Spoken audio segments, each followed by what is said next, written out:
Now there ain't nothing to it, go ahead and bring Goliath on. Ain't no giant, I ain't gon' fire on. Catch a fade, you I'm wrong, I'm gone. Y'all can catch the wave that I am on. I am icon, y'all are wide wrong. Think that I'm a reconcile bond, so ain't nothing to it though.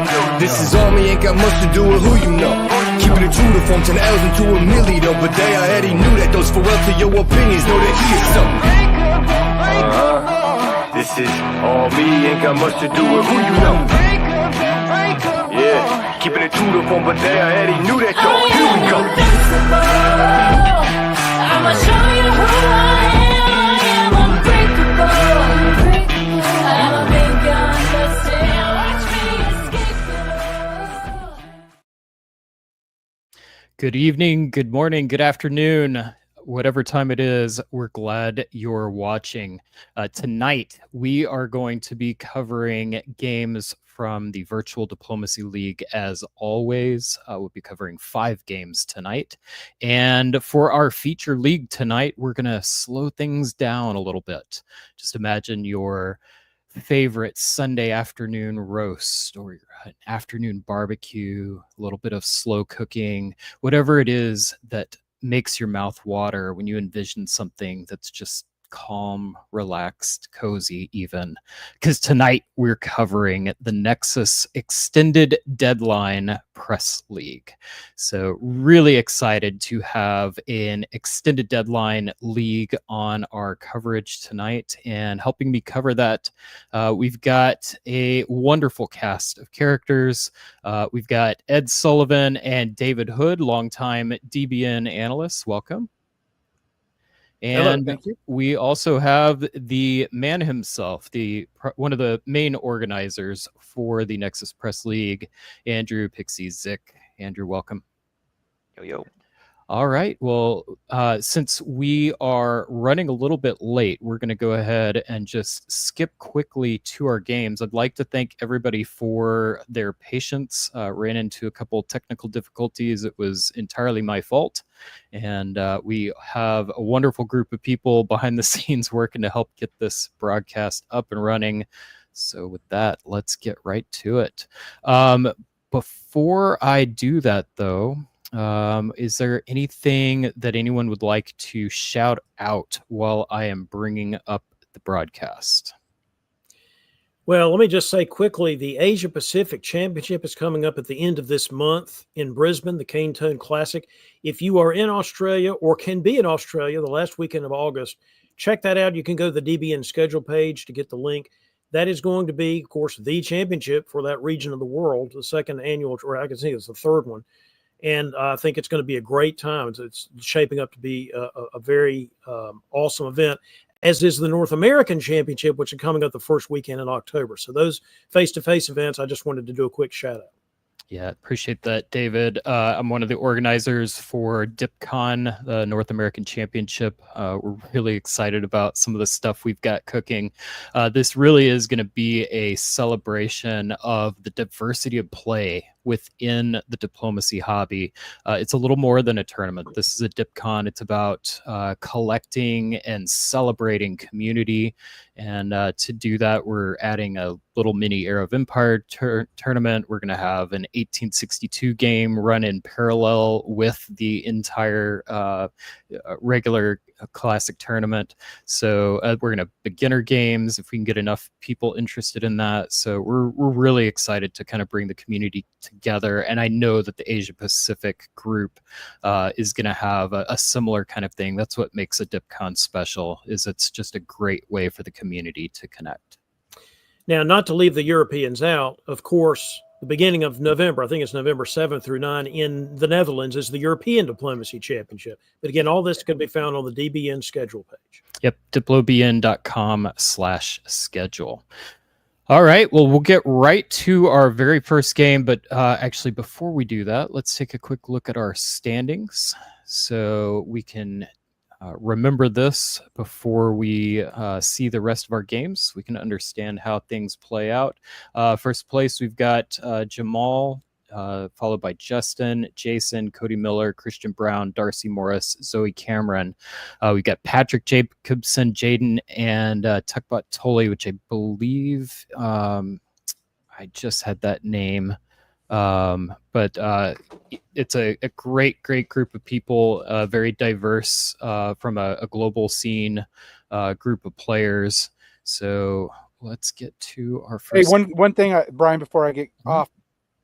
Look, there's not a lot of people that have played a lot of boards here. So if you're liking what you're seeing and you want to dip your toe in the water, you got 4 more months, September, October, November, and December. You could get in 12 boards, by then and compete. So don't be afraid to put your toe in the water of the Virtual Diplomacy League. Yeah, it's a great shout out. One of the nice things about the Virtual Diplomacy League is that it is, I believe, your 4 scores and average of the rest.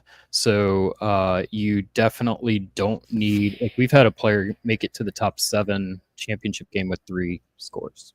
So it is definitely not too late. That's a fantastic call out. And also, I will say, we are going to see that tonight. We've got several players that don't have a lot of games that I can tell are trying to get into this top 7. That's the fun part of the back half of the summer stretch. The scores are becoming more meaningful, and we may see some knives start to come out, which is something we always enjoy here on DBN. So with that, our first group, Ed, I'm going to give you the first break, and David, I'm going to have you take the lead on this and introduce our players. All right. As Austria, we've got DBN's own Hal Shield playing in the early morning round, I guess, for the Australia. I don't know. This is middle of the night maybe for Hal, but playing from Virginia. Christian Brown in England, longtime Weasel player from Illinois. We've got Christopher Ward from Chester in the UK, playing France. We've got Florian, looks like maybe playing maybe for the first time in a while as Germany.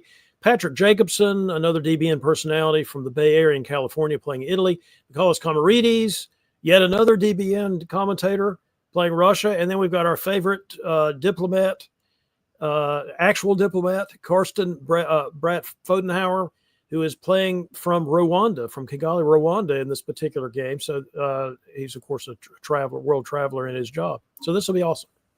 Yeah, playing Where's Karsten? Playing from today is a little fun side game you can add to your bingo card or whatever.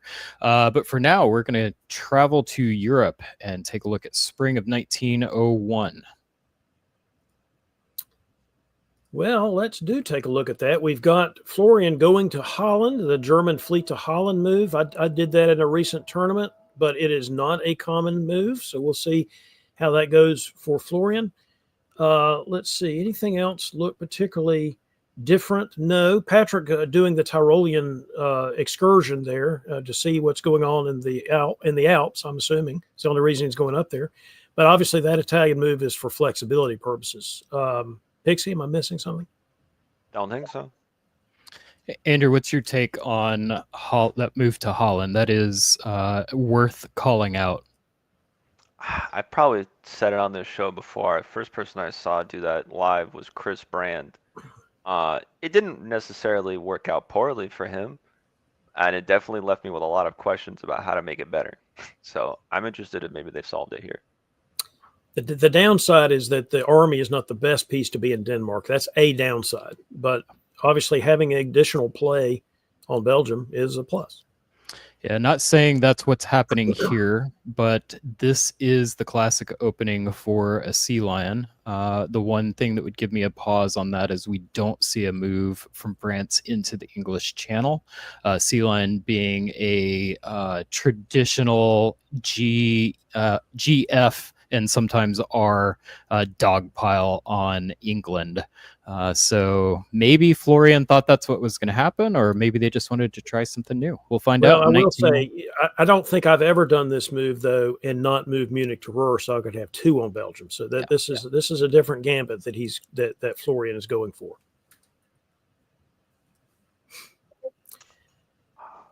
And supports the English. Yeah, supports the English to Belgium. France Wardy tries to put Patrick in Munich, which would have worked if Patrick wanted to do it, but Patrick instead was doing the Trieste loan. We'll see how much of a loan that actually is. Anything else of surprise here? the Turks, Karsten moving that fleet over to Khan, not going to black. Sometimes you go to black and you go to Romania to make sure that the Russians have to either bounce you in black or guarantee Romania. In this case, not so much. So that's a sign that at least Karsten perhaps thinks there's some RT cooperation going on here.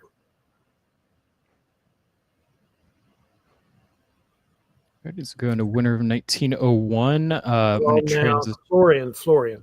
Right here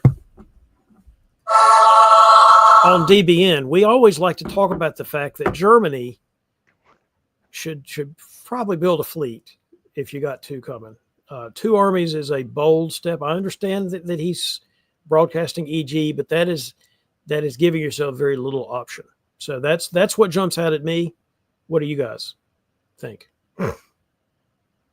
I think that I'm interested to see where the Italian fleets go.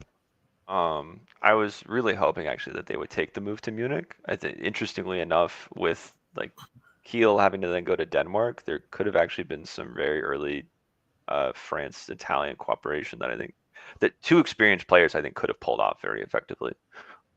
From here, I'm pretty. I think Austria might die kind of fast. That's what I'm feeling. Well, one thing to consider here is if it's an EG, but England's building Fleet Eddie instead of Fleet Liverpool, I'm not sure how much E there is in the EG. I mean, we'll see. But that's the sort of thing you might prioritize if you're England and you're going to go fight France with the Germans. When you put down those double fleets that we see from Patrick in Italy, are we thinking we're going to see one of those go west? Are they going to go against Christopher Ward, or are we just putting down maximum fleet firepower to go after Turkey or something else? I would guess the latter.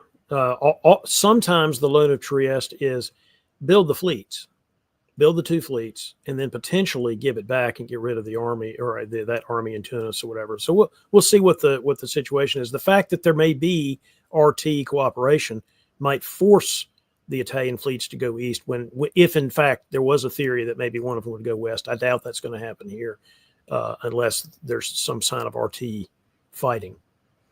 All right, well, let's watch what happens as we go into spring 1902. Andrew, I'll let you take the lead for this year. Oh, that's interesting. Trieste leads. I was going to say, I was kind of interested in seeing Trieste tap Vienna, maybe trying to pop Budapest. Instead, it looks like they just sort of gone with a classic air, which, I mean, no complaints from me necessarily. I think it's a good position for both the Italian and the Russian to air from here because Trieste has already been taken, sitting in Galicia, and McCulloch can essentially lever and say, I'm not going to leave until you show complete cooperation. A lot of positive things there. And especially if they're worried sort of about a quick EG running over France, this is a way to sell it as responding. I'm a little surprised that Turkey went with the support into Aegean, given like and then followed with Ankara, because your best case there, right? You're either hoping to bounce or get in successfully, and then you can let Bulgaria slide back in, which just leaves you with the opportunity to block Armenia, something like that, if Russia's not on your side. So it's like somebody I think has been telling Turkey lies. That's my gut so far in this game. That somebody is first initial M and last name Camarides. Who can say? Who can say? Okay, yeah, now that might have been definitely some lies. Getting a convoy into Ankara undefended. I mean, look, I always like to see it. I've done it a couple of times myself, and it's one of those rare, beautiful feelings that you can get early in a game of diplomacy, as opposed to having to wait around to do something special and convoy from St. Petersburg to Syria in 1910 or whatever.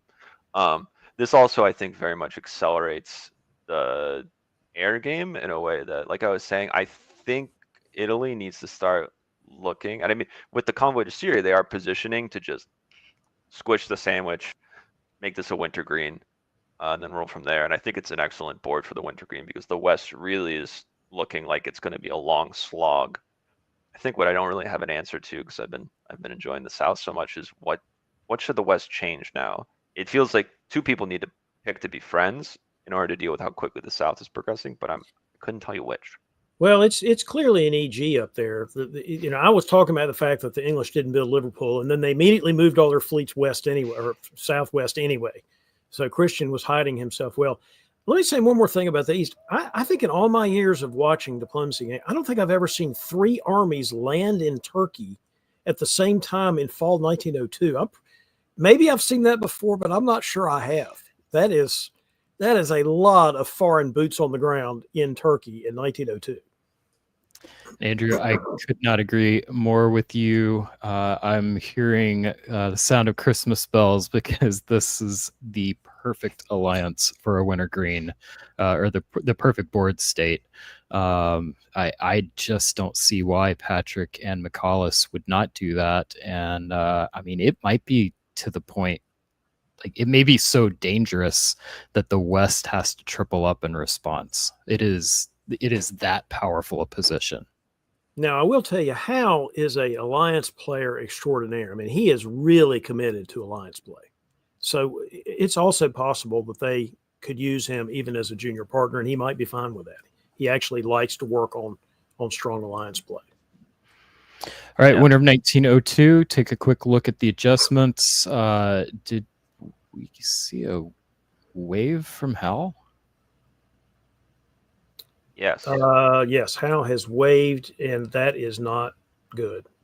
Wow, that is shocking. I can't imagine that would be intentional, but McCallus putting down the other army. David, what do we see in spring of 03?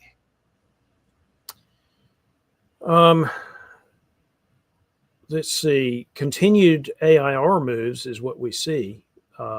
Turkey does do, Karsten on his way out does slow down Italy in the only way he really could, but this is going to be the end.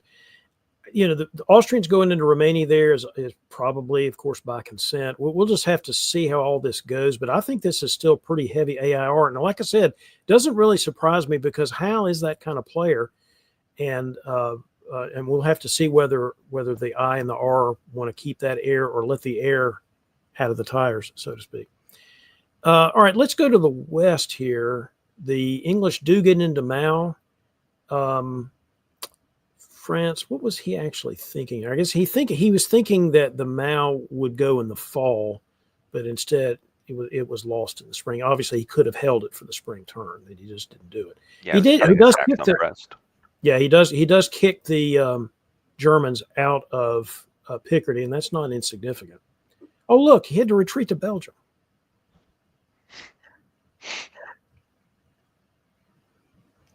Oh, look, they had to stay in Belgium while the Russians took Norway. Now, the English do take Brest, which was probably the EG cooperation there, but McCallus had put 3 guys on Norway. It's not like this wasn't going to happen. So we'll have to see how that's interesting. All right, the Italians are there to help, which is totally not surprising that the Italians have said to the French, hey, Wardy, I'm here to help. Put me in the Mao. Let's see, what happened here? Russia leaves Khan. I'm sorry. Russia leaves Khan to take Bulgaria, leaving the Turks alive, but the Turks have still lost some. So the Turks are going to have a rebuild to put in Khan. So I don't think that's arranged. That this may be the beginning of the wintergreen. Although, if that's true, why doesn't Ionian go to Greece? Something's happening here I'm a little unclear, actually. And if McCallus really pulled this trigger without working, not in concert with Patrick, it almost kind of looks that way. It feels that way. Because otherwise you got Tyrolia to Vienna, Ionian to Greece. I mean, I've had the pleasure, and I'm not saying that ironically, of one board with McCallus at WDC in San Francisco. And I think one of the lessons I learned is when he sees a good opportunity, he's going to take it, whether or not you're on board. And the next turn follows with explaining why this is such a good opportunity for you now that he's created it. I think he opens explaining to Patrick, whether you wanted this to happen or not, it's happening. And you can get in on the spoils, or I will fight Austria solo with my gains from the north, which good outguess, by the way. I don't think he said anything to Patrick because Patrick's moved away from opportunities to be able to pile in. I think exactly, but I think this coming turn, and now Patrick as we've noticed, is about a turn late to getting those spoils. So conveniently, what units are closer? The Russian. Well, wait a minute. Howe still builds because he had the one in pocket, and he must have had. Well, he didn't actually Romania take swap. the center. Yeah. So he actually still builds one. I don't know what's going on. I have to admit, I'm not sure. Totally sure I know what's going on here. Is there? I don't think this is right, but is there any world in which Michalis decides to work with Austria and Hal attacks, like on the condition that Hal attacks Patrick? Possibly, and obviously, Howe can attack Patrick here. That would be fascinating. You know, we all know the kick on the AR is that you don't have enough fleets, but what if you don't really need them? Because the Italian fleet's at the bow, and you're just going to take his centers by land, and then you're going to have a Russian fleet and an Austrian fleet, and that might be enough in the short term. I don't know. I mean, if anybody can pull it off, it'll be Camarides, so we'll see. What are Andrew predictions? What are we going to see from next turn? Army Moscow, I think, because it doesn't give away anything. I like the pivot to AR kind of, to be honest. You put yourself back into con, you ask for some kind of like grace, self-bounce and Sev, and just, Vienna has to come down now, right?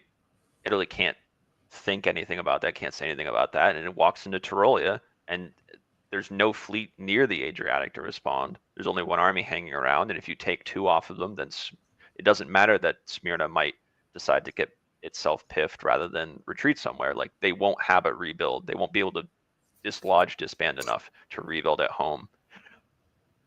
Suddenly, this looks bad for Italy. Yeah. I'm not convinced that's what Michalis is doing, working with Howe, but it's a possibility. I mean, I'm still not really sure why I guess you move out of con because you need to take Austrian center. I guess that makes some sense. And I think the thing that maybe we're not seeing enough with the South is if G is really just attached to E, can't put down a second fleet at any point, pivoting to working with Austria gives you the armies you need sooner than if you fought for them, right? I think there's an opportunity to get somewhat ruined by a Germany that's just being told, go east, in a way that if you do maybe try to flip or like reunite the air even, it won't be. I mean, I think we should point a couple of things out about Florian's position. Those armies have been sitting there doing nothing, and so getting another army is absolutely not what he needed, or what Florian needed. There was a fleet to go whichever direction they're going. That is not the right build.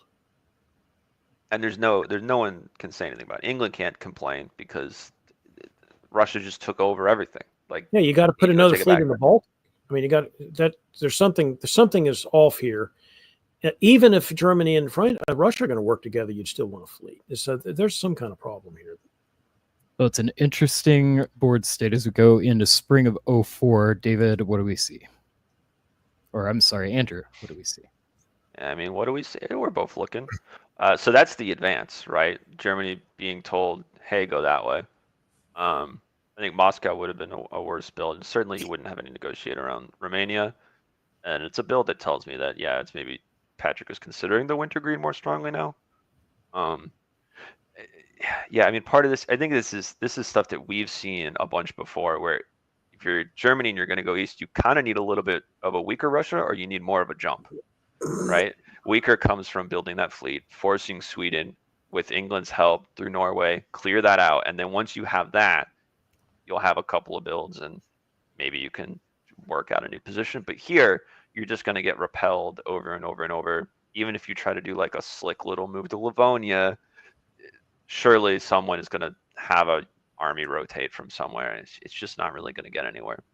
Now, if you can cut a deal with Austria, maybe there's something to be had here. But this is where, if you're Austria, the move to support into con just tells you that like Trieste is going to go somewhere you don't like. David, predictions. What are we going to see in Warsaw?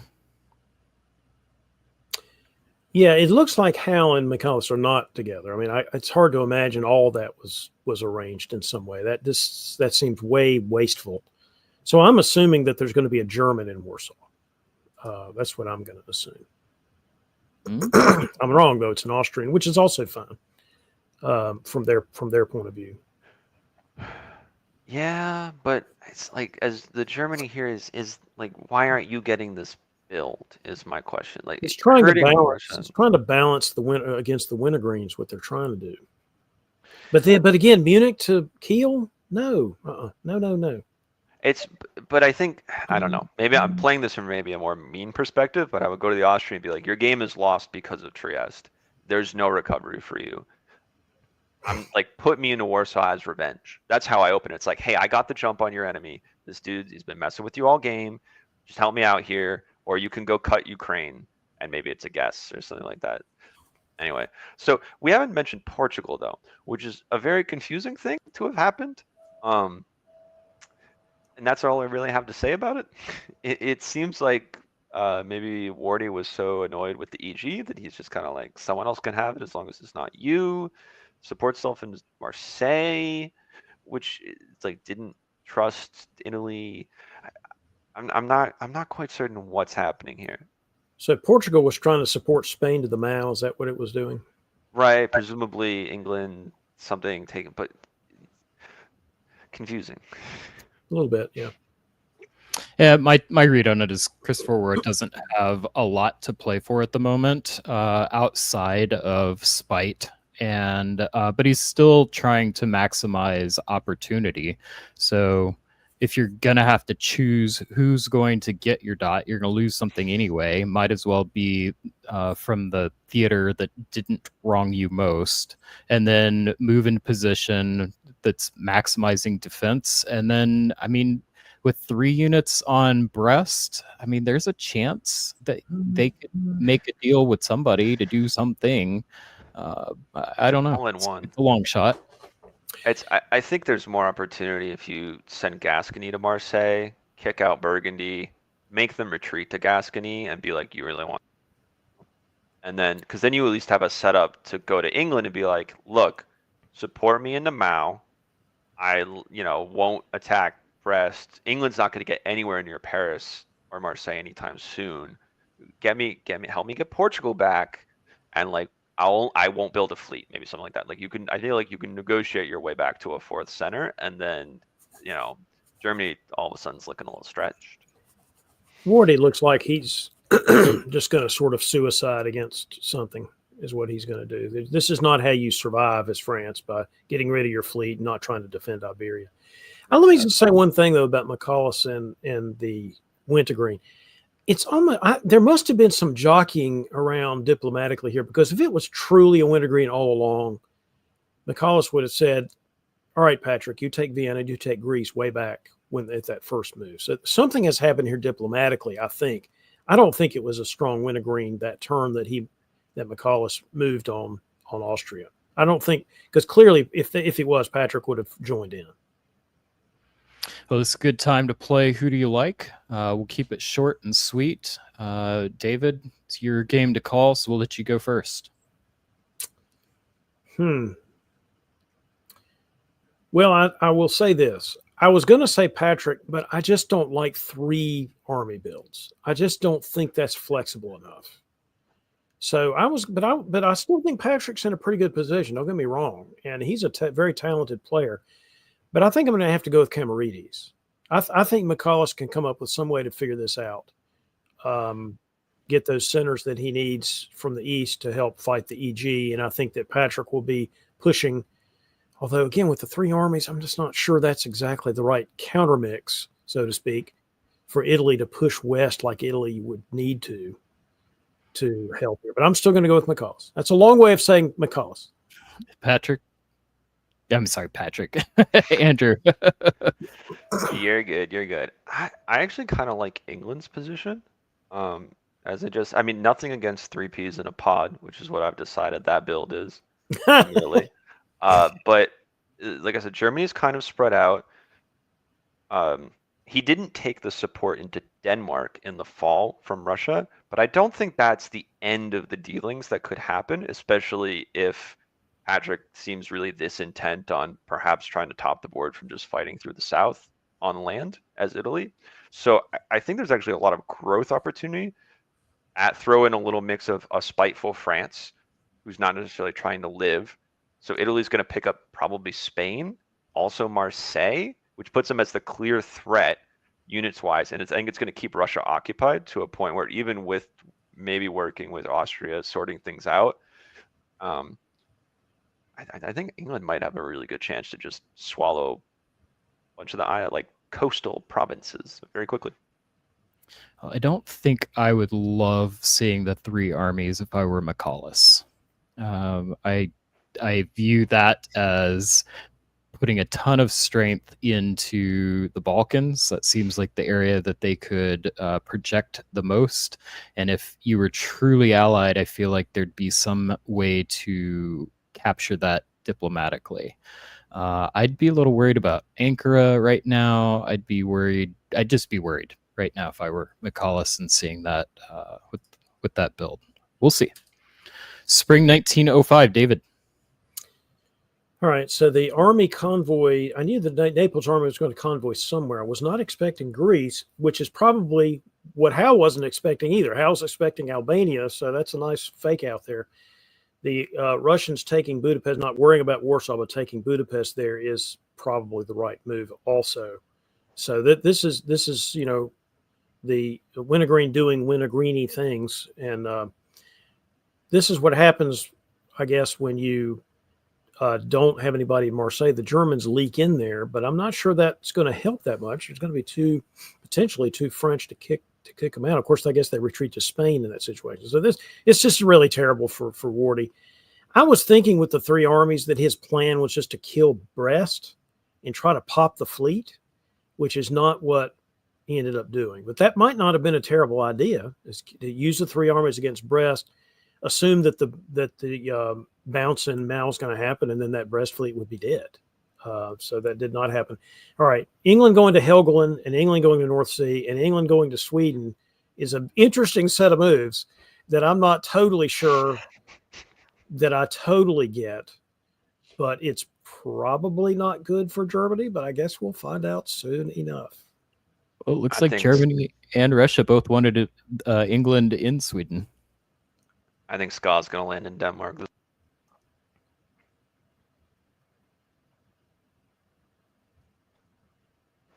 Wow. Christian Brown. Who picked Christian? Was that me? Crap, it was not me. All right, so Christian gets Holland, Christian gets Kiel, Christian takes the North Sea, Christian gets Sweden, Christian opens up the Russians into Denmark. That's a lot of Christianity for me on a Saturday night, but I'm telling you that it's Christian all over. All right, let me look at the East here. What do we got? Have we got anything other than just wintergreeny, minty flavor? I don't think so. It's all wintergreeny, minty flavor, it looks like, including putting the three Ps in Vienna, Tyrolia, and Bohemia. This is like the red wedding of this diplomacy game. Look how many centers are changing hands in this one turn. This is incredible. Oh, it's awesome, I would say. That's 8, yeah. Hal, we barely knew you, man. What happened to you? All right, now let's look at these builds. Fleet South Coast. Hey, Christian, are you watching this? Fleet South Coast. Oh, I know. It's just because there's a Berlin I can go get. Yes, McCullough. That's all it is. It's not possibly a counterbalance to the English fleet presence. Wait, hold the phone. Patrick knows how to build a fleet. Look, he built one in Rome. Right in the middle, so you could see it. I gotta say, I don't think Fleet South Coast is actually that anti-England, as weird as that sounds. Because I don't think it's supposed to do anything except replace Denmark when Denmark blows up. Like I think it's more to satisfy. the Italian like mindset and be like, no, because what's another army here, right? It really can't go anywhere. Italy has conveniently built enough armies for both of them. Oh, So I agree that Italy likes the fleet build. I just don't see how England likes the fleet build. but I think it can be explained away. I think it's just one of those things where it's just not that big of a deal. And if he walks into Sweden here, then maybe I'm wrong. Tail of the tape. So Con to Inc has got to be arranged, right? The rest of these moves are so arrangey that Con to Inc has got to be arranged, which is frankly a little surprising to me. Why would you need to do that? Because McCallus is going to take Sweden. McCallus is going to take Sweden and Warsaw, but Italy's also taking Spain. Maybe Vienna's getting handed over. I mean, it is true that a more defensible border is probably one person owning all three Turkish centers. That is probably a more defensible, less unstable border. So I guess they'll figure this out. But Italy's also taking Munich. I mean, this is a lot. There's a lot of centers changing hands in 1906, just like 1905. This has been a bloody game. I think you're right. This is red wedding type territory. Yeah. And I mean, it could be Vienna getting handed over, or it could have been I just decided to do that and now I regret it. And unfortunately, Vienna is going to be taken as payment. Well, and then he leaves Ankara. I don't know. They may just be doing good alliance hygiene, as Brandon says, and reacting to what the situation. All right, how many centers am I really going to get in 06? All right, let's switch this one back around. They may be doing that based on the fact that Italy was getting Munich and Italy was getting Spain, and Italy apparently is getting Marseille too. That's a lot. This is a great wintergreen, by the way. When's the last time we saw a really good, fast-moving 1906 wintergreen? It's been a while since I've seen one that I can recall, where they're both at 12, for goodness sake. So that was hygiene. That was alliance hygiene, all that moving around. Was figuring out how they could still be on the same number of centers. Yeah, but the growth potential here is pretty drastically different. It's like I think you could really get negotiated out of your position here if you're Italy, whereas for Russia, depending on how the hygiene goes, you can just keep your armies around and never really going to lose anything in the center. I don't know. And then a third Northern Fleet. Christian Brown, what happened? Wait, I just really thought they would take Denmark. Well, when that fleet South Coast got built, Christian's bat signal or Spidey sense, whatever you want to use, he should have either seen the bat signal in the air that I need some help.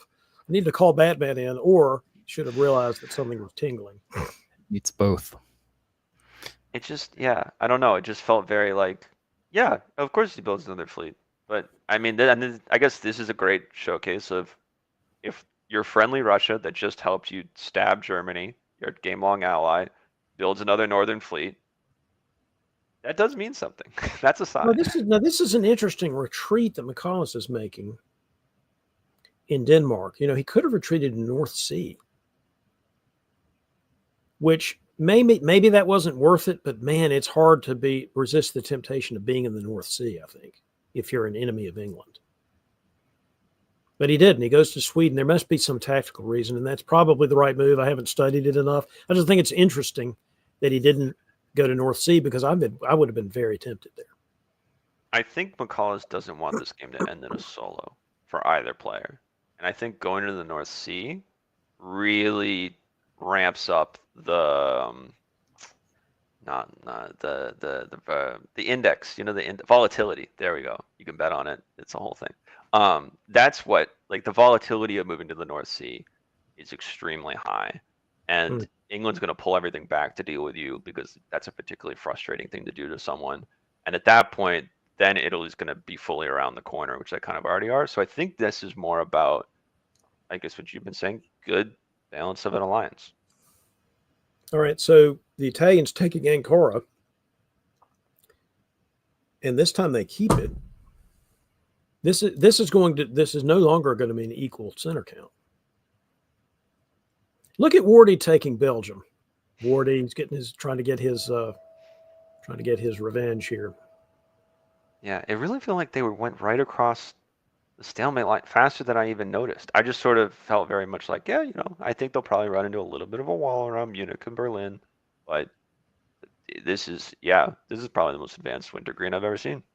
Yeah. This is really two excellent players, not just because they are commentators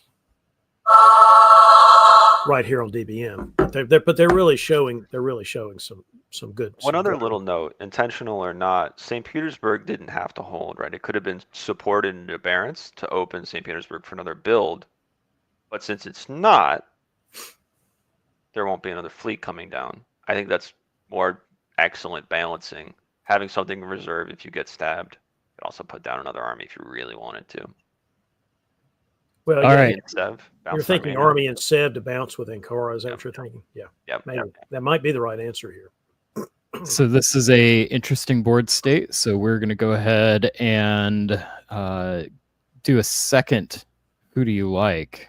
We've got Italy sitting at 14 centers. We've got McCallus at 12. Who has the upper hand in this game? Andrew, I'm going to go to you first. Yeah, Andrew already picked Patrick, and I picked McCallus. And I actually think Andrew's right, as usual. I was on Christian Brown. I've gone down in flames. But at this point, I was trying to misremember it in your favor. No, I won't allow. See, I swear I'm an honest man. But at this point, if we're talking about the person looking for a solo, I think it's kind of a hard sell in either direction. If we're talking about who's going to come out on top of this board, this just reads like they're going to share it. They honestly could try to two-way it if they really wanted to stick it to people. Wow. I wouldn't do that to Wardy, but that's just me. All right. Well, let's see. They've got probably 3 game years left, but maybe 4 game years. Is that what we're talking about? That's enough time to accomplish a lot, actually. This has been moving so quickly. Who's your pick on who's got the upper hand? Oh, I think it's Patrick. And I think maybe 3 peas in a pod is going to turn out to be some kind of thing that people try to accomplish, because look at what it's doing for our buddy Patrick. He's got plenty of armies right where he needs them. I say it every show. Successful Italians build as few fleets as possible. And usually that just means that if you're able to put down armies, you're doing well as Italy. But this is why. Italy is an army power, not a navy power. I will say that to my dying day. All right, so winter of 1907, we get Army Sev, Fleet, Liverpool, and there's more armies for two more P's to join the P brigade. Does McCallus need to start? Like, can McCallus defend those Balkan centers? But Munich is a trade always, because if England sees this happen, they're going to be on Russia's side. Like, I think it's really quite balanced. I mean, Russia's got a lot of armies too, and they can do this. They can just go south. So I get it, but I don't think so. I don't. Of course, you got to respect an Italian position where they're in the English Channel. They've got 2 fleets, and they're in the English Channel and Brest with those 2 fleets over there. I know there's one coming, but my point is, and that one didn't even go to Maui. It went to Spain because he wasn't sure he was going to get anything. Wait, he was guaranteed to get. No, the French could have cut Brest, I guess. It's interesting that he went to Spain, though, isn't it? France definitely feels like an Italian vassal. Like, and that's where I think part of maybe the 2 army builds is knowing that Paris is yours, and so you're counting to 15 there. Serbia 16, Bulgaria 17.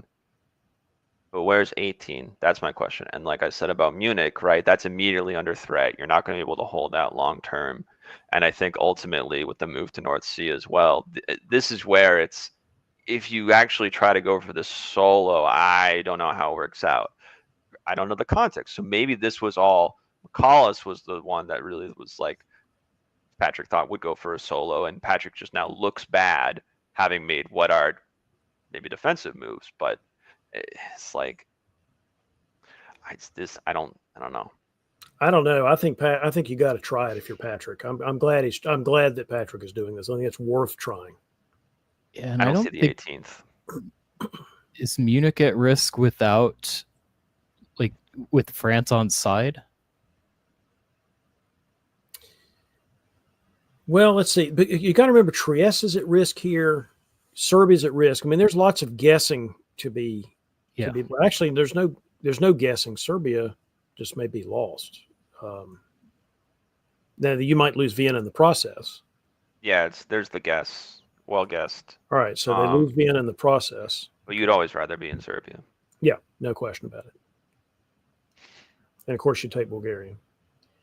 Russians get into Armenia. Yeah, and this is the awkwardness about Romania. I think moving when he did, I think maybe if you start to ramp up 2 years sooner or like the previous year, because you needed to be able to move to Armenia first, and then like open up the possibility of having 2 fleets on the Black Sea. Because if you're gonna fight for 18 with Portugal, Spain, Marseille as being like the way through, that if you can open up the Black Sea tactically, I trust Patrick to execute that there for a solo push. And that's, I think, where I wasn't seeing it is once that opportunity was sort of ironed out. I don't know if it's going to go anywhere. I don't know why he's in Wales though. I don't know how that happened. Wales is an interesting retreat to me. Well, he couldn't retreat to the Mao. Yeah.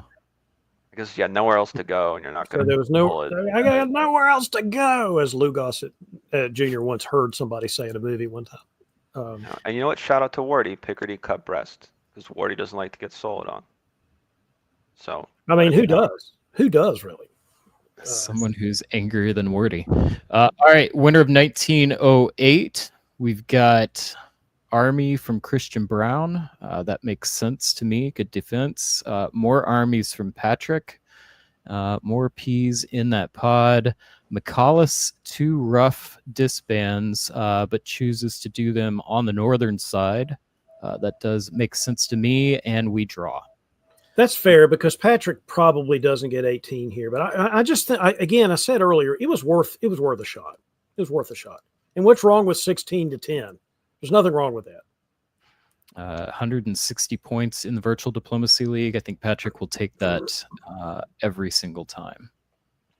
I wish I had more time to stare at this for the tactics, because I actually feel the opposite. I think if you've already got them pulling the 2, McCallus kept both the northern fleets. I think as Italy, there's a reason to fight this for another year at least, or at least. I really disagree. I think you could do something. I just disagree.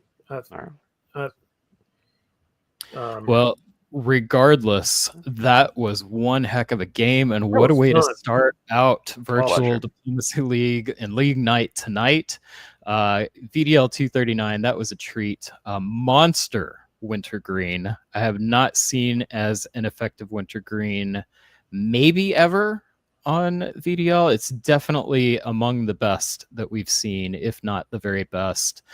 2 players who had the strategy, they had the tactics, they made the moves, and came down to a very exciting race at the end. And Patrick besting the 2025 DBN Diplomat of the Year, McCallus Camaridis. Really impressive play from Patrick Jacobson. Patrick has really, really come on lately. I mean, he was excited, having a lot of fun when he joined the hobby, learning the game. He has arrived. Good for him. Yeah. Definitely someone to keep an eye on in February. With that, David, we're going to give you a break, and we're going to add the man, the myth, the legend, Ed Sullivan. Ed, welcome. Thank you very much. I echo what everyone said about Patrick. He's not a beginner anymore, unfortunately. Yeah, we're lucky to have seen that game. So let's do another one. Andrew, I will let you introduce our players. Well, I'm always going to be a little bit weaker on backstories, given that I live in my little gumboat hole. But I did have the pleasure of meeting Justin again at San Francisco WDC. Fantastic. Pretty good singer, I gotta say, for karaoke. Justin, I would absolutely go again. Haven't encountered Aurora. Micah, I did also briefly get to meet and seen around in the Discord trails. She's absolutely fun, and I've enjoyed watching her games. I got to GM one of the virtual ones actually, and that was really actually just like very, very fun, very like a learning experience for me. Watch that go down. K-Toss, I'm gonna go with K-Toss. Don't know nothing. I guess 180 must be the bottom because now I've seen a couple of those. No offense, I would be below you because I have nothing. No familiar with David Sternman. I like Liam Stokes. Let it be known. Every year now. What's for not to 3 in a row, like? I will go. And we had a rough first start. I wasn't the nicest. He wasn't the nicest. Is my defense. But since then, actually, we've I think played quite well together at Cascadia every year. If you're ever up in the Pacific Northwest, drop on by. And then Ben Kalman as well. I've had the pleasure of knowing him for a couple of years now. Love Michigan and Ann Arbor, having graduated from there. So I'm just gonna be completely biased in his favor this game. I've decided. Brief shout out to Aurora. Aurora finished second at Boston Massacre with 2 board tops. Had a third game that was not good. I'm going to take as a beginning player with enormous skill, and I'm excited to see what Aurora may bring to this game. We know about Micah, we know about Liam and Ben. The others I'd like to see, and we know about Justin. Yeah, Justin, second place in the league again this year. Micah Blom coming off the big win at the Summer Classic, and Liam Stokes, I believe, making their VDL debut this year. So, like we said at the top of the show, this is the time of year where players can really start to get some get some good moves in, get some scores in, get some standings in. With that, let's see how they do.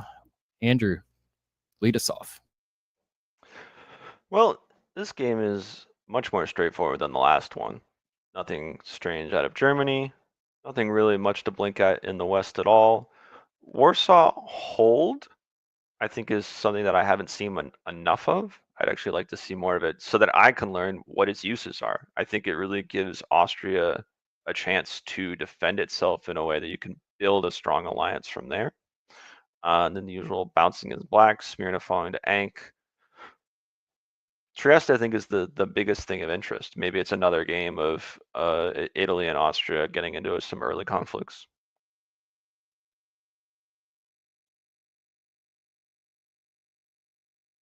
Yeah, and that like the bounce in the hole, because that really gives you an idea of where it might go from there. So another bounce, but following through for the most part, opening up Smyrna for the build, making sure you're in con. So it's not really reading hard RT, but it's not really reading hard AR either. It's sort of hard to tell, one might say. Based on that, I think I'm feeling pretty good for France here. This reads like a France with no enemies, which, again, with my gumbo bias, is just about the best place you can ever be in. Getting support into Sweden, so Russia's building 2 as well, which puts the pressure pulling from that side of the board. It's France, you often benefit. So I've got my eyes on Micah. Unfortunate that Aurora seems to not immediately have an ally. Yeah, I mean, giving Germany 3 builds is bold. A lot of times we'll see Germany with 3 builds in 01, and depending on what they build and how they play, down to 2 or 3 in 1905. So I don't know if this spells the end of Aurora here or not.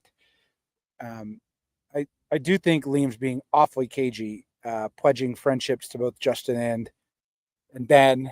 And sometimes you need to play that way. We'll see what Russia builds here to know what's happening. 2 fleets. Mm.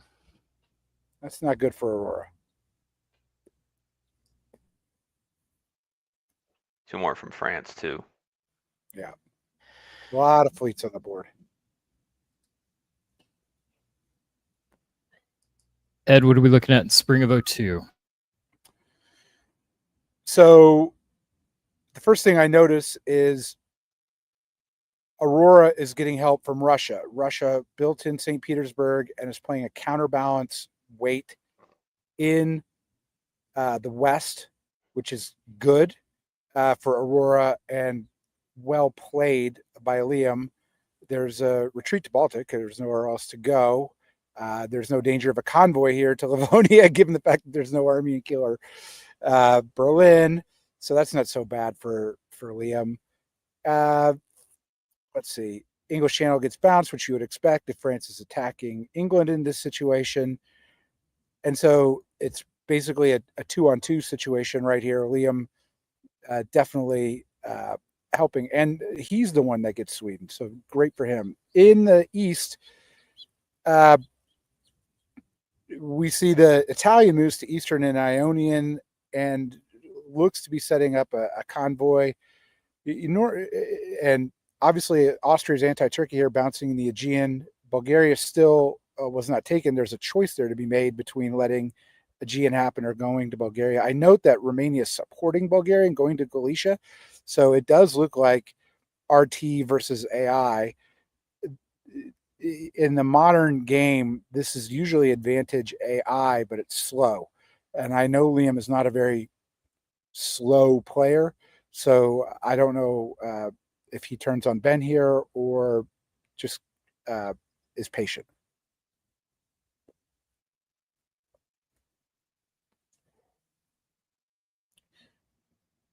Okay, so in the fall, I think Liam was not patient. I don't know. I think Ionian misordered, so there are no convoys to the Eastern Mediterranean entered the convoy order incorrectly.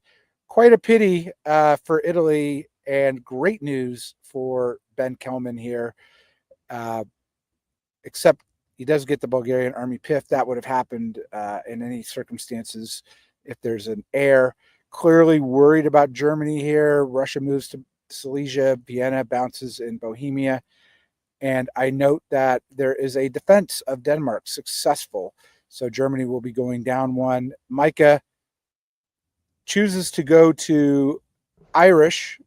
I would say I think a lot of players do that, and that's going to set up something for Wales. But I prefer the North Atlantic move to take down England quicker. I think it's a more powerful move, but Micah's beaten me endless times, so she knows what she's doing. And it'll be a curious disband. I assume Germany has to get rid of one of the fleets now. Let's find out what they do. Belgium. Committed to the English attack. I do note Fleet St. Petersburg South Coast. I think that's a good build for Liam. He's got a sort of an air going here. He doesn't have that much trouble in the south. I would have thought that the army would have been prioritized by Germany because, we've seen these Austrian and Russian attempts to get up to the line, but it is way out of position, so it's defensible to make that disband. And I expect Turkey to get attacked now. Will Liam get anything out of this attack? Yeah, I can see an argument for keeping the fleets if you're just trying to play time for France to, take down England. And then, you're going to be a minor power in FG, but you will at least get to take Scandinavia at that point, maybe. I'm not quite sure. I did like, at least I think in fall, it looks like the bounce in Bohemia was probably arranged to prevent Russia from sliding around, but that did let Russia then walk into Silesia. Convoy successful this time. I mean, it's a guess. I made a guessed wrong about what to cover. Not much else to say about it. I'm a little surprised Greece is holding, but that could have been just sort of a general, you haven't shown enough trust, you moved to Trieste initially, like you need to leave Venice. Where does Venice go except Piedmont now? It'll put pressure on France, which I think is pretty smart, pretty reasonable, because it looks like France is the one with the potential to really start building some momentum on this board. A lot of mistrust in the East, with Greece not going to Aegean, Ukraine staying there, support holding Romania. I don't know. I mean, Liam's right now, his growth is against Germany, if at all possible.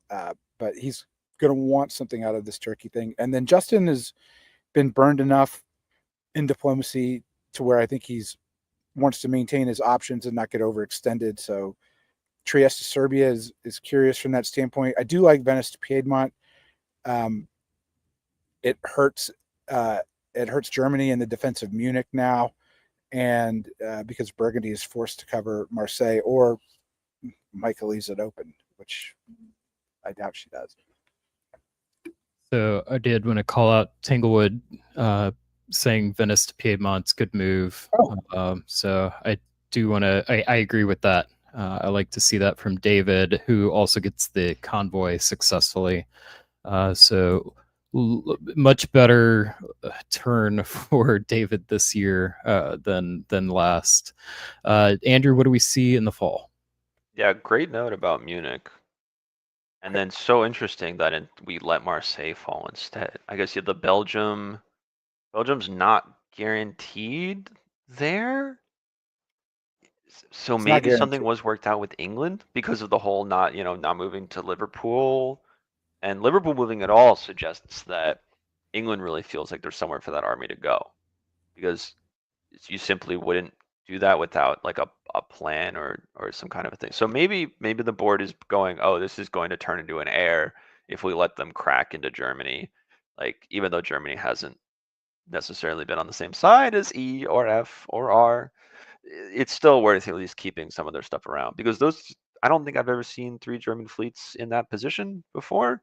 Certainly not this early, and it's certainly not that flexible. So I'm not quite sure where do we go from here? I note that Micah must have turned Aurora here, but that's with caution. I think Aurora is a little too short-sighted here to be attacking Denmark, because I don't think it's a very good air. But okay. Meanwhile, stunning that Micah prioritized holding Munich. Oddly enough, there wasn't a supported attack on Munich, and she could have covered and built there. Now that's going to be a pain, because even if you dislodge it, it can go to Gascony. Oh, it's the last thing I think Micah wants. So I feel bad for her. And it's also a little bit odd, because I would just assume that Austria would get Munich. Like, as Austria in an air, you got to be up like 1, maybe 2 on your partners, because they always have a chance to collapse and eat you. So it seems like a pretty straightforward negotiation. Is that Liam was not willing to do that, and that interests me, because it just feels like collapsing Germany works out well. I don't know. There's another thing to point out. At the spring move, Trieste goes to Serbia, Gian doesn't move, right? And so now when Justin repositioned his armies and he's in Budapest, Serbia, and Bulgaria, Liam really thinks that there might be an attack on Romania. So he supports it, and Turkey's now in the Black Sea. It may not matter, right? Because it may have just drawn out, and now is a lot set to tap black. But what is Russia getting out of attacking Turkey right here? I'm not seeing much, and he's going to have to insist on center realignment. Yeah, I think it dried up pretty fast, and I think just an Austria-Italy alliance from here is probably the way that they should go.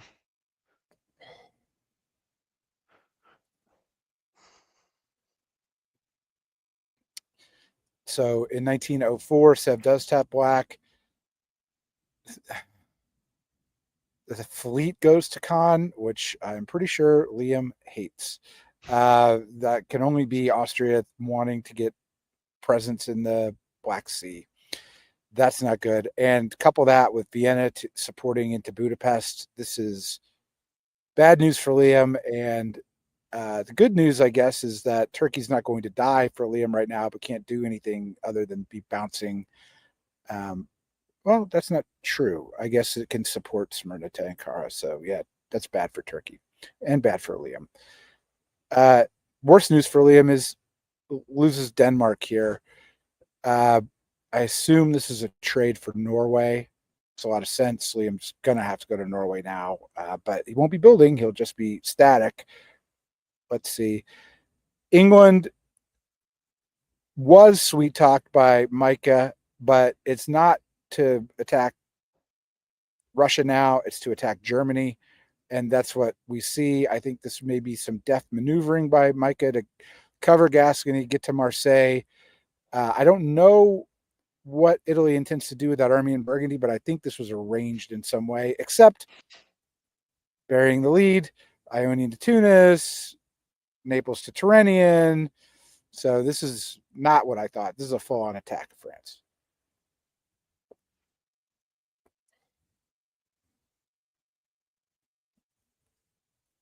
So Micah covers Paris. Italy gets Ankara. Goodbye, Turkey. I do like Ben's last gasp tap of Romania. Thanks, Liam, for ruining my game for no reason. Liam gets a little relief here with Budapest going to Vienna. That's really good. More relief for Liam. He gets Norway and Berlin, which I think is significant. Now he's got 2 builds. Liam's back. Loses Denmark. Gets 1 build. Back in business, though. Back in business. What was that I was saying about 3 builds in Germany in 01? Now we're going to 05, and Germany's down to 2, 3. Yeah, not good. Spot on, Ed. Spot on. Be careful of what you wish for as Germany sometimes. Yeah, if everyone's giving you what you want, maybe it's not the right idea. I'm a little surprised Italy held in place. I'm just not quite sure I what didn't even notice that. the plan is then. You know, you're getting a build from Ankara, but it's a confusing air for me. I've yet to figure out if they're all really happy about it, or if they all just sort of kept going, well, I mean, we could air because it's easier than cutting out this other guy right now. Or, you know, I don't want to cause hard feelings this early, something like that. Which is totally reasonable. I'm not trying to make fun of that or anything, but it's sort of just, it feels like another year of, so where do we go from here? Like, where's the growth?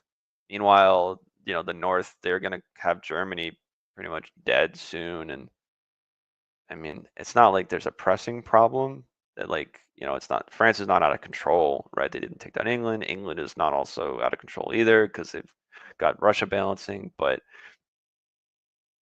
I don't know. I think you can cut Russia out of this one. Well, usually in an air, Russia's when you get to the what next part, Russia's next to go. But the problem is Russia, I'm going to go with Army Warsaw here probably, is going to be difficult to crack. Italy's divided. Maybe Italy's next on the menu, but there's a fleet in Cannes. So, yeah, I mean, I think the air may break up. This might be some sign from Micah to Italy saying, we're just going to lock up. It's not going to be good. I don't want to move forward against you, but that would be bad for Aurora. So this is a real turning point in the game. Probably good for Brian to say, who do you like? It is perfect time to say, who do you like, Ed? It's like you've done this before. Andrew, you get to go first on this one. It's a little less clear cut to me in this game than the last. This one's hard, I gotta tell you. I'm just not sure. I feel like I don't have a read on the real alliances, if there are any. So strictly on who can eat what, I'll take Austria, to be honest. I think that with putting down 2, you're a lot less killable than you were up until any point at this time. Even if you're not going off to fight Russia, like, it's I don't think Italy's ever really going to be in a position to stab you that hard. And it certainly doesn't seem like anybody could decide that they want to stab the third person. So it's not necessarily a wintergreen threat either. So it's, you know, Austria. I don't know. Brian, I tricked the newbie here. I'd like to see the builds first before I say who do you like. Andrew got to go without the build, so Ed, I'm going to make you pick without the builds. What it'll be, Fleet Trieste? I'm more curious what Micah builds, if it's going to be Fleet Breast or Army Breast, because one I think is bad for England, and one is good. I actually think Russia is who I like here. I think depending on the Battle of Aurora, like who's going to win that? Is it going to be Micah or Liam? Liam is so calm, and so is Micah. I wonder what'll happen here, but Liam can help Aurora into Kiel. If it's an Army Breast, North can go to English Channel. There's a lot that can happen here. That's pro Liam. Yeah, I think Liam has the upper hand for the English coordination simply because they've had more opportunities to work together. And initially, Micah was moving in a pretty hostile way. So I think if I had to pick that, just based on the trust that has been built over time, I would definitely give the advantage to Liam there. But man, what a roller coaster for Liam. Like last turn, it was a knife's edge. Like here, Ed, you're picking him to win, and like had one little thing gone a little bit differently. I mean, Berlin, what a difference Berlin made in this game. All right, here are those all-important builds. We get the army, not ideal for Aurora. I agree. We've got double armies from Justin. Ed, my question to you, is now the time for Justin to move those armies against David in Italy? Yeah, I think he's looking at Venice. It's too. Justin's he's going to take this the wrong way. He's still feeling his style and diplomacy, and he's still got a lot of C. Take that in him, and but he didn't build fleet Trieste, to be fair, so that could happen. I'm more curious if that happens, what does Russia do with all those armies? So maybe he doesn't go after Italy. I think it's a close call, to be honest, but I think Justin may do it. I'm definitely curious to see which direction those go. And Andrew, talk us through spring 1905. What happens? Constantinople is dislodged, because that's where I was staring right away, because I was like, if there's going to be a development, if he's going to jump on Italy, I think Russia just jumps on him. That's why I was just making the face. It just didn't feel good. But this moveset, I think, feels pretty good for Austria. Walked into Romania. Presumably, Russia's getting some sort of a complementary build, perhaps from Kiel to balance that out. I think it's and a stab. You think it's a stab? I think it's On a stab Romania? on Russia. Yeah. No, they're supporting it out, but like now they have two fleets on the black. That fleet should have been disbanded if it really is truly an error. If it's really truly a stab, this is like the saddest thing, to hold Romania in place, not even handing out supports all game until finally they convince you to leave, and then they walk right in behind. That would feel pretty horrible. I don't know, but I mean, if it is it's well executed. The forward retreat into Bulgaria to put the two, like you said, that's there. From the west, it seems like Micah was unable to sort things out with Italy. At least there's a brace with Burgundy and Ruhr, and Germany's not involved at all, which might be a first as well.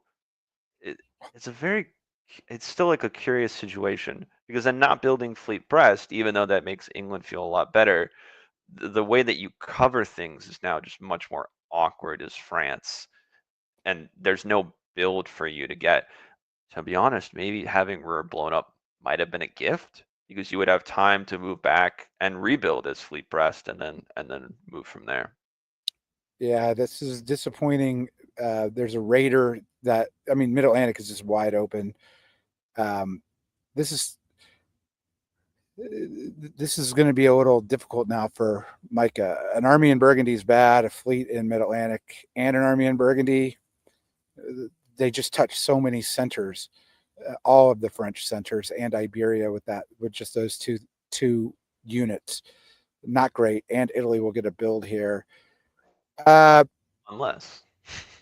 Yeah, yeah, I think Russia here.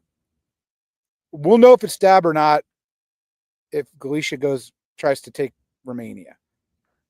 Yeah, I We'll was know thinking that. more Venice because you brought that up before, Ed. I was like, of all the times now, Constantinople's balanced by taking Venice. If you can get France to move to Tyrrhenian, which I don't think Italy is going to cover here, because they probably move mid-Atlantic and Spain.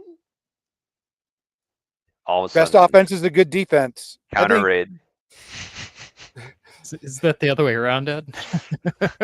I sometimes it really is in diplomacy. It's very weird. I used to when I was racing when I was like 12 or 13 or 14, and maybe I take a stab at it. I used to be so concerned with covering stuff. Then I've now just gone into just grab what you can, and if you lose stuff, it all sort itself out in the wash. And stop worrying about what you could lose and start thinking about what you could get. That's a hard mindset for someone like me, who's so hard on himself. Oh, that's that Piedmont support. Even though the maliciousness wasn't necessary, that feels nice. This does feel for Micah like a lot of covering stuff. Really like the move back into the channel. You're gonna have to make that fleet do something for sure. Getting out to Ruhr, not worrying about that anymore. That's all nice. But this is this is a pretty wide open position from behind. Horrible for Micah, even more horrible in a way for Liam, helping Austria into Kiel, which doesn't go, but for his troubles, man, how does he not read this issue with the Romania here? I don't understand it, Liam. He's not a gullible player. And so, son, I'm a little disappointed in you, but you might be able to turn it around from here. But this is great. Great news for Austria in particular, this set of moves. It's bad for France, but there's not a ton of damage that can be done. But Austria here now is in a good position. It's got a good Italian friend and is going to advance, right? Takes Galicia and can maybe get into Sevastopol.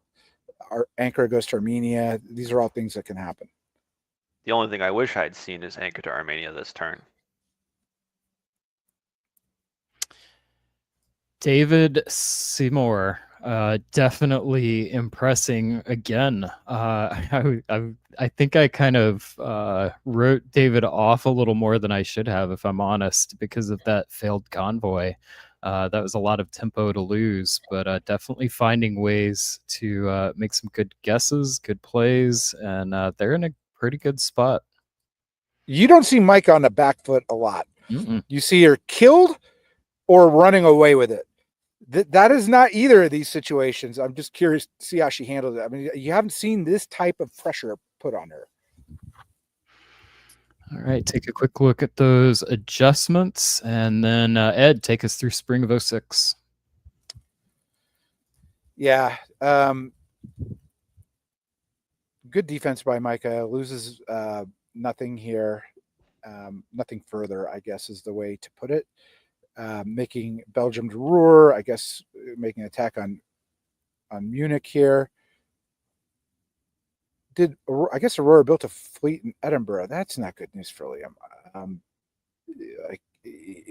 Honestly, I hope she exercises a little more patience, because Aurora needs Liam to fight the south. She can get those centers.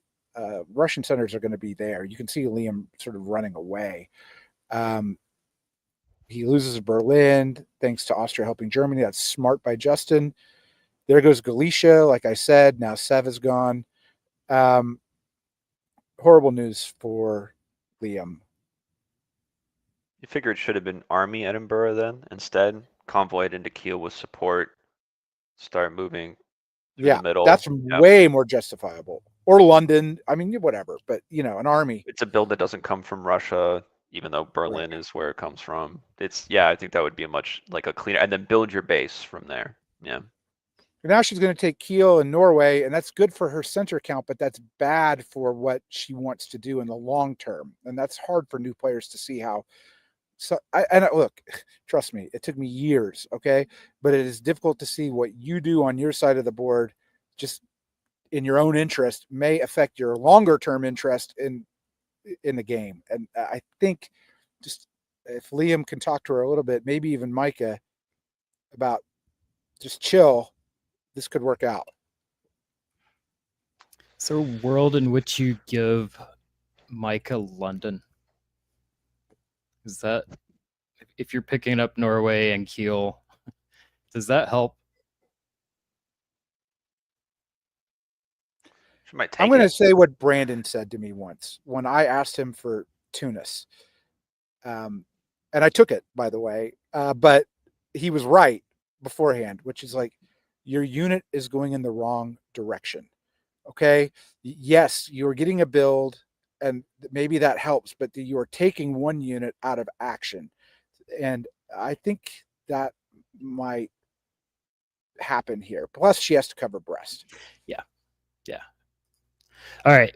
Fall of 06. This is me. Okay. Well, it's good news, bad news for Micah. She now has a fleet in Western Med, but she takes Munich, and she's got the fleet in Norwegian to help, going Norwegian to North Atlantic. This is all really, really, really good for Liam, okay? Because he's negotiated his way out of this. Because on the one hand, it's a disaster. You lose Seb, but that was going to happen anyways. On the other hand, he's now in Denmark and Berlin. He loses Norway. So he has some ability to defend himself. I'm really proud of Aurora here for listening, not taking advantage of the situation. And I wouldn't, and the convoy to Norway is great too, because it's needed for the defense of St. Pete, which will ultimately be English. So great play by Aurora. Really good play from Micah. Really good play from Italy. Bad news for Justin, loses Munich, but does get Sevastopol. Although there's an awkward retreat of Sevastopol into the Black Sea, didn't blow it up. So that will tie up a lot of units now. And this is, I think, all good for Aurora. I'm a little surprised by the tactics from Justin. I would have expected double cut of Ukraine, so that to free up Galicia to cut Warsaw, and then if you know you're going to lose Munich, kick out Silesia. Can't take Berlin back and keep Silesia, and that forces the army pressure upwards, because the real pain here is now that fleet in the Black Sea just makes everyone's life so much worse. Well, it depends if he disbands it. He made the right disband. Denmark. This is absolutely right play from Liam, given the situation. Right build from everybody in this game. Yeah, it's just such a more uncomfortable position to siege as Austria here. I don't think it's ultimately like game changing. Italy's shown a lot of reliability. I think they're going to generally stick with you, although the move to Caen is a little nervous. But the move to Caen is necessary to cover Black going there.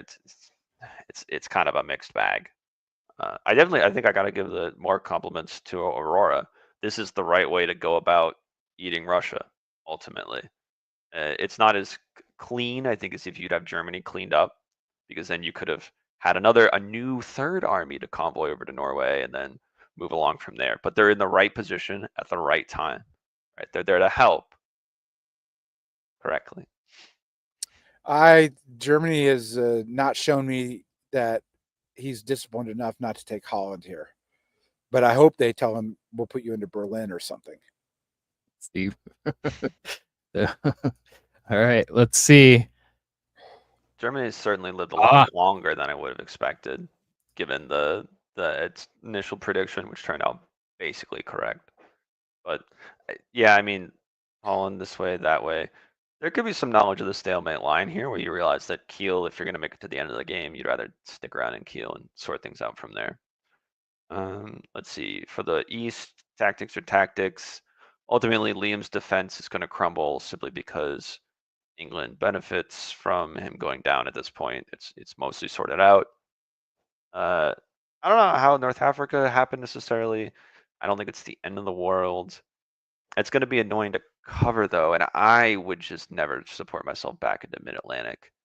That I don't quite get. There's nothing more fun than being on the other side of the stalemate line, and especially if you've got, as we've said, you tend to cover a lot of centers when you're starting, when you're new. You're like, oh, here's the worst that could happen. Let me prevent the worst. Could have walked into North Atlantic and been in a Norwegian, and then all of a sudden St. Petersburg is actually in play. We could have seen the gains, albeit slower, similar to the wintergreen in the previous game.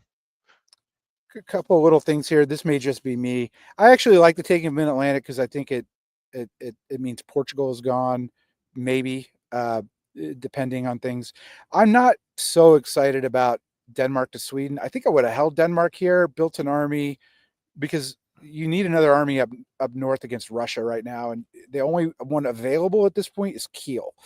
And I don't think Germany is going to be too keen to do that. But this is an arrange bounce on Moscow, but ultimately Aurora needs another army up north. Got Varmint.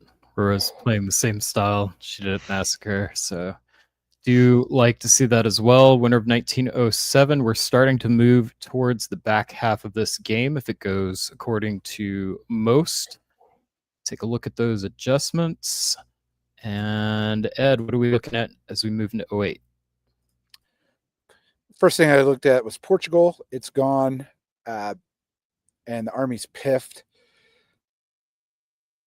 And even worse news, Aurora's taken Belgium. Hopefully that's a pass-through. I don't know if it's hopefully. Maybe it doesn't have to be at this point. Aurora can do whatever Aurora wants. It is a pass-through. She's got Liam on side. Liam got dislodged in Black Sea, but retreats to Bulgaria. I think this will be the end of Liam, but it is a fun retreat at the end of that fleet, which has been great for Liam here. What's not great is armies in Silesia now, in Galicia. Warsaw is a threat. I mean, but that's why I think the army would have been better up north than it is in Belgium. But tells me Aurora is just going to go for, if the way I'm reading it, time is short. So it's time for Denmark. It's time for Brest. Let me just grab as many dots as I can and let someone catch up to me. Maybe that'll happen here. It's a three-way race. Yeah, I mean, she could definitely top this board simply because killing Russia might just take too long from the other side of the stalemate line. There it goes, by the way. There goes Berlin. There goes Denmark, Belgium, Brest, and she's in Mid-Atlantic. And she's got a friend in Liam. And she doesn't have to worry about defending further of Moscow. There's no armies on the line here to hurt her. So as long as she's comfortable that Liam will disband, I guess, Livonia here, I think she's okay. Well, he can go to St. Pete now, and he might do that. He might disband Warsaw. That might push her back. I'm thinking about the negotiations back in like 03 now. Maybe England talked France out of taking her down and not the other way. It wasn't, mercy from the French side, because it just seems like a relationship that was very positive, and it ultimately like really turned England's game around, not getting like eaten from behind in a way that some people would be willing to throw themselves through England and then try to go recover what got taken in Iberia later, right? Units in the wrong direction, one might say. Yeah, we'll see if the game draws here.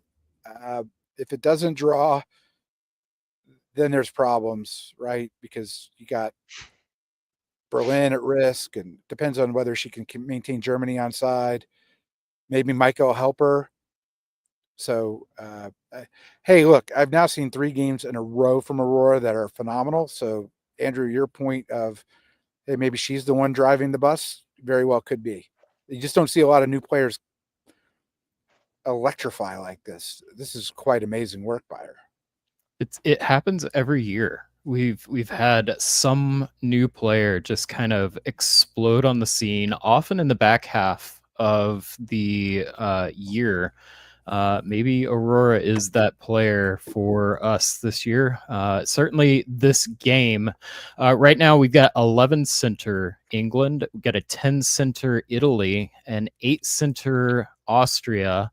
And then the difference makers, as it often comes down to, might just be who can negotiate with those smaller powers at this point. What is their motivation? How do you keep them on side? How you give them something to do that's not in your direction?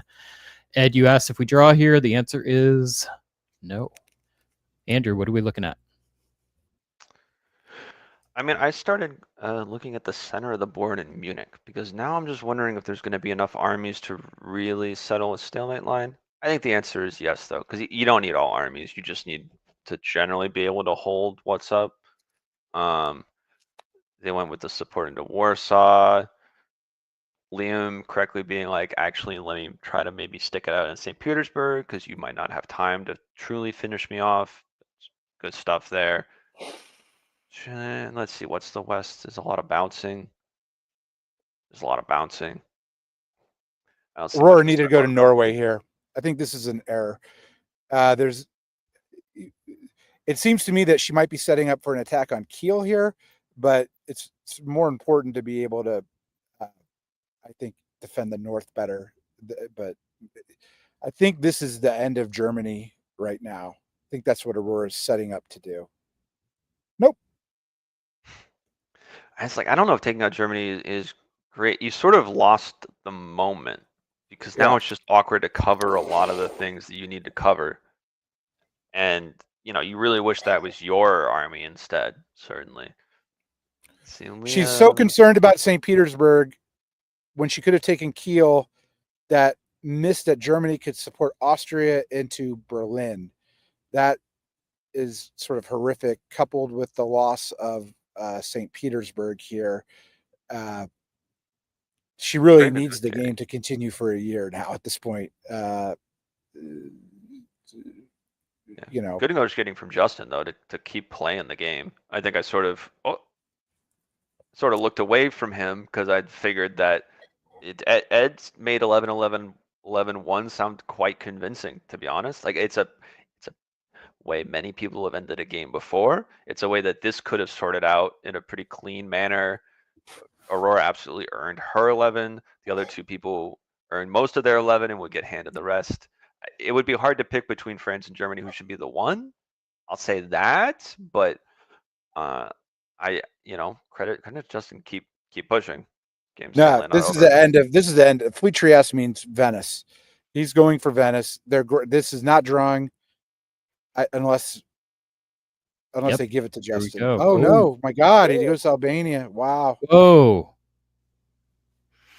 All right, Ed, what are we seeing? Aurora gets back to St. Petersburg, which is great for her, and she could have gotten it, so that was great. Now setting up for the attack on Kiel. I don't know why Justin doesn't go to Adriatic here. I do not know why he doesn't go to Adriatic. And I'm not sure why Ankara doesn't go to Armenia, I can speculate that. He was worried that Bulgaria would go to black, but maybe this will be an arranged 11-11-11-1. And that one might be Micah, it might be Germany, but it ain't going to be Liam. I was going to say, tactics can't explain not going to the Black Sea, so it's got to be diplomacy. But now Albania is walking around. I mean, I'm the type of player that actually wouldn't go to Adriatic. I think you're going to get gummed up if you take Venice, and it might not actually be to your advantage necessarily. Granted, it's a center off them, but it's like confusing to be an Ionian. I just don't know. And then not have Trieste open because you could self-bounce, walk back to Budapest, and leave Vienna open for the retreat if they kick Tyrolia out, get a second fleet down. Because if a fleet goes to Albania, I have to assume it's because you're trying to get Trieste open for the next build, and you didn't want to risk getting Tyrolia dislodged in that turn while also holding Munich. I don't remember quite what the tactics showed, right? Like something else is going on. Oh, Yeah, 19... I don't know if it'll draw, but I mean, Justin's at 12, so there ain't no 11-11-11-1 happening unless Justin gives one back. And he might give Berlin back because Berlin can be taken now. Yeah, winner of 1910. Right now, Justin would win if the game ends here. This is usually what we see if the game goes to time, but sometimes Virtual Diplomacy League does not end by year, it ends by time. So sometimes we do see 1911, occasionally 1912. Let's find...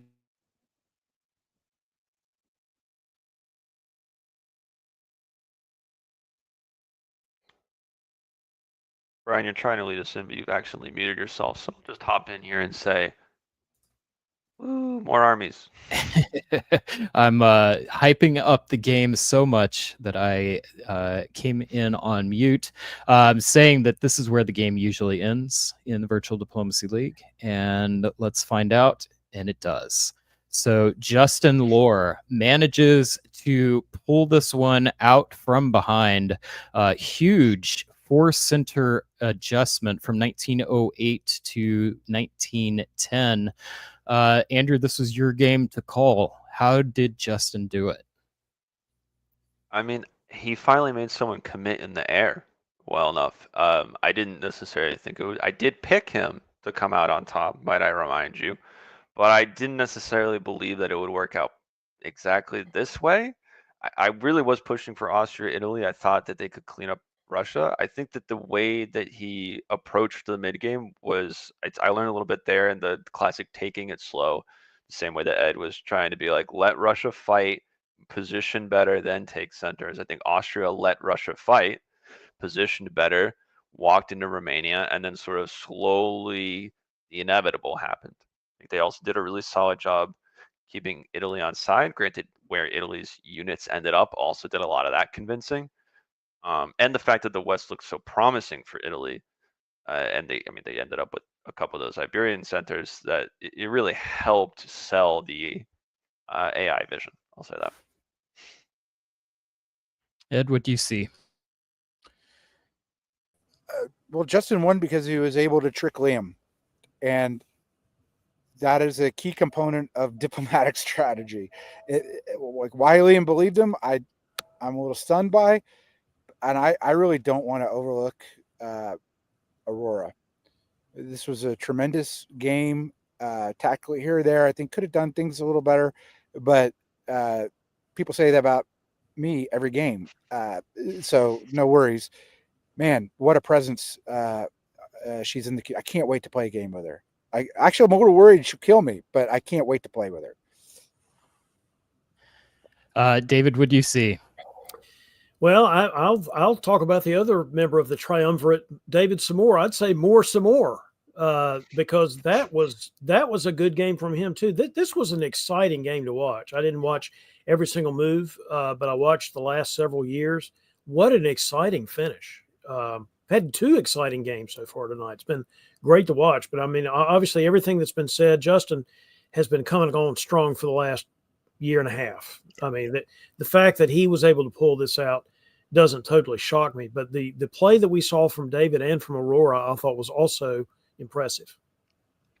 I will also point out Katos partied like a rock star, went out in a blaze of glory. I do think that Justin won this game when he managed to convince Katos for the support at the end of the game. That could have been something that went to Aurora instead, or Aurora could have moved in to take it.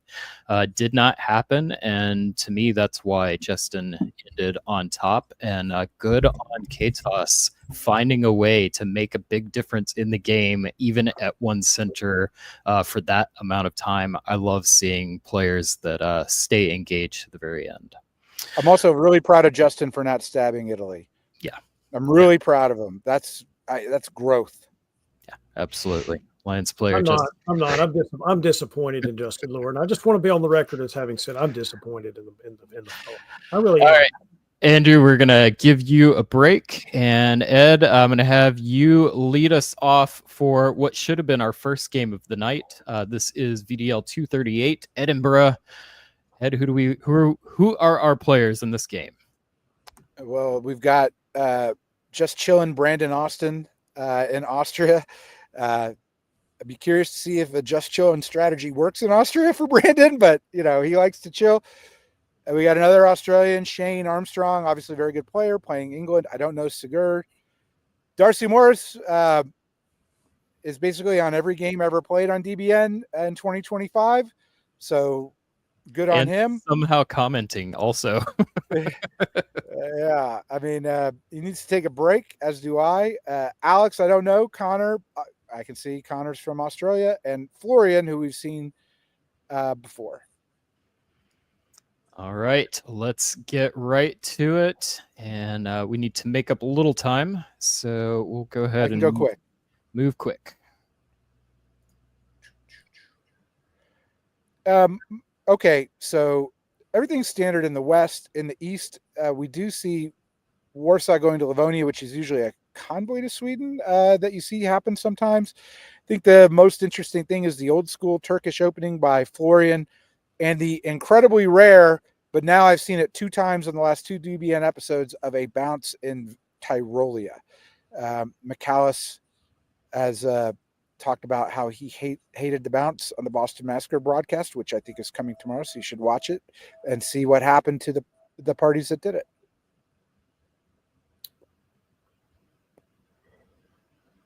So in the fall, bounce in Belgium. No convoy to Sweden. Instead, Sweden just goes to the fleet per normal.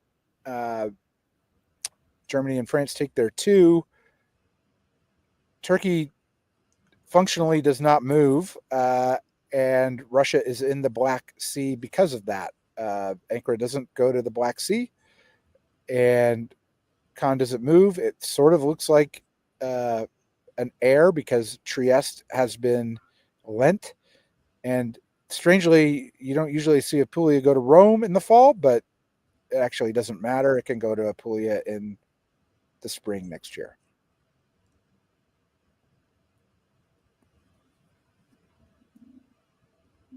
Look at Germany building a fleet. Yes, Germany, build a fleet. Unlike the Nexus game. Unlike the Nexus game, which Darcy is stuck at 1 fleet, and I bet he wishes he has 2 fleets in that game. Correct. Could be an experience with that one. We've got Sigrid building the interesting build to me, which is Fleet Brest, and then also Florian putting the army down in Smyrna. Those are the standouts to me. Let's find out what they mean as we go into Spring 02. David.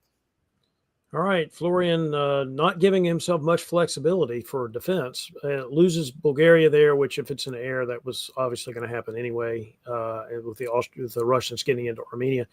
So if it's an air, how fast do the air powers jump into the void, the neutral zone there between Germany and the East? And the answer is now. Tyrolia, Bohemia. Tyrolia gets bounced, but Bohemia comes. Darcy knows this. Darcy's already, moving that guy to Tyrolia probably on purpose there. And the fleet move to the Baltic with the army to Kiel allows a convoy, if that's what Darcy is up to there, a convoy into Livonia or other points, Sweden, whatever he wants to do. Otherwise, we got Sigurd basically just going, moving units around, but staying out of the water, so to speak, going to Spain there. Not putting Brest in English Channel, but using Brest in the Mid-Atlantic. So we'll see if this means 2 fleets into the Med. I'm assuming it does, along with the army into Piedmont. I think it's a Western triple response to what they viewed was an aggressive air, but it's not really a super aggressive air, right? Because Warsaw and Budapest bouncing Galicia, yep. Which is going to give the jump to the west here. I also think it's if I'm Austria, I want my army in Bulgaria. I don't want my fleet in Bulgaria. I mean, it's difficult to maneuver from there. If it's really an air, I would prefer my fleet to be in Greece. But functionally, I don't think it matters. Sev to Armenia is important. Turkey can be cracked pretty easily from this position. if it is truly an air that's going to stick together for a long time, you don't even need the Austrian fleet. So at some point, that might be what they're thinking. We'll see. Where you kill it at a spring turn, in other words. Ed, I wanted to ask you, you kind of read my mind a little bit. How do you feel about the West going into a Western triple in response to seeing the Italian fleet in Aegean signifying like a really fast air?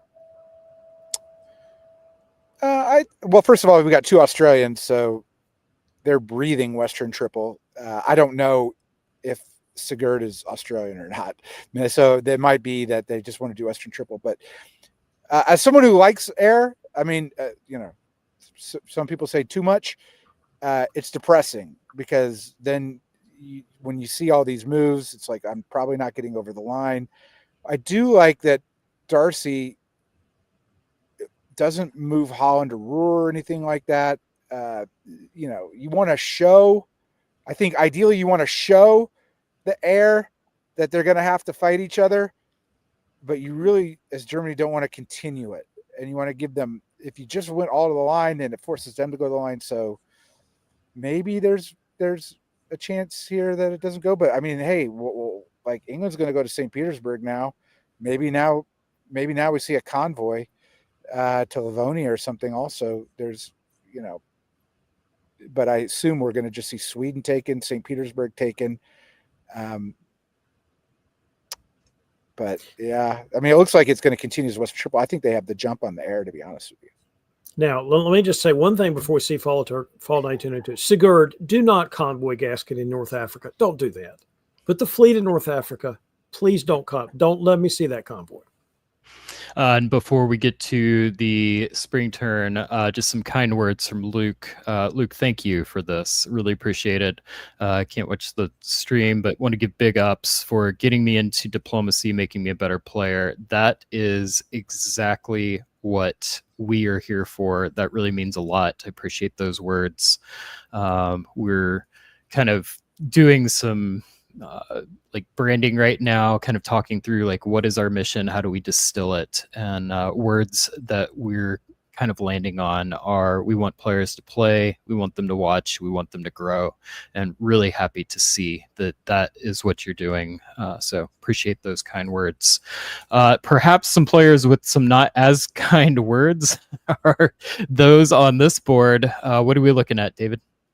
All right, he does put the 2 fleets in the water, so good for him. I'm talking about France. All right, so it is pretty much what we've been talking about so far. It's the air versus the Western triple. England's already in St. Pete.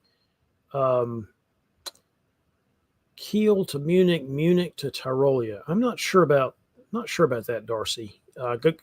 If you know now that the Austrians are in Bohemia, go ahead and put your army in Silesia and move the other fleet down. Try to get some position here. That's a beat missed. We talked about you talked about, Ed, about Austria and Russia bouncing, and Galicia is a beat missed. I think that's a beat missed on the German side of it. Turkey being destroyed is what you do when you're the air, and all the other units going north is what you do when you're the air, with the fleet going to Tunis. Now, there's not good fleet. There's not a very good fleet situation for the air. So Italy's not building, right? Italy is the one that did not get a build.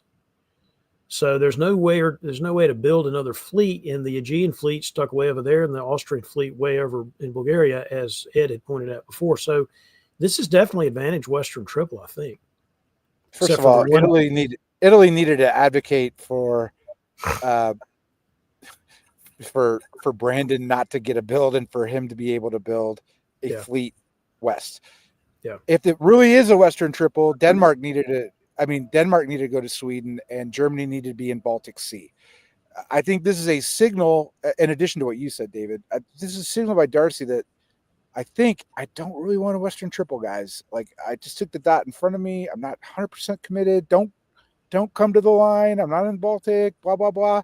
We'll see if it works now. If it doesn't break, if neither side breaks here, we get into this lock situation. How do the Italians do get a build? Is that because they didn't? Tunis. Oh, that's with Tunis, right? Of course. Yeah. Never mind. Oh, okay. I missed I that. totally missed okay, that. that's Yep. good. That's my mistake. Yeah. So Good job, Michael. Yep.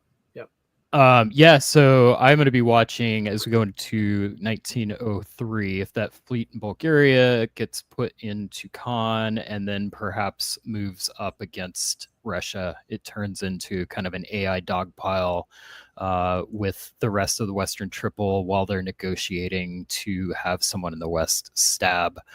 Usually, if that happens, Germany is the odd one out. So if I were Germany, I'd be really hesitant to overextend.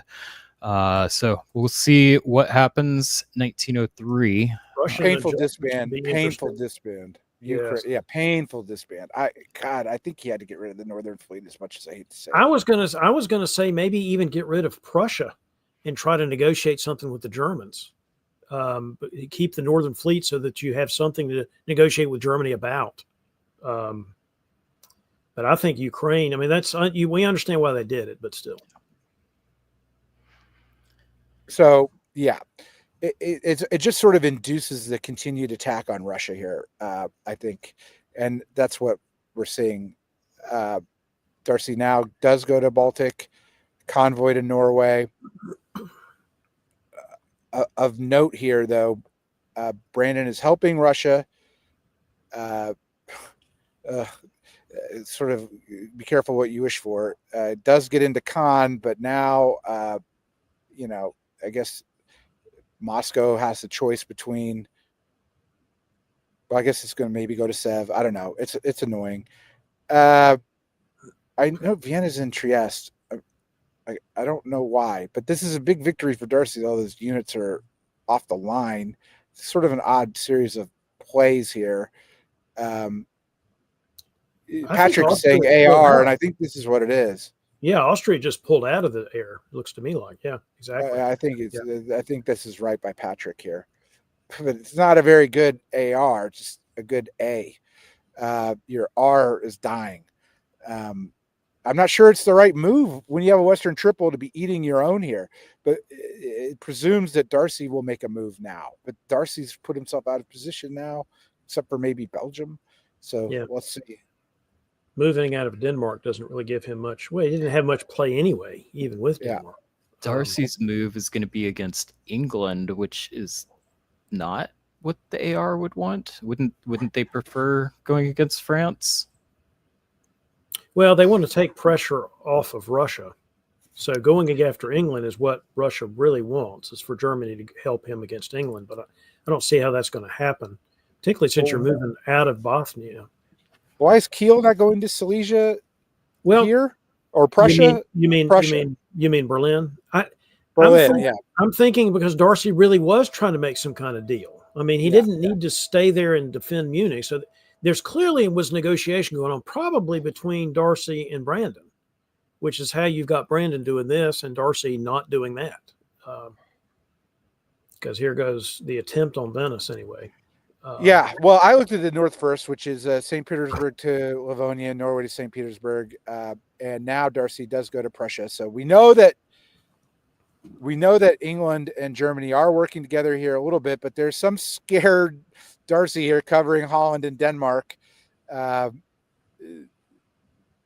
Okay, and we so the Western Triple is alive in the north, and in the south here, Tunis is lost. That's a sort of a dangerous move, because if Tunis hadn't gone to Ionian and it goes to North Africa, that could have been a raider on a retreat, which would not have been good for the Western Triple. But I will tell any player listening, if you see a fleet in Lyon, always be thinking about the convoy to Tuscany.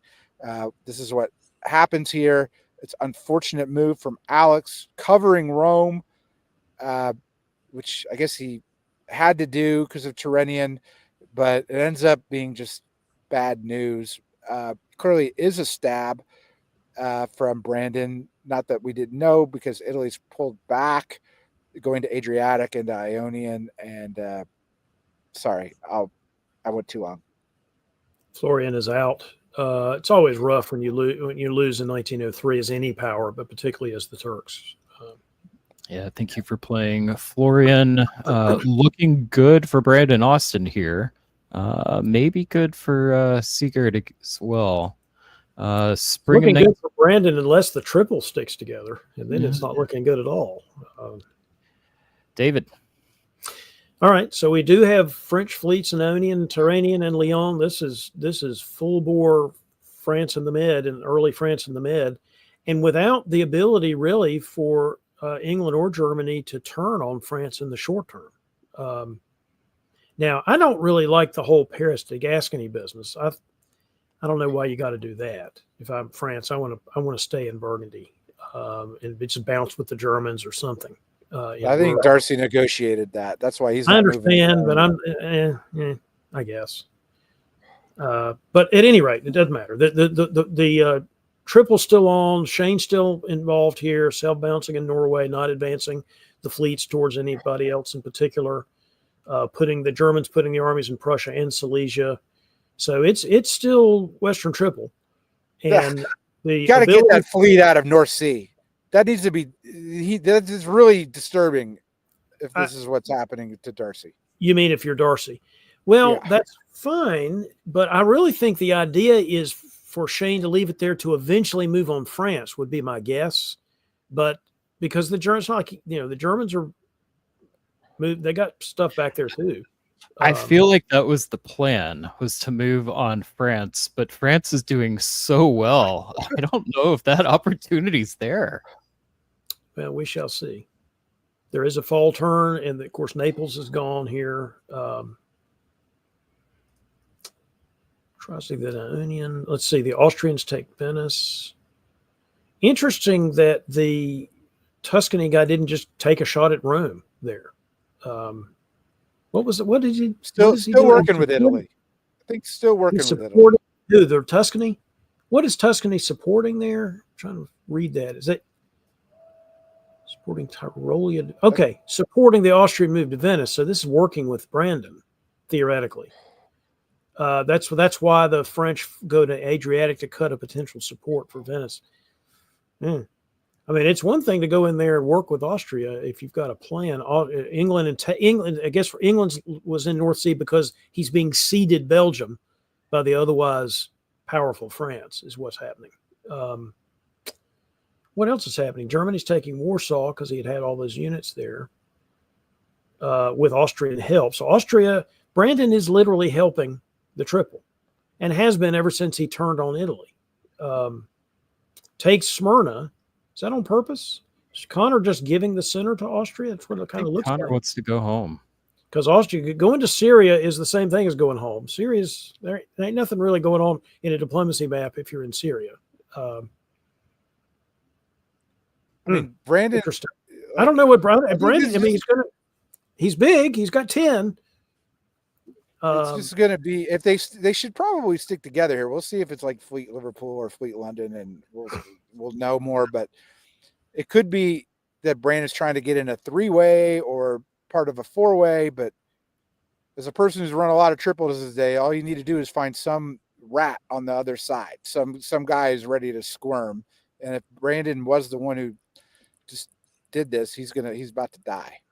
I think the question is who could turn on whom. I mean, I guess in theory, Germany could go into Burgundy here. England could do some screwiness.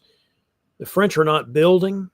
Because they gave Belgium away. That's why they didn't take Rome. Now, if France had an extra build, this wouldn't really be as much of an option. He does have defensive units, though. I don't know. I don't know if Brandon's going to be able to pull this off. I don't know if Brandon can pull this off. We'll see. They shouldn't attack Sigurd. I'm going to go with it. Like, he's played really, like, they should pick Sigurd over Brandon, and I hope they do. No offense to Brandon. All right. Well, before we do Who Do You Like, David, you got a fan saying hi, so I want to pass that along. And Tom, thank you. Tom Minority is a long-time player. He started playing before I did, which means that's a long-time player, and showed up at DixieCon this year for the first time in decades. It's great to see Tom back in the hobby. Awesome. Tom, thank you for watching. And that means it is time for Who Do You Like? Ed, your call, your first pick. I don't like Brandon.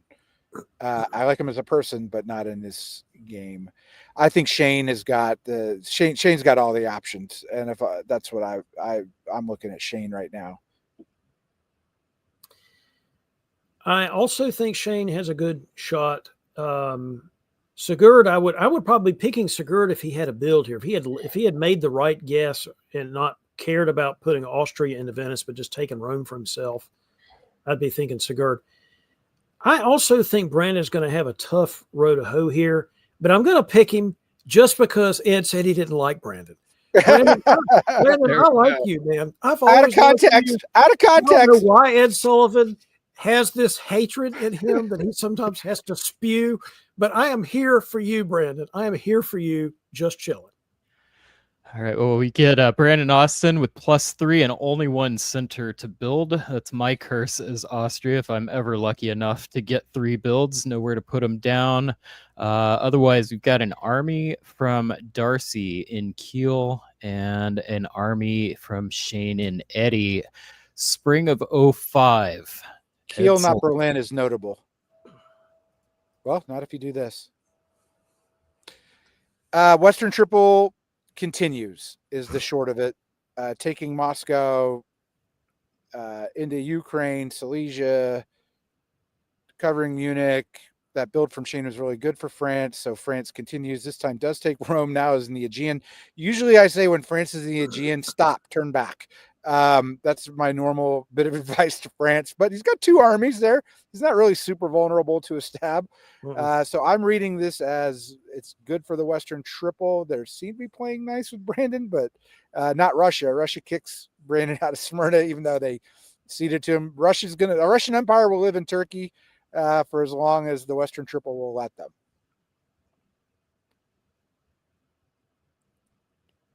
Brandon, I just said something good about you. Now pull something out of your behind here. You're going to have to. He got it. He didn't lose Smyrna after all. They've killed Russia except for one center. I note that Norwegian has now gone to the North Sea and Barents to Norway. So there's lots of years left in this game. It might be time to turn on somebody. With France's 2 builds, I would suggest not France. I think it's Darcy's time to go. Really, Darcy? You mean Germany might get stabbed in a Western Triple? How dare you suggest such a very unorthodox thing? By the way, people who don't understand why there's some joke orders going to Greece here, it's because Greece is where the world DipCon is next year, 2026, in Greece at the end of May. Go if you can. That's what these guys are trying to tell you, and we're telling you that too.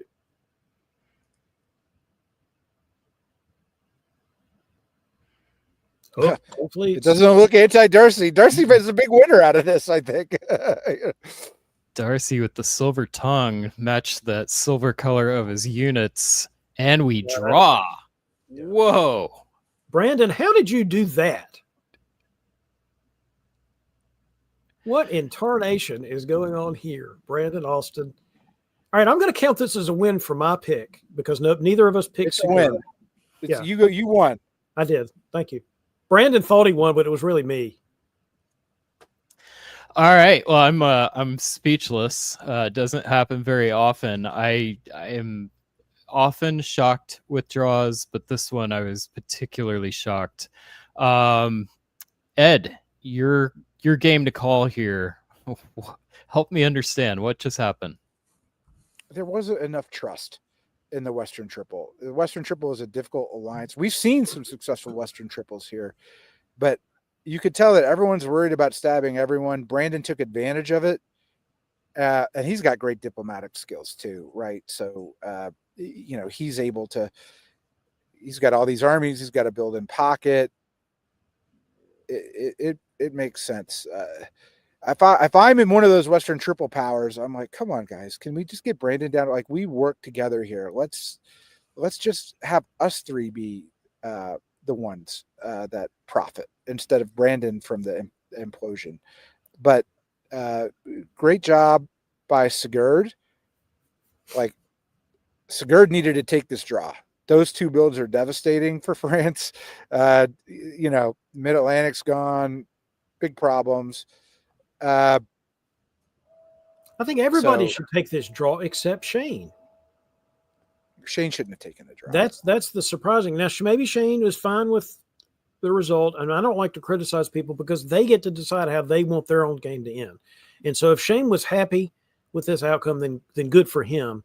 But just from the outsider looking in, it's hard to see why you would be happy with this.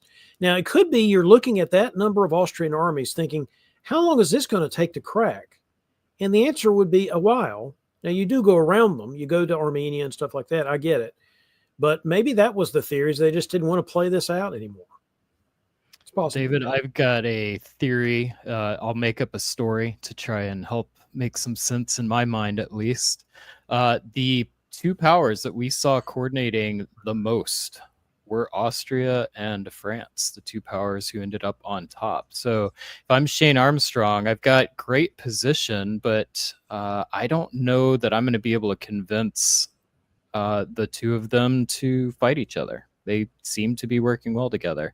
So maybe it's not me at 8 an opportunity to grow.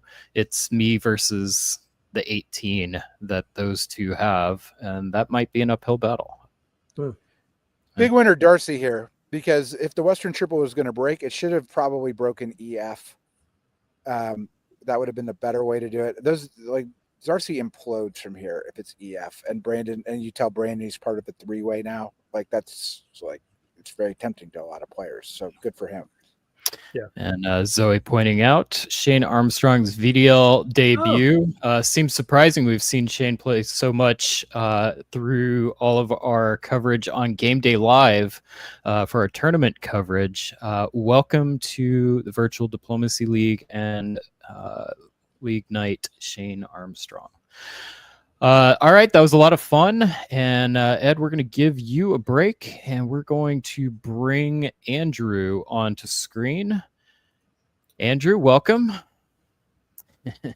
And it is time for us to switch over to Nexus Press League, our feature league for tonight. While we're doing this, do you mind, while I'm bringing it up, would you mind kind of helping our audience who may not be as familiar with the Nexus Press League talk us through what is the format, where are we in the season, what kind of games are we going to see tonight? Just kind of help set up the rest of this section of the show. Absolutely. So the Nexus Press League is one of a couple of leagues that are in sort of the Nexus Leagues consortium. And the number one goal of the league is just to provide a place to play if you're not really sure where to play or how to play or when to play. And at basically any time, we'll have a game happening within 2 weeks. Specifically, press. If that's not obvious from the part of the name, we're all about writing here. None of that chit chat, none of that Discord voice call. I mean, I guess I would run a mail game if there were 7 people interested. I would absolutely help adjudicate that. Anything where the written word is getting out, getting told, that's what we're about. I actually ran a bunch of mail games, and the fun thing was getting postcards in the mail with all this negotiation. You're like, if somebody from the mail service or the U.S. mail was actually reading that, they're like, France is going to destroy the Russians in Munich? What's happening? It's great. I mean, they find old mail all the time, right? And then they send it along 20, 30 years later. You could actually end up in a museum. Yeah, you'd be like, no, really, it got lost in the mail. And then the Smithsonian. But I was going to tell you. Can't wait for that to happen. Andrew, I think there is a better than zero chance that you might be able to find 6 other people that might be willing to do a postal game. If you do, and you make that happen, let me know, because we 100% would put that on DBN. That would be a blast. We will put it on DBN 2 years from now when that game is done. Absolutely. I once Yeah, played in I've a game that seen took me 6 years to negotiating. finish. Yeah, I know some WemDip games that was their old championship where it ran like through the other championship and then was Yeah.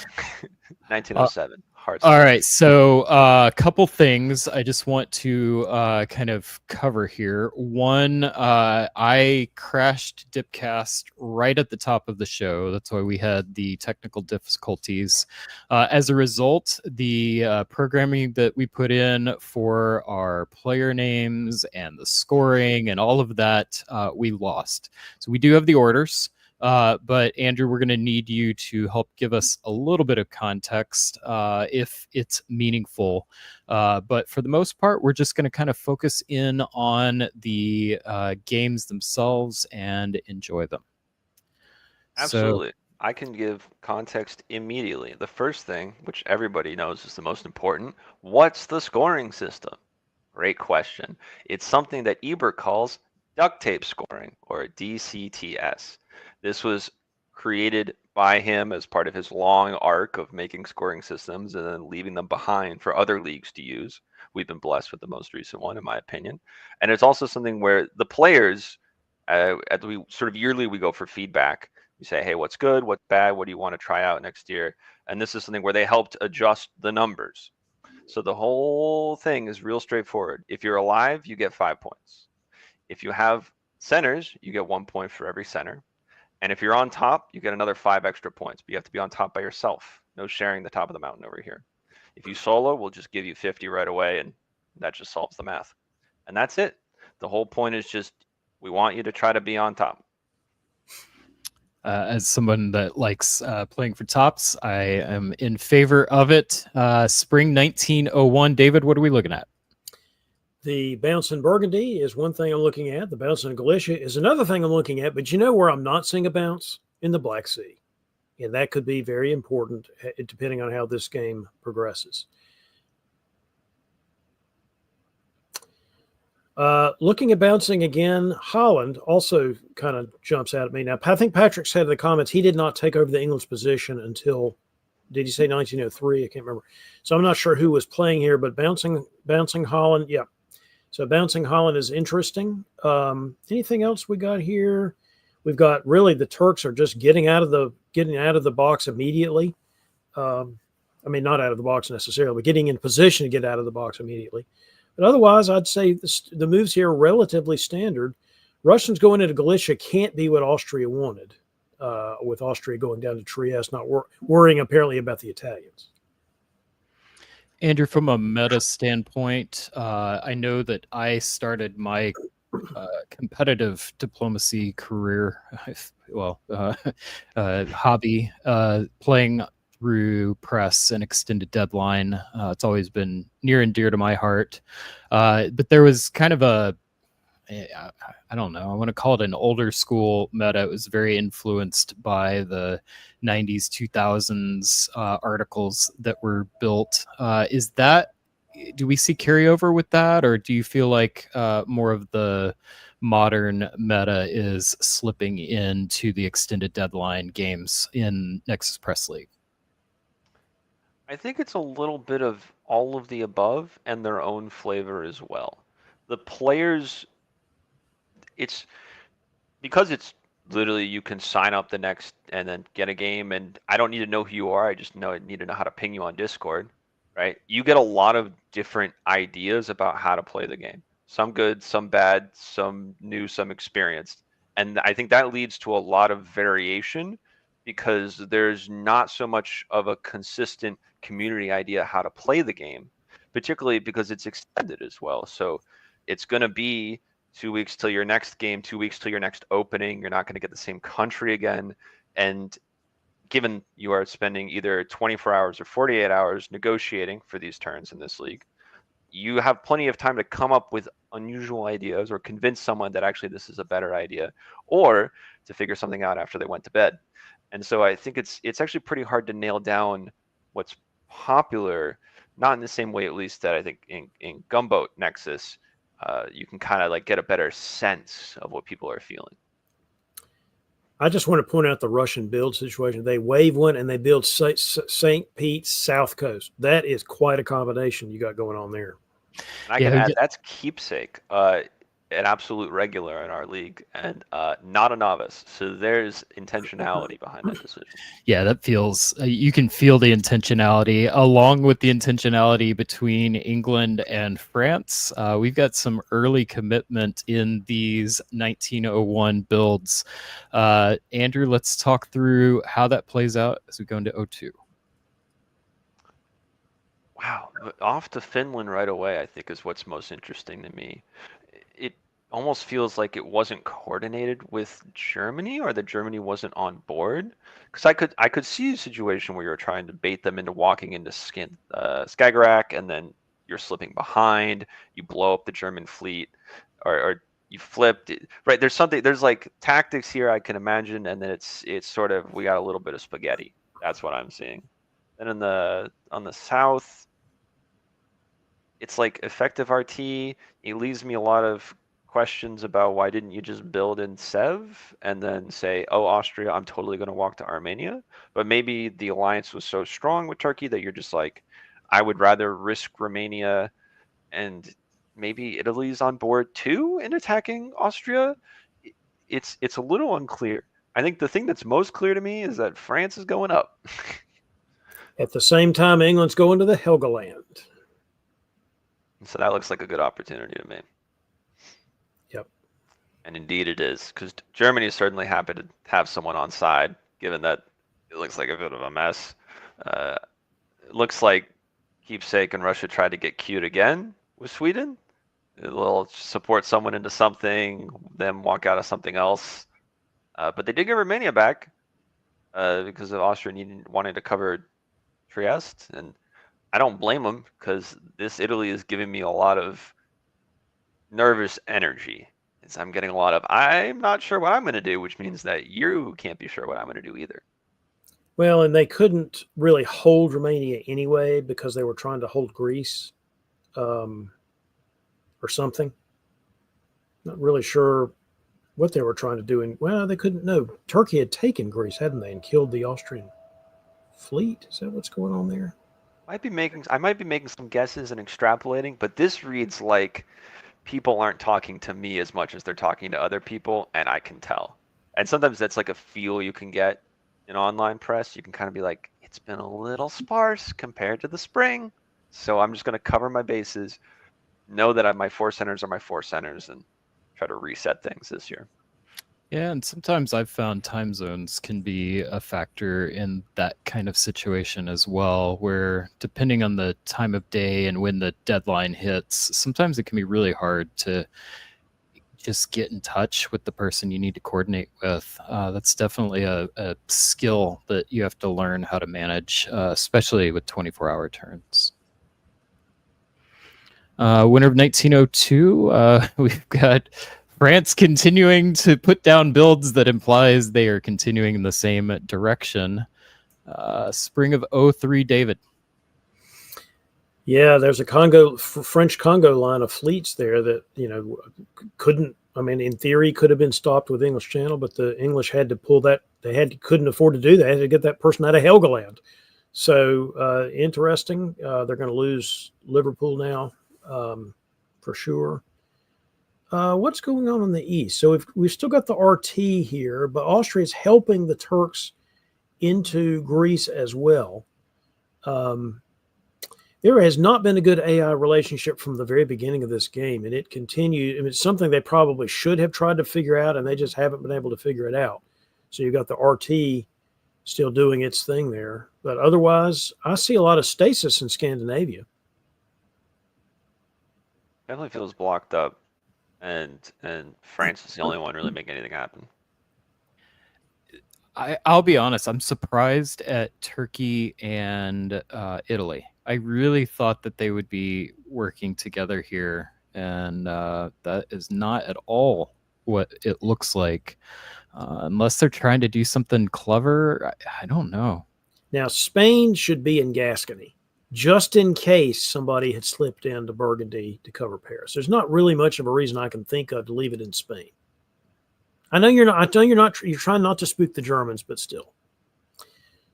All right, so they do go now though, because once Tango finishes doing the tango in England, they got to figure out what else to do. And at that point, the question is going to be, do you turn on Germany? Do you turn on the Italians? We'll see which way he goes or she goes. Well, I can't tell who Tango is. What else we got here? Yeah. English Channel is lost, but that probably doesn't really matter. Fleet was interesting, but I'm assuming it's going to Bohemia. Yep.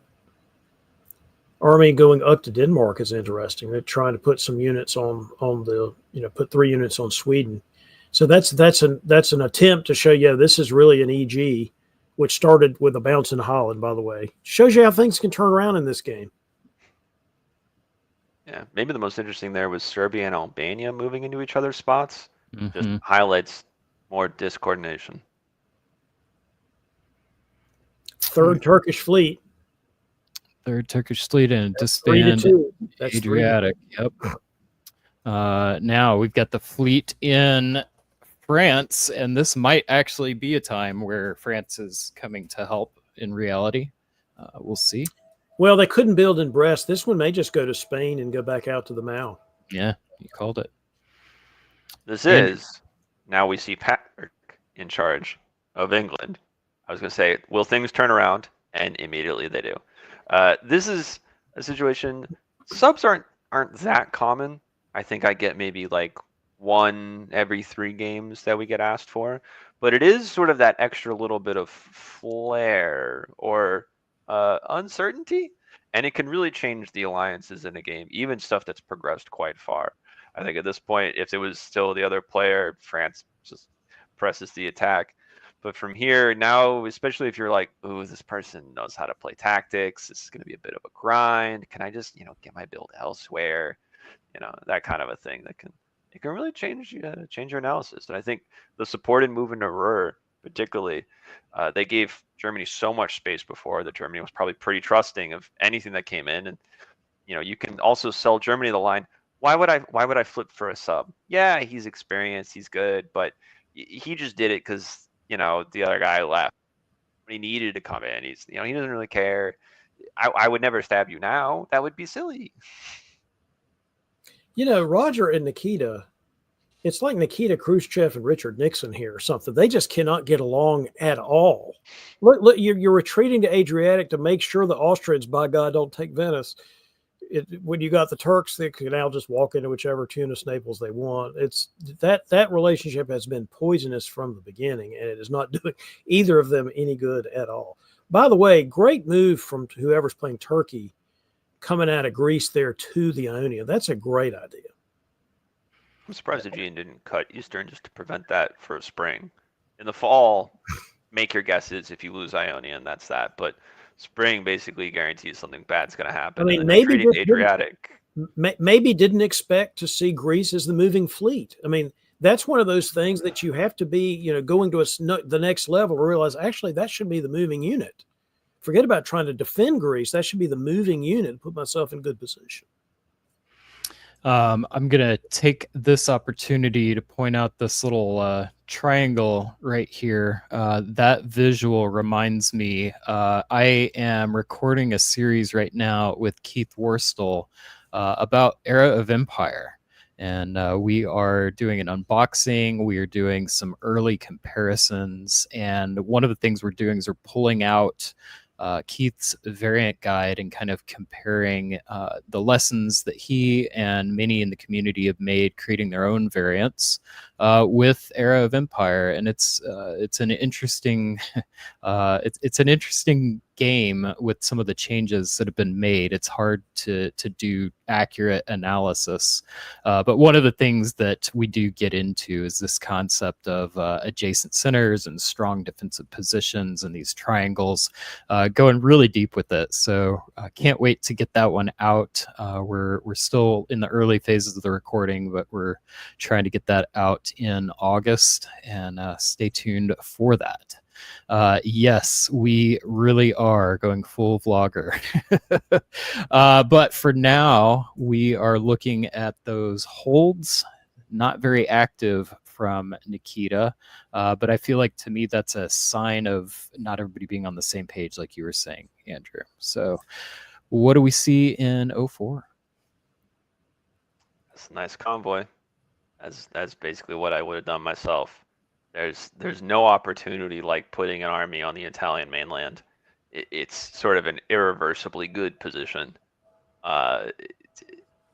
It's just nice. I think this is the best trick that basically everyone else has been aired. I'm excited to see where this goes for them. From there, I'm a little surprised by the attack on Trieste, given that could have gone wrong in a lot of ways. Maybe Austria sold Italy on the, Turkey's just too far gone, and I know I'm going to die if they progress. So finally, let's work together. And actually, I'm going to try to smack Trieste, and you're stabbing me again. And this was never meant to work out. So they'll be going down together, I think, in short order. I think it's a little surprising, though, that Russia's not trying to partake in the spoils. Budapest was guaranteed, especially if you know about the Bulgaria support into Greece by Serbia. And Italy is probably feeding you stuff about how much they don't like Austria, and I'm just going to hit them, and I'm lying to them. It seems like there was a lot of opportunity that's not being taken here. Well, one missed opportunity the Italians had there. The Aegean was clearly going to get hit. There was very little reason to think that could be supporting. Either that goes to Greece or support of Albania, or goes to Bulgaria, hoping that this happened. But again, we're quibbling. They're on their way down anyway. So it would just be another pip and going further down. Yeah, France's position here is quite good. And Turkey. See how Patrick responds to that now that he's running the show in England. So time for Who Do You Like? I accidentally revealed the orders, so we'll take that into consideration. David, your game, your pick. Well, I didn't see what orders you revealed, so that's not fair. The builds. Oh, you mean the builds? Yeah. I'm actually not a big fan of the two army builds from France. I think an army and a fleet here, but it doesn't really matter. I think France is in clearly the best position here. Turkey is also in a really good position, but I still think France. I'm staying with the tango. Andrew? I think it's France as long as he immediately goes and stabs England. I think going to turn south to fight for Italian scraps here is kind of a waste of time and momentum. Free move to North Atlantic, do it. This is your chance. It's, Germany's going to be a mess / grateful.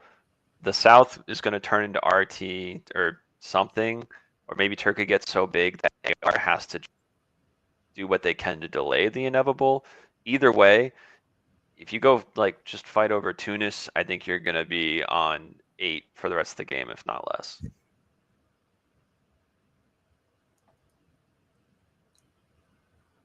So France, asterisk.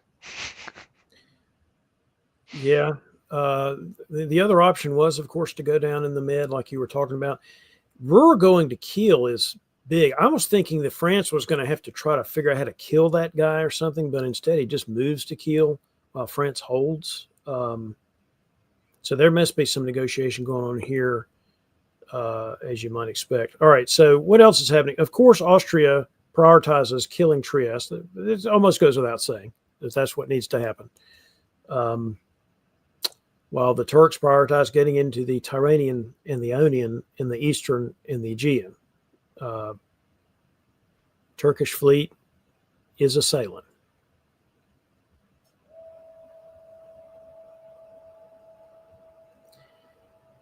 Which means Tunis. Wow, what a great guess there that they could take Tunis with the 1 and bounce Lyon. That's a good guess. Let's see. Austria takes Rome. Italy takes Venice. Typical, AI cooperation. What else is happening here? The English being put in Belgium by agreement, which is fine. I mean, I think since France is committed to going south and all that, you might as well work with England as long as you can. Otherwise, handing over Belgium as a way to get them out of the English Channel, maybe. It's true that you're not getting a build, though. I think you're Piedmont disbanding. holds. Piedmont holds. Piedmont holds. Piedmont holds. A lot of holds. I think I would have done something there. I'm going to avoid my usual tirade about holds and just say I think you probably could have come up with something else to do with Piedmont there.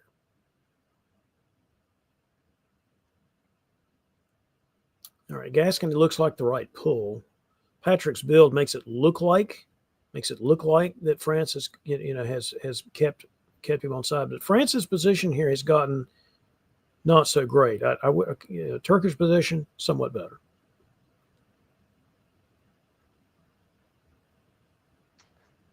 Loses the guest round Leon. That's tough. There's not much you can do there. But it's like I said, it's just going to be trouble from here. Credit to Turkey. They're doing the thing that you do need to do, which is go that way, then go that way. You always have time to go that way. Not all. It's about getting as far west as you can while you still can, and then working it out from there. But that's where one French fleet delays that enough that, again, you're never going to win the fight over Tunis. Like you don't have the position to make the Italian stalemate lines that work. You're just not going to bother with it. Looks like Italy's the real loser here somehow, and Austria is also going to hang out for a bit. Yeah. But what are those Austrian armies doing for you? Because all they're doing is being in centers that aren't yours, and all they're later going to do is threaten invading you. It's like, no, maybe we're going to see in fall 1906. Maybe we're going to see that Bohemia person go to Vienna here or something like that. It's possible. I will say this: that thing when England was led into Belgium, there was no reason for Picardy to stick and do that. They should have gone ahead and gone to Brest that turn, so they'd already be in Mao. That was just a beat missed there. yeah, I think I'm sort of surprised. In my mind, I'm stereotyping. It's been a little bit since I played online press. Like the joy that it brought me was I had so much time to figure out all my moves, and everything could be so efficient and perfect. And then, yeah, I mean, I got stabbed, but like what it would have been pretty. And here, it seems like everybody is a little hungover, is a little like they woke up the next day and they're like, oh, I'm still playing this press game, but they keep being like, I'm still playing this press game, I'm still playing. And it's where I wish it was a little sharper, not necessarily a little meaner. But maybe it'll pick up because these games are also not necessarily short. I guess I should have thrown that in the beginning. Our end date for this is winter 1915. This can go on for a little bit. And that means that life happens as well. You can have weeks where you're on top of this and the adjudication deadline is like perfectly right before you go to bed. So you get to see it. Maybe you're the type where everything's going well so you don't dream or have nightmares. And then all of a sudden it shifts so it's 6 a.m. for you because someone misses retreats a couple of times, and then your game can get a little bit harder, like Brian was saying. That's a miss. That's a missed guess by the French in Munich there. They could have held it and didn't. Took a shot at Kiel instead. Belgium to English Channel, by the way, is probably there to help. So we'll see. We'll see how that goes. Maybe, but also, like, if I'm being perfidious here, I could see if maybe I know if I were the English and I knew what the Russians were up to. This is a way to, hey, I'll support you in here into something that I know isn't going to work, and so that you lose, and I'm going to slip into a position where if everything goes the right way, I've got opportunities to make that choice instead of my ally. It's not bad for Patrick. Perhaps. Although if you're going to stab, just go ahead and take Holland. Don't move to English Channel and build two and go after France that way. We should have an idea on that this turn, right? What? Holland got disbanded. Never mind.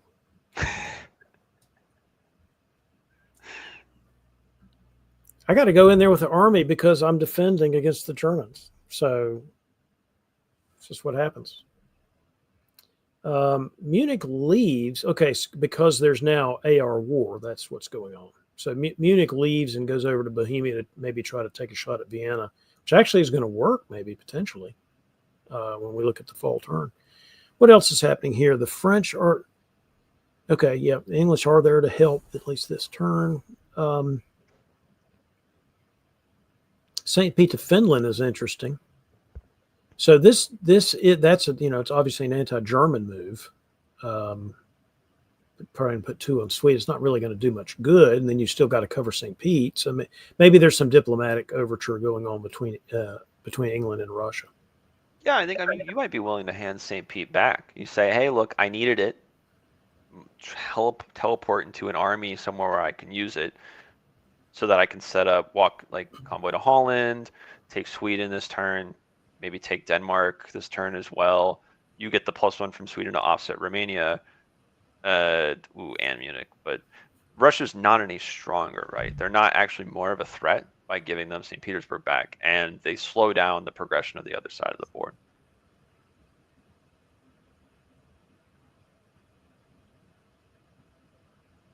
Not quite. They do take Denmark, and they take Sweden. The Russians take so it's an ER deal, yeah. Because the Russians take Berlin, so it's an ER deal, which probably makes sense for both of them, honestly. I mean, Germany wasn't really doing much for anybody at that point. They weren't really of any use. A lot of dipsy, as we call Balkan dipsy doodle, between the A's and the T's of the world. So Romania is left in Russian hands, which is very good for Russia. It's a pretty sweet outcome. And yeah, collapsing Turkey does Germany take here. run. Yeah, Turkey does take run. It's like, Russia, why do you care? Like, the big England, the only thing that does is pull France away, and no problem for me if they're going to bother someone else. Yeah, Nathan, I completely agree. This is a very impressive comeback that we see from that rough's position, kind of getting the separation initially, and then kind of maximizing options. There's never a point where the decisions that were made forced a commitment, but there's so much that Patrick could choose to do whenever he wants to do it. Yeah, this was not a prediction any of us made, and I don't think we could have fairly made in 1904 that this is what we'd be looking at. But all right, obviously impressive. Yeah, a diplomatic turnaround, by the way. It wasn't like there were some guesses and this, that, and the other that on defense that turned things around. This was all diplomatic. Still a good position for Turkey as well, but Turkey's got the rougher road than England right now. I don't know if it's so good anymore. Like, the growth is through stabbing Austria, and you're not in a great spot to stab Austria and get the gains. It wasn't even a stab of Austria. I mean, they were fighting, totally fighting. But yeah, that was the issue with that Serbia person, is that wasn't a sustainable thing unless you tried to pull it back to Bulgaria or something. That would have braced, but it still would have been killed in the fall. Look at Portugal. Look at English Channel. When you build the two armies, this is one of those things. You build two armies. See, I'm not coming. I built two armies. I couldn't build any fleets there. He's coming. Because he was supposed to go to the Western Med. Patrick, you were supposed to go to the Western Med. I don't know what you're doing.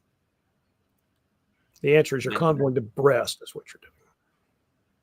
At this point, there's really not one, like, no one else is in competition for the board top, right? There's just no way to get your ducks in order given the mess. Yeah. No, this game is over. Turkey might think otherwise. They might think they can do something here. I mean, but they are still facing a 5-knot Austria. But we'll see. The game's not over, so we'll see. They just have too many fleets. Like, there's not enough to fight for now that fleets make a difference. And so, your growth is Trieste, Serbia, Greece, and you have 3 armies to take it. Well, there's Russian armies.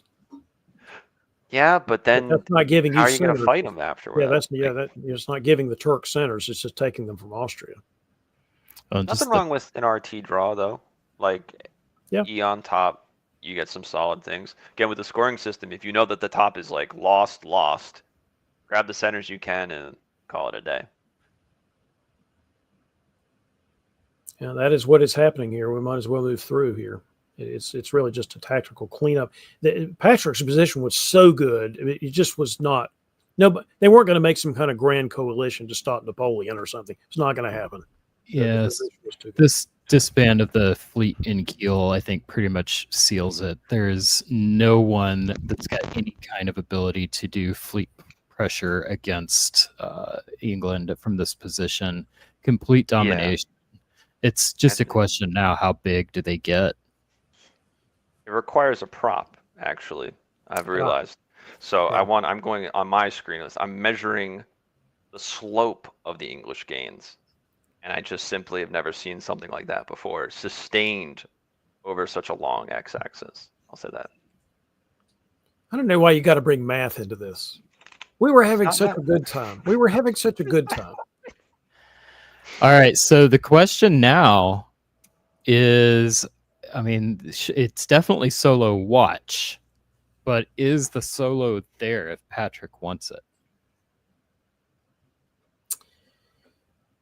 It is stoppable. It's clearly stoppable. It's not like he's guaranteed of taking 18. That's not true. So it is stoppable if they do the right moves and if they disengage correctly and if they get up there fast enough and all those sorts of things. Is there anything you see as a must do this turn, David? From the defense? Well, you got to move everybody as fast as possible where they need to go, but they've got the units to do it. So is there anything must?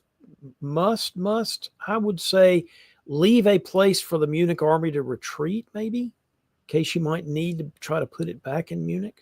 So leave something open for that, because it's going to get, I assume it's going to get dislodged here.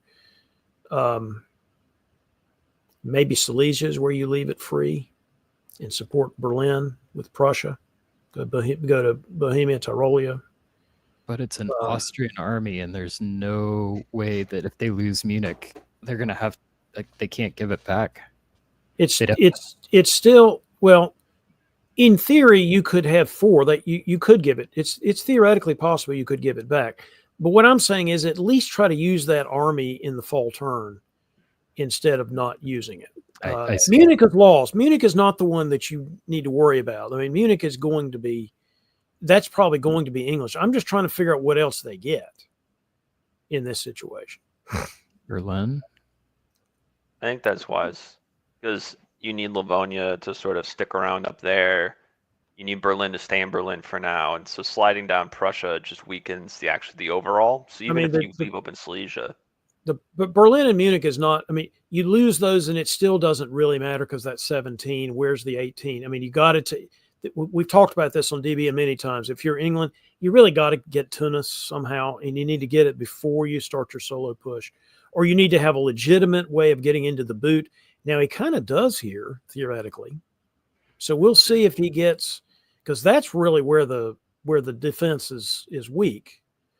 So if he gets, if he gets into the boot and these units don't get there fast enough, then it's still doable. Piedmont is huge, I think. That's what I'm looking at. Is if they get Piedmont, they get Tyrolia, they get Tuscany. Well, I was assuming everybody knew you got to go Leon to Piedmont here, or you might as well just concede, because that's way too dangerous. All right, that's fine. Do that.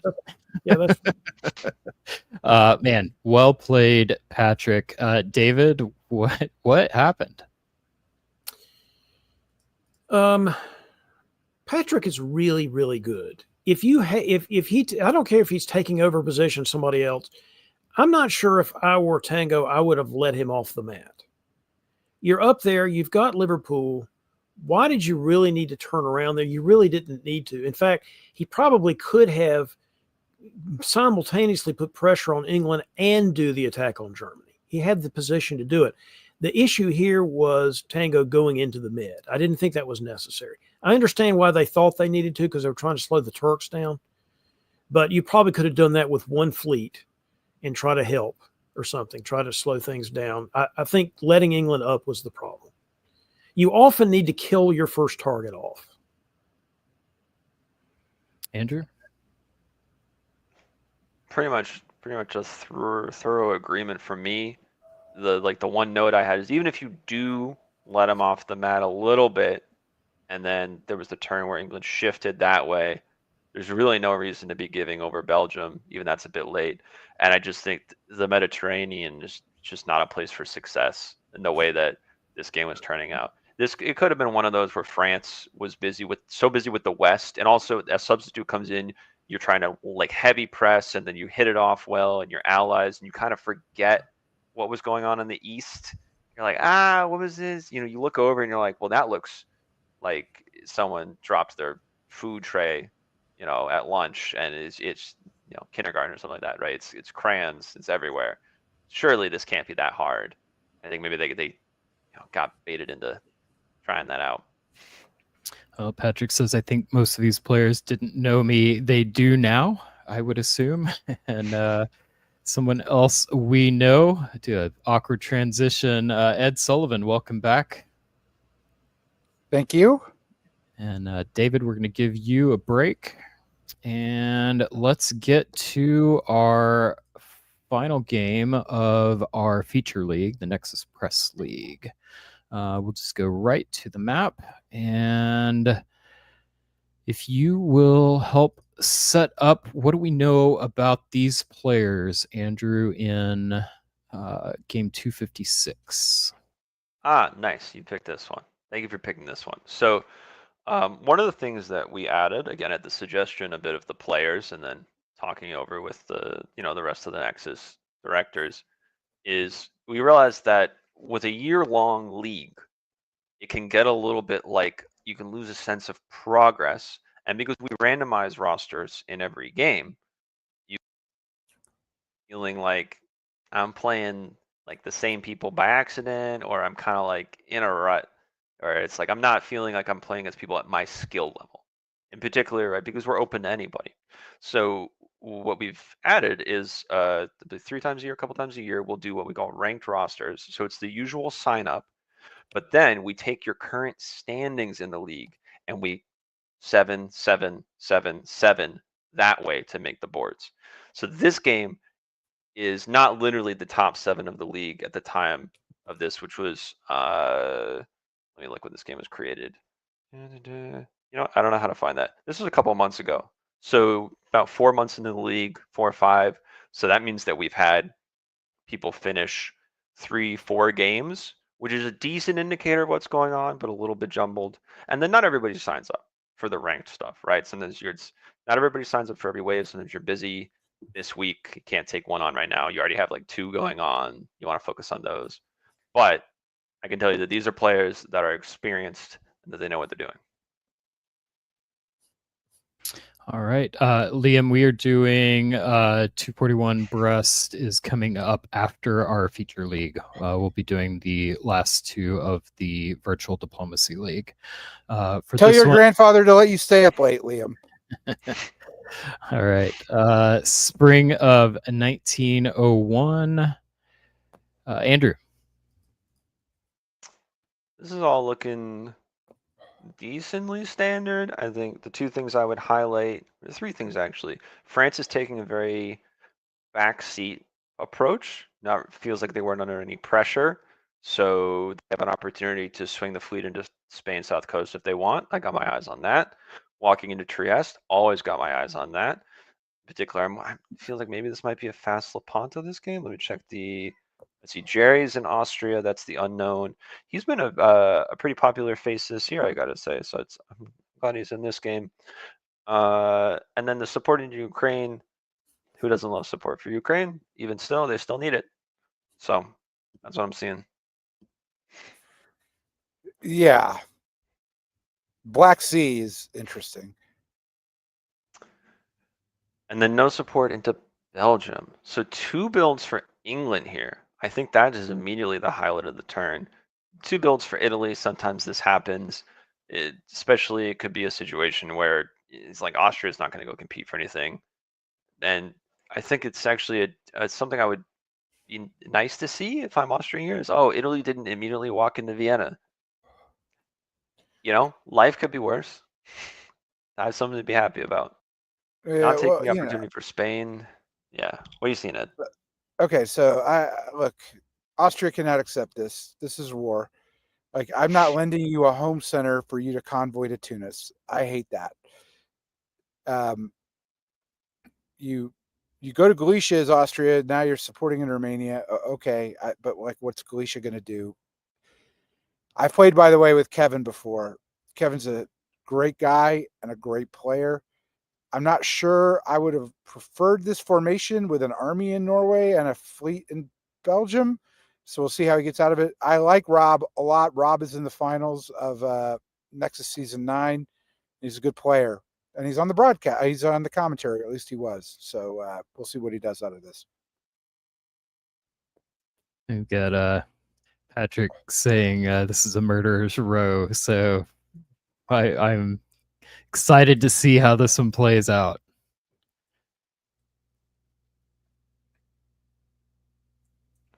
Huh. Fleet and Brass, double fleet build. It's interesting. Okay, as we go into spring 1902, we take the North Sea, defend Norway for England. That's what it looked like. It was Germany going east. So that's good. Rob with the fleet breast does not choose to go after England. Instead, lines up the fleets presumably against Italy here. Has options both ways, of course, but it depends on if Kevin's going to leave that army in York or not. In the east, as best I can tell, Serbia got taken, piffed. Sorry, Bulgaria got taken and piffed by Serbia. But Russia seems to be bearing down on Austria.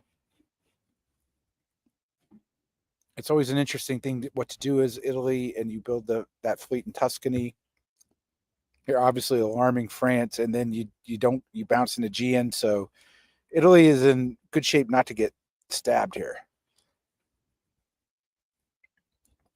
Yeah, pretty much. I think it's a matter of, can they convince France to turn around? How'd that go? It doesn't look so bad. Trieste goes to Venice. The army convoys. These are all the right moves by Italy here to contain this. I don't think there's going to be tremendous progress. I guess it depends on the orders for Tunis. Meanwhile, it's kind of bad news for Austria here, as there's an advancement now into Ukraine. Turkey gets Bulgaria back. It seems, I don't really know. I don't really understand Austria's orders, to be honest with you. There must have been a misorder of a convoy it made it, right? Yeah. Okay. I don't understand why there's a dot in Norway. I mean, a red circle around Norway. It looks like Norway went to Finland. It's a support. St. Pete didn't supported Norway to hold, and it moved, so it was an invalid support. Oh, well, that makes sense then. This kind of looks like a Western quadruple somehow. Is England just going to eat stuff off Russia, but then Germany's maybe okay helping Russia attack Austria? Question mark? I think Russia banked on this not happening in the north, but the key was there was already an army in Norway, and Russia should have been hip to that with probably no pressure from France, and Germany had moved east. So Russia is the next target for England here. Who gets Sweden? That'll be important. I assume England will take St. Petersburg. I like a lot of the decisions that have been made here. Not everything, but for the most part, I understand it. But I do see a potential. Like, is the game gonna is it moving towards an early lockup? Is that what it looks like? I mean, somebody's gonna have to shift in the alliance. It's still pretty early. Not with that I think Spirit build. I'm not getting that Turkey's on board with anything other than growing. And this is a pretty good. I mean, if it's a lockup, it would be odd with Germany and Tyrolia, Bohemia, and Silesia. Like I think the Western Triple should keep going here until England decides to stop Germany, which is where I think this is happening. Yeah. And this is really good for England unless people realize it. All right, spring of 1903. Leaving Holland is brave, but maybe the stab is a while off then? It looks like that's at least decently negotiated. And it could also be one of those where, getting everyone farther away is probably safer for you than having them stick around. But if I'm England, who cares? I'm just gonna get your dots at some point. Like I don't really feel the need to leave Belgium. But maybe you're banking on just Germany being the front line, and maybe they're happy to be a minor partner and you trust them, and you just go from there. Italy loses It's the bad news for Germany here, but Kevin's got growth. But the Skagerrak thing is sort of inexplicable, right? Unless you want Sweden as England, you want St. Petersburg, and you can have Denmark or Holland now. It's kind of great spot for England. right. And I guess again, this league is a year long. You'll end up playing with people again. Mm-hmm. And so, people maybe not want to call it metagaming, but same as face to face, if somebody really screws you over one game, you might keep that in mind the next couple. So there's maybe a little extra factor than whoever shuffles out in a VDL. No offense to VDL, that I would expect to take it down. But to be honest, if I'm this England, I seal off St. Pete. I've got some armies, and then I'm immediately gladly dropping the hammer. Yeah, I mean, it's just more bad news for Germany here. Well, I don't know. They retreat to Vienna. That's not so bad. Wow. They got to retreat into Vienna. They got Sweden. It's bad news for France with a retreat not thought about to cover, so Turenian's now in Western Med with a free ride over there, even though there's a disband coming, but France has a France rebuild is going to build too. That's kind of the funny thing. It's actually not that bad. I guess 2 fleets again. All right, so I think those retreats are definitely not insignificant. I think that that could be where this game starts to get a little more unique. Let's find out. I think Army Marseille with 2 fleets, though. I can understand it. And we disband that fleet in West. I was not expecting that. Yeah, me neither. And, I guess he figured he had nowhere to go, right, with the two French builds. I mean, look, we just lost Fleet Baltic. Their only other fleet is up in the north is Sweden. If France does not turn on England, is there anyone that can stop England from this position? Germany cannot stop England from this position, but Germany, I think, would want an army in Marseille. It's a little difficult for England to dominate with the armies out of position here, but he builds an army. The argument's going to be it's going towards Russia, but I think it's time for Germany to go. Yeah. You do? Even with the 2 army builds? Like, it just feels like it's really easy right now for Germany to run back around. Like, I expect maybe only one of those in Munich or Berlin to actually make progress. The other is still going to be kind of around. So you're stabbing for one? Maybe not. Maybe in the fall. Let's see what happens. In the fall? Okay. Yeah, it's like, help me see it. That's, I guess, what I'm trying to ask. I wouldn't do it in the spring. Okay. Barents tells a story. If Barents goes to Norway, but it didn't.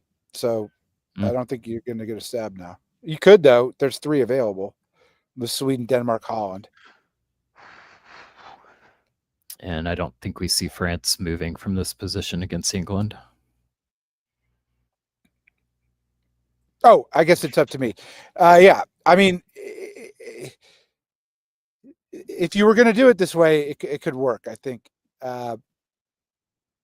I don't know if you want to do it there. That's what I'm trying to think through. Germany does go down 1 here, Vienna, so it might be even more tempting to England. But Maybe you enable Turkey here. You need France on side. Anyways, nothing happens in the Med except for Turkey getting into the Ionian and advancing against Austria here. Sort of an odd way to do it. I would have just, I guess because Aegean was needed to support Eastern to Ionian, he had to do it this way. Normally you'd convoy across, but it's a great position for Turkey. I don't want to undermine Robert Davis's chances here. The Witches are going to have a good game. Yeah, absolutely. This is like where this game goes is actually up to Turkey. Turkey takes Trieste. Turkey takes Serbia. That is all really good. France into Tuscany with the fleet.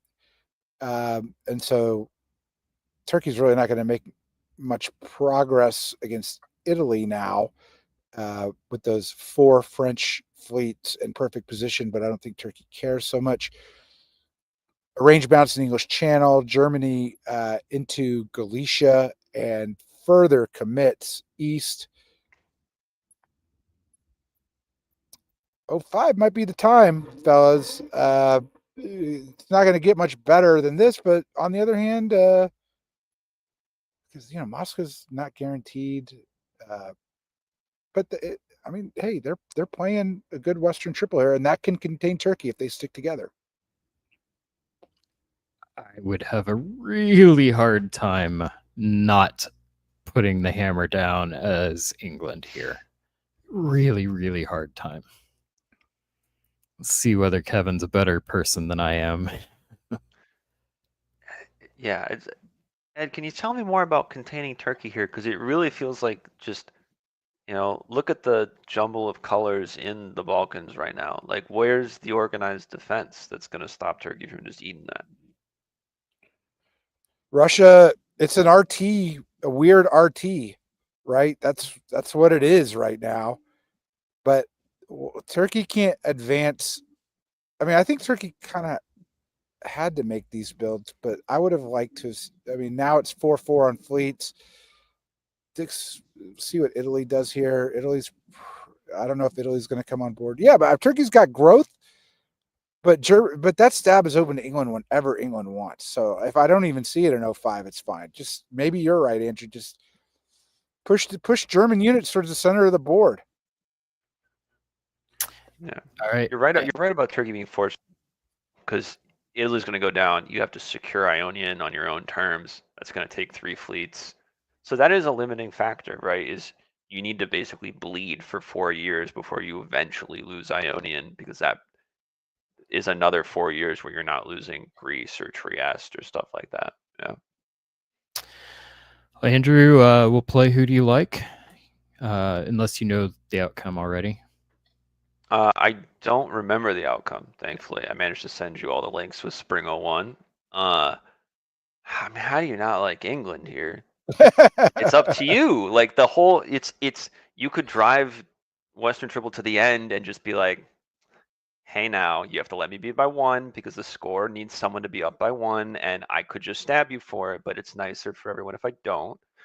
Or I can just stab you for it, and then it's mine. Like I don't see a way around it. Even the bouncing in the English Channel effectively doesn't matter. I'll give you a way around it, which is it's a tricky stab. I know the stab is there, and I know sometimes our eyes get bigger than our stomach. But okay, so you take a lot of German dots, and that just frees up Turkey to go after Russia. Mm-hmm. And then it's a race. And then what does France do? France going to, what does France do? That's true. France goes right. There's two, many paths, but one of them is France goes, well, now you're a bad person, so it's very easy to stab the bad person, and Germany will certainly support me into Belgium and Holland and probably let me walk into Munich eventually, right? Or maybe they stay on side, but they start to be like, you're a much bigger partner than me, so give me Belgium, give me Munich, give me, and then your lead. Yeah, no, you're right. Yeah, it's not as, but it looked so good. Yes, this is a problem. I'm not saying, I think there's just as good a case to continue the Western Triple as it is for England to stab, because I still think that stab is there later. The key is stopping Turkey. Devil on the shoulder is telling me this is the time to stab. Does Kevin do it? Andrew, what do we see? We see more of the same. And I think most interestingly, we see a Russia willing to defend against Germany, but not England. Which, given their position, sometimes you are just picking who you want to die to. And if a Germany got an early, I feel like a Germany shouldn't beat Western tripling at all, ever. I can see, the moral argument for, well, I'm going to give England a position that is so strong that eventually they'll stab you because they have to, and then you'll get yours. That's what I'm seeing.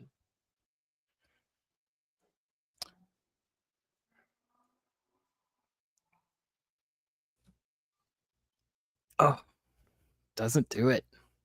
It does not do it. And then the move back to Denmark. Huh. So It's a good turn for Germany. Germany's building 3. Wait, what? From where?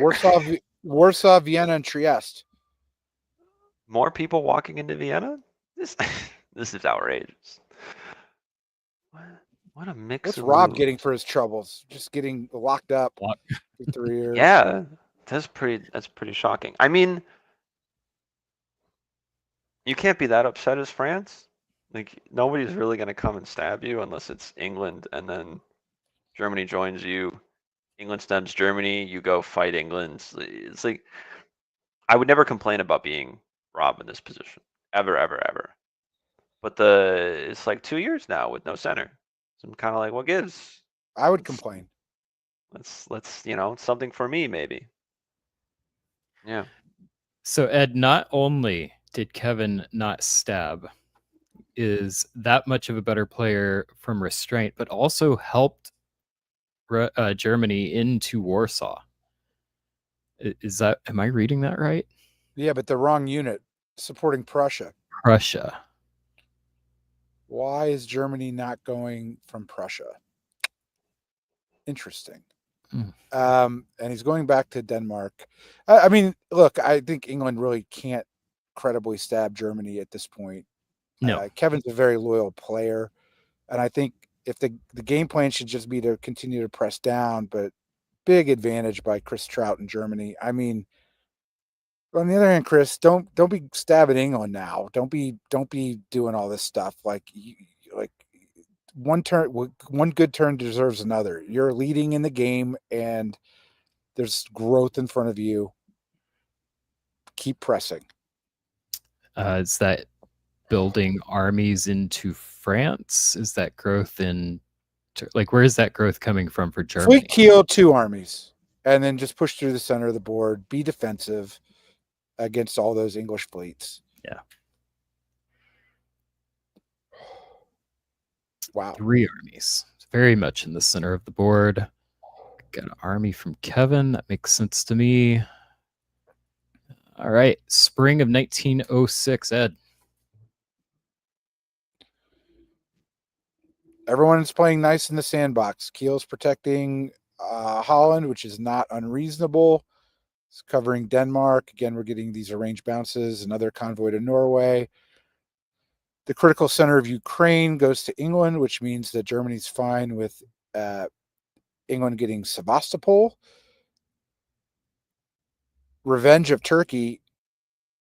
Turkey has been nursing this Italian connection for a while, right? And there's an argument to be made that he had been defending Rome with Apulia. Now Apulia, it's a spring move though, so maybe there's a way for Apulia to get back to Rome. I don't think so, in light of this.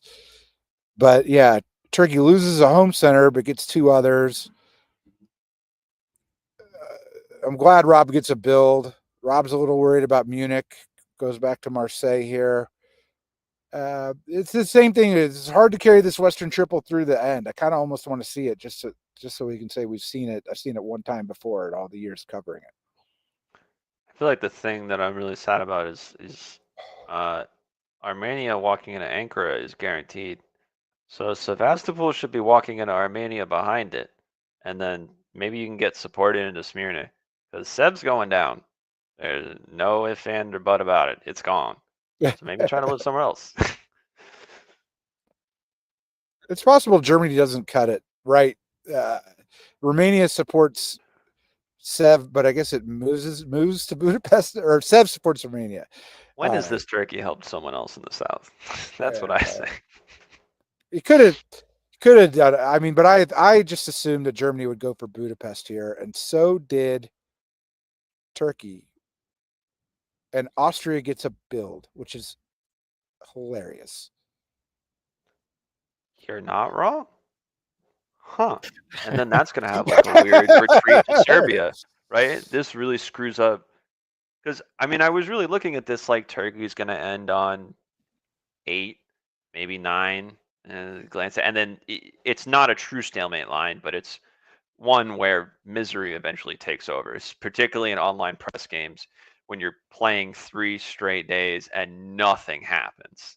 You're like, look, let's just, this isn't that fun anymore. A huge shift in this game over 1905. Doesn't look anything at all like 1904 from my perspective. We've got changes in position. We've got units that or powers that were weak that are building, powers that were strong that are disbanding. Just a very rebalancing of the board. Love to see it. Winter of 1906. I'm going to pause here again just because I think it's interesting. We won't go through the full thing, but are we still liking our pick of England or in Turkey, or is France now in the conversation, Germany in the conversation? I'm liking a Fogel. I think these guys are going to stick together. Fogel makes a lot of sense here. Who's the odd one out? Germany? Turkey. No. Fogel. Turkey. Turkey Okay. will live on one. Maybe Austria. Oh, that would be fun. I can totally see that. Oh my God, I can see that. I could definitely see that. Sevastopol comes down. There's armies behind it. They're going to build Army Edinburgh, right? It's no reason you can't keep them alive. Oh you can Janissary Austria right now and end it a lot quicker. That I think that may be what we're about to watch happen. Let's find out. All right, so these adjustments, not what I was expecting, but I kind of like the French builds there. Makes a little bit of sense to me. All right, let's just keep pushing forward. 1907. Yeah, the double armies from France makes sense. Moving to the English Channel, maybe they thought they were still doing the bounce or something like that. That's probably I don't know. I It's not bet that big of a deal yeah. to me because there's no follow up. Like you're just gonna walk back out. These kind of games, these things happen. Moving to Smyrna, you're block, but oh yeah, that's a defensive move. Not moving to Serbia, I find interesting because if you're Austria here, again, you're just proposing the Fogel. You're being like, look, let me an Ankara. Come around. These are centers that you can never get to. Isn't this so fun, England? And then you go figure out how to make the math, and that'll be great. But ultimately, like you can accelerate this and right. And the sooner you accelerate it, the more likely it is that you're the one, and not Turkey, sort of by accident. That kind of thing. Yeah, momentum has a way of working in these situations. Austria, I think, should recognize that. Yeah, the move right back out of the channel, covering London. No need to cover Belgium. That's all normal. As far as getting to the, getting this over with, bouncing Armenia is interesting. I'll say that. This is like we could have had Austria build again. That's like my biggest takeaway here. Is you could have supported them into Serbia just cause, they were going to cut I don't even know why anyway. Serbia's cutting Serbia's cutting Budapest here. But Budapest is supporting Vienna to Trieste. So you shouldn't have bounced Armenia here, but it's right, good fighting enough. to hold Trieste seems like a waste. I mean, granted, at this point you're doing what you can. This looks like it's a Western Triple what you do ultimately doesn't matter that much, but I would still, it's about attack service. It's about how you can minimize what can be hit and maybe just force an end through it would be miserable to take this next. But letting them get into Ionian, I think, is way worse than just giving up Trieste. Army Marseille is interesting. Okay, as we go to 08, now we get Sevd Armenia, no bounce. Austria goes to Trieste so they can get the German into Budapest, and then I assume Trieste goes to Serbia, and they'll just, continue to push down. I don't think there's much to cover. The Western Triple survives. Yeah, I'm going to just keep pushing forward a little bit. If you see anything as a standout, something that's noteworthy, go ahead and bring that up.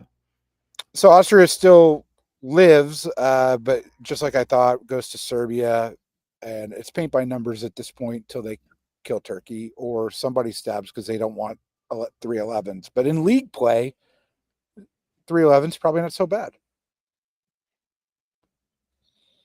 Yeah, I wouldn't. Again, I don't remember what the result is. I would anticipate to see someone be up 1 just because it's 5 extra points is, the equivalent of trying to go and get 5 centers, which is not the easiest thing. And we do a similar 5 best average to the rest, I think, if I remember correctly. So 5 matters, but I can also just see them being like, we all earned it together. Why is Edinburgh not in Norway? Mistake. Yeah. You don't think it's somehow? I guess it can't be intentional because there's an army in York. Convoy to Liverpool to Norway. Goodbye, Austria. Mm. Now Turkey's either the one or it will be unbalanced. All right, so let's say that now that Austria's gone, who has the best shot at being the 12? It's still Germany. England, right? I think Germany. I mean, the way England's been playing, walk into Moscow, walk into Belgium. I bet you can sneak up on somebody like that. Not that I would do that. Oh, that's an interesting point. I would walk into Moscow and maybe keep it at that. I don't think I would take Belgium. All right, let's see if they do that. Keep Austria alive. They did not. Nope. All right. But they didn't make a lot of progress either. No. All right. All right. Yeah, no move from French fleets. All right, so now we've got Germany kind of starting to separate a little bit. Moscow is vulnerable. Yeah. Let's see.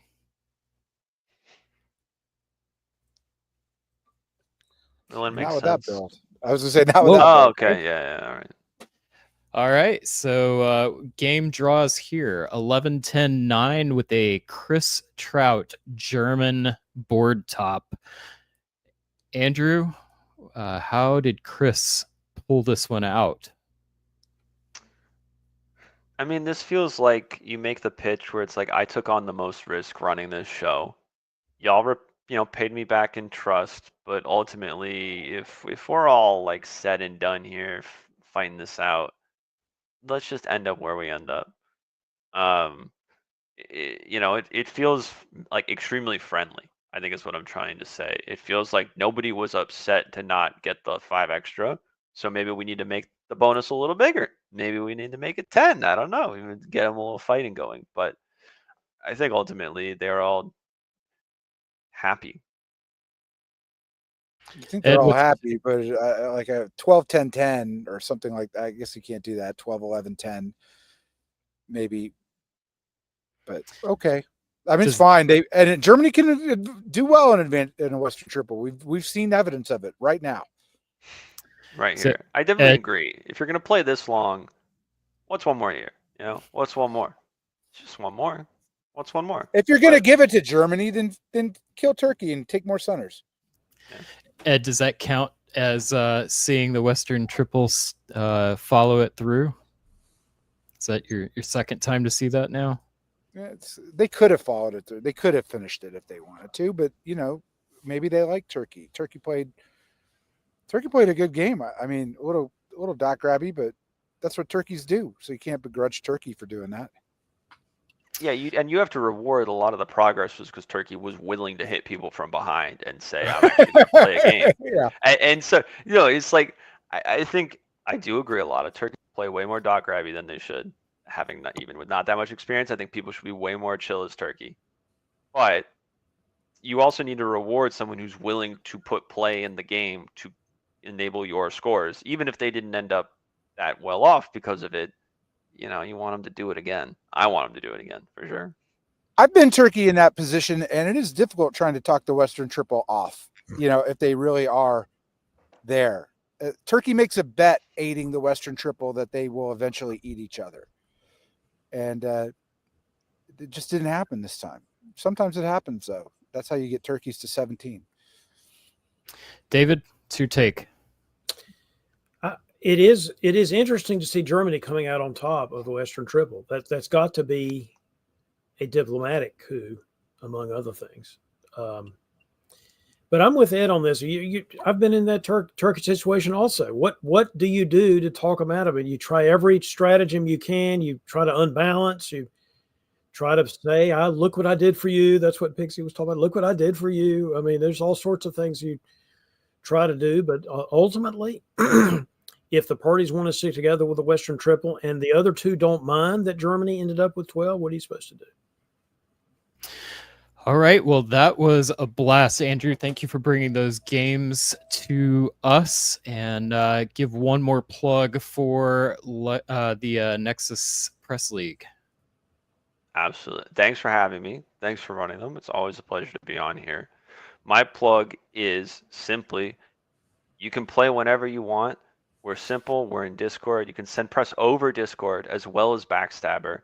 If I got enough people for Postal, again, I'll run it. If I got enough people for Web Dip, which might be easier, I'll also run that. Happy to do that. Just come on down, sign up, and we manage it. Again, I guess maybe the other silver lining, there's no missed turns. I know a lot of people that maybe have gone through public Backstabber and then gone a more organized play. And the most horrible thing is hold. I know David wakes up in a sweat in the middle of the night thinking about that. It makes me right? make my skin crawl. We got Grace, and I will find someone willing to play, as evidenced by Patrick's game. He was extremely willing to play. Awesome. All right. Well, Andrew, we're going to give you a break. You are welcome to stick around for the last game if you'd like. And we're going to bring to the stage game 241. We've got 2 more games to go tonight. Our final 2 Virtual Diplomacy League games.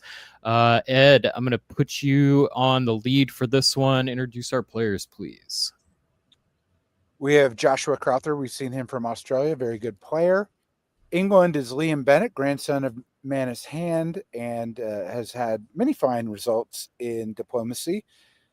I don't know if that young, but Liam, diplomacy is a difficult game when you're Liam's age, but he's done really well with it.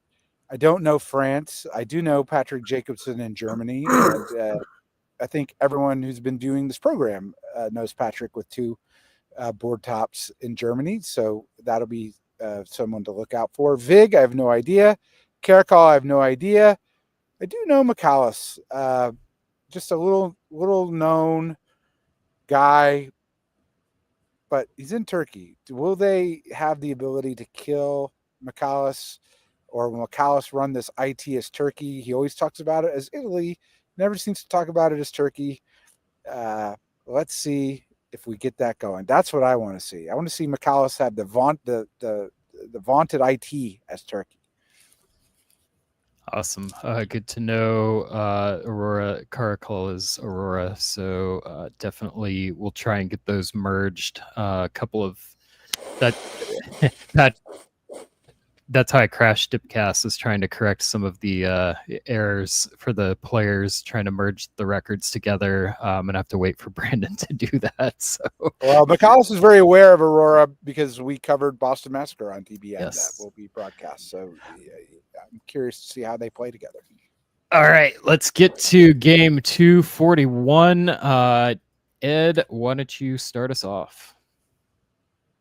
Okay. Well, McAllis takes the Black Sea, where Aurora goes to Romania, but Aurora gets into Galicia. All very interesting there.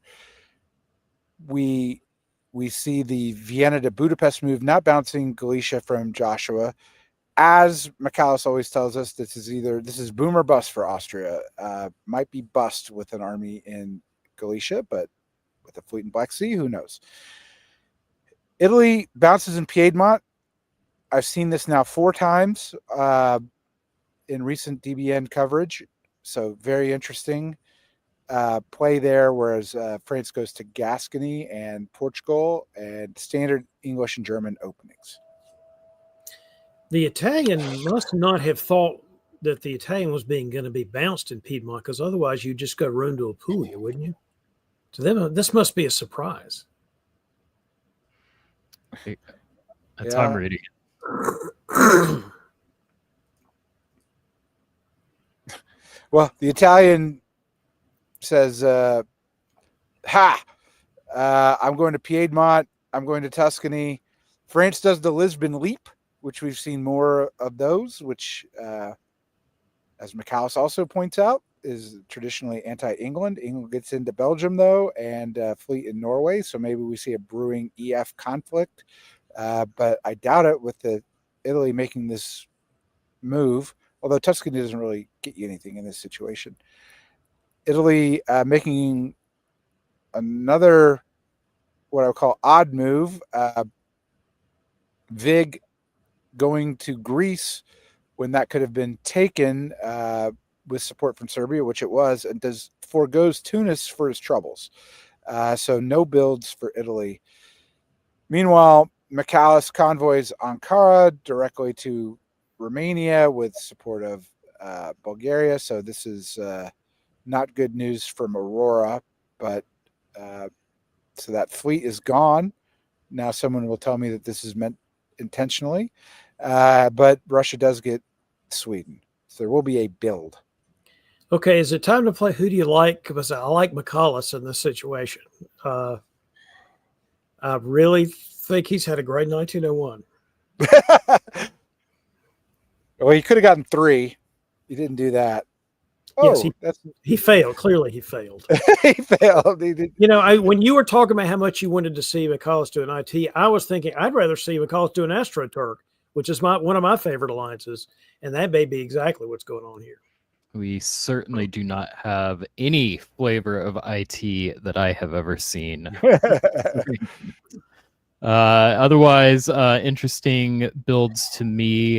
We've got 2 fleets from Liam, and we've got 2 armies from France. We got a southern fleet build by Aurora in Russia, and we've got a fleet in Belgium from Patrick. We got some commitment again in some of these adjustments. This is a fun winter of 1901. Liam smells French weakness. I don't know if that's true. It may not be true, but 4 armies is maybe not weakness, but weak options for France to not have that second fleet. Does bounce the move into Bergen. Why does that bounce the move into Bergen? Silesia cuts Munich. Thank you. That's great. Let's see. Russia lost. England takes their fleets to the west, to the south, as you would think. Turkish fleets are coming because there's nobody to stop them, particularly if Italy moves to Greece again for no good reason. So this is AT all the way, and this is really something. Well, they've got Russia on board. It's a rat. Oh, yeah.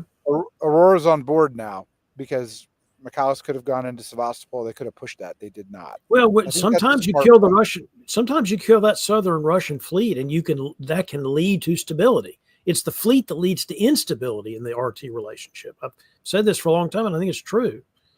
All right. What do we got? Fall 1902? What happened when you blew up my fleet, David, when I was Russia? I'm sorry. To make it more stable. I'm sorry. What happened? I am having trouble. Romania and Sevastopol, everybody. I have no specific recollection. I remember like it was yesterday.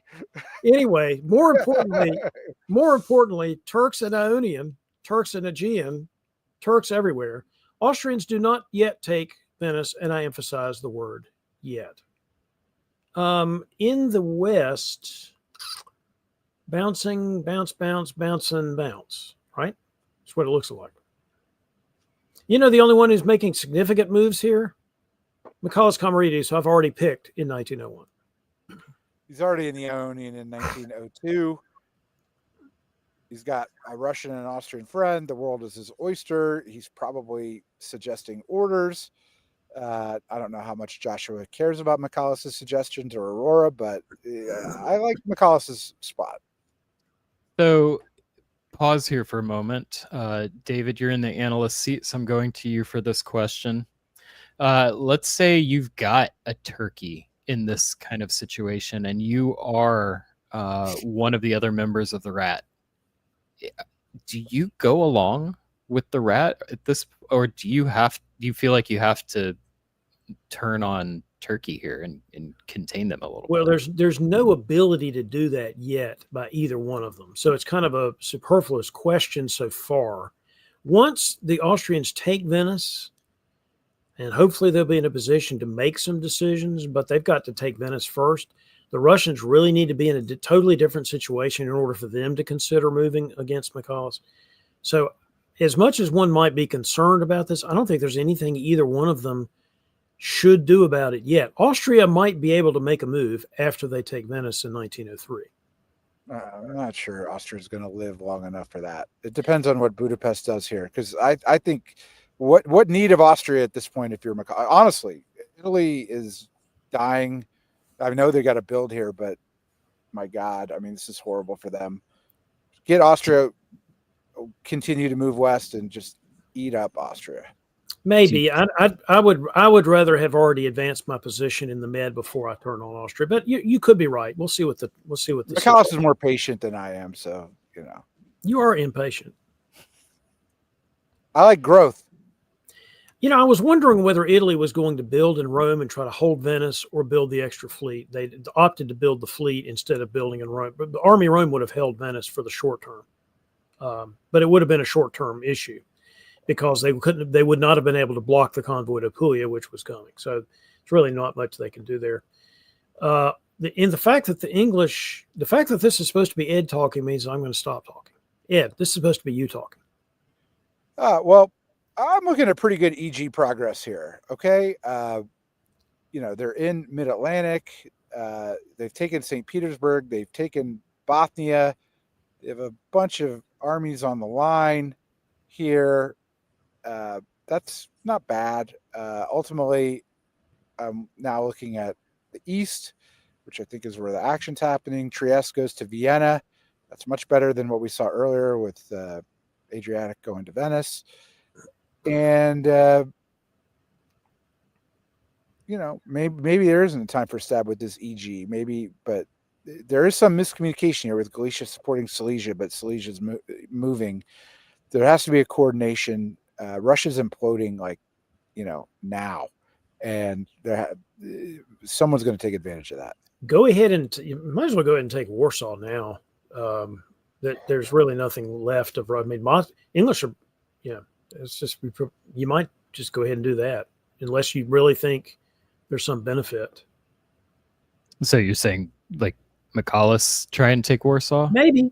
I mean, if you really, because otherwise, you're not going to have. Well, you got to go try and defend it, right? I assume we're going to see a convoy to Livonia here. Mm-hmm. Mm-hmm. We do have this Russian unit in Finland to worry about. So, but I don't know. All right, we got a couple of the players giving us some back channel here. RT Stab in the works. Joshua's tipped off. And then we've got for Aurora, and so if Russia and England had coordinated, then England was going to flip on Patrick this turn. So fall of 1903. This is me. Okay, so Russia doesn't. I was looking at St. Petersburg. That didn't work. Yeah, we do see the attempted stab, which was snuffed out by Joshua correctly bracing Vienna, but does lose Greece. it's not great news for Austria here. Meanwhile, EG does stick together with the fleet in Western Med, so they're going to have a say in what happens. It is hard, as David points out, with 4 armies. It's slow, but they're getting there over there, and this is good news for the EG, I think, with this sort of implosion of the East.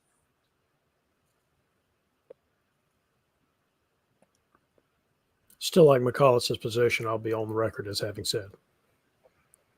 Well, who am I to bet against McCallus? I really would have convoyed to Livonia there if I was Patrick, but I don't think it's a major thing. No, it's not major. So going back to the comment about Austria being tipped off, who tipped off and who let it leak? Is there any advantage to either of the players in RT not having that happen? Do you think that was I don't know, but do you guys? I'll come back to that in a minute, but I can't say this. I mean, I don't want to forget saying. You think it's interesting that McCallus did not build an army here? I'm a little shocked by that, to be honest with you. I know that it could be 2 things. He could think the Black Sea is more important than another army, or he could think I could work things out. But back to your question about it must have been. I mean, why would anybody know besides Turkey and Russia that there's going to be a pivot? So it must have been Russia. McCallus is smart enough to where he wouldn't have told anybody else that he was getting ready to do this. So it must have been Russia that tipped off. Could have been Italy, maybe. Could have been Italy. If Italy why would Italy know? What were the orders? Maybe Austria told Italy, and then Italy. No, Austria. No, you're saying how did Austria find out? It's just hard to see. This is exactly what I was expecting. So McCallus tipped or leaked, and Patrick tipped. That totally makes sense to me. I think that's interesting. Yeah. All right, spring of 1904. All right, so he does take the Black Sea, which was the point of building the fleet. Moves the army to Bulgaria. Russians have kicked the Italians out of Galicia, which may just be a question of letting him decide where he's going to retreat. I mean, in other words, that may not be an offensive attack. That may be a coordinated move to give him a chance to retreat where it would be best to retreat. I think it's coordinated. Yeah, I would think so. All right, so Liam taking Brest is good. Let's see. The Russian is being convoyed to Livonia by the Germans. Now I think it's not coordinated. Now like that. At first I thought it was coordinated. Then I saw this move here. Like Patrick's talking to Aurora. It's got to be.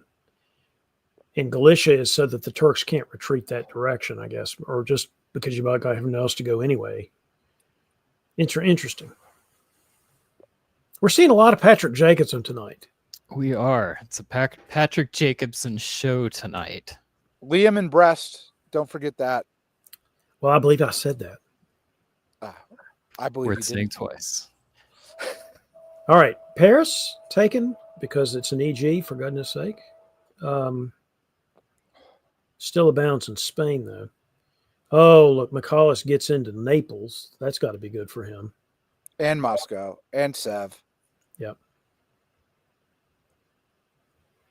Patrick is showing the way to Greece, as we have already mentioned tonight.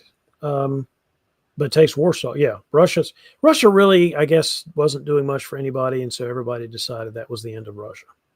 Yeah, I mean, I think here though, McCallus is upset. I saw that convoy to Livonia, and said, I'll try for Russia. I'll try for Moscow here or something. Yeah. I mean, it makes sense. You might as well. The Russians weren't going to be of much value. Patrick saying, yeah, Aurora didn't want to play anymore, which is totally understandable. Of course. Always happy to help somebody get their desire of going or leaving the game early if they give me their dots. I will take that. Those are my favorite players. I will help you exit. How can I help you, sir or ma'am? All right, I'm here for you. winner of 1904. We will play Who Do You Like? Ed, your pick.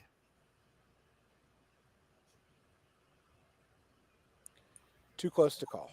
It is too close to call, but that does not make for good TV. So please make a call. Wow. And you can't pick mine. You can't pick my guy. Can't pick him. Can't have him. I'll pick Patrick. I think Patrick can do some stuff here. He's got 2 builds.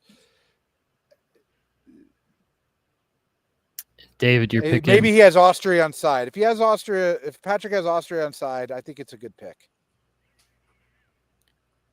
David, I've already picked Camarides. I don't think I can back out now. You're sticking with it. I was being brazen, and I don't think I could back out now after being a brazen 1901 pick. All right.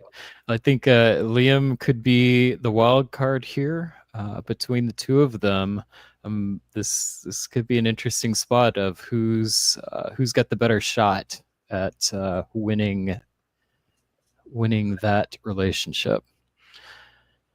Our winner of 1904 builds. Don't tell me the answer to that. And then we'll just move into 05. Ed. Convoy to St. Pete incoming. Livonia is good enough. Yeah. So EG stick together. That's the headline here. In Mid-Atlantic and now projecting power.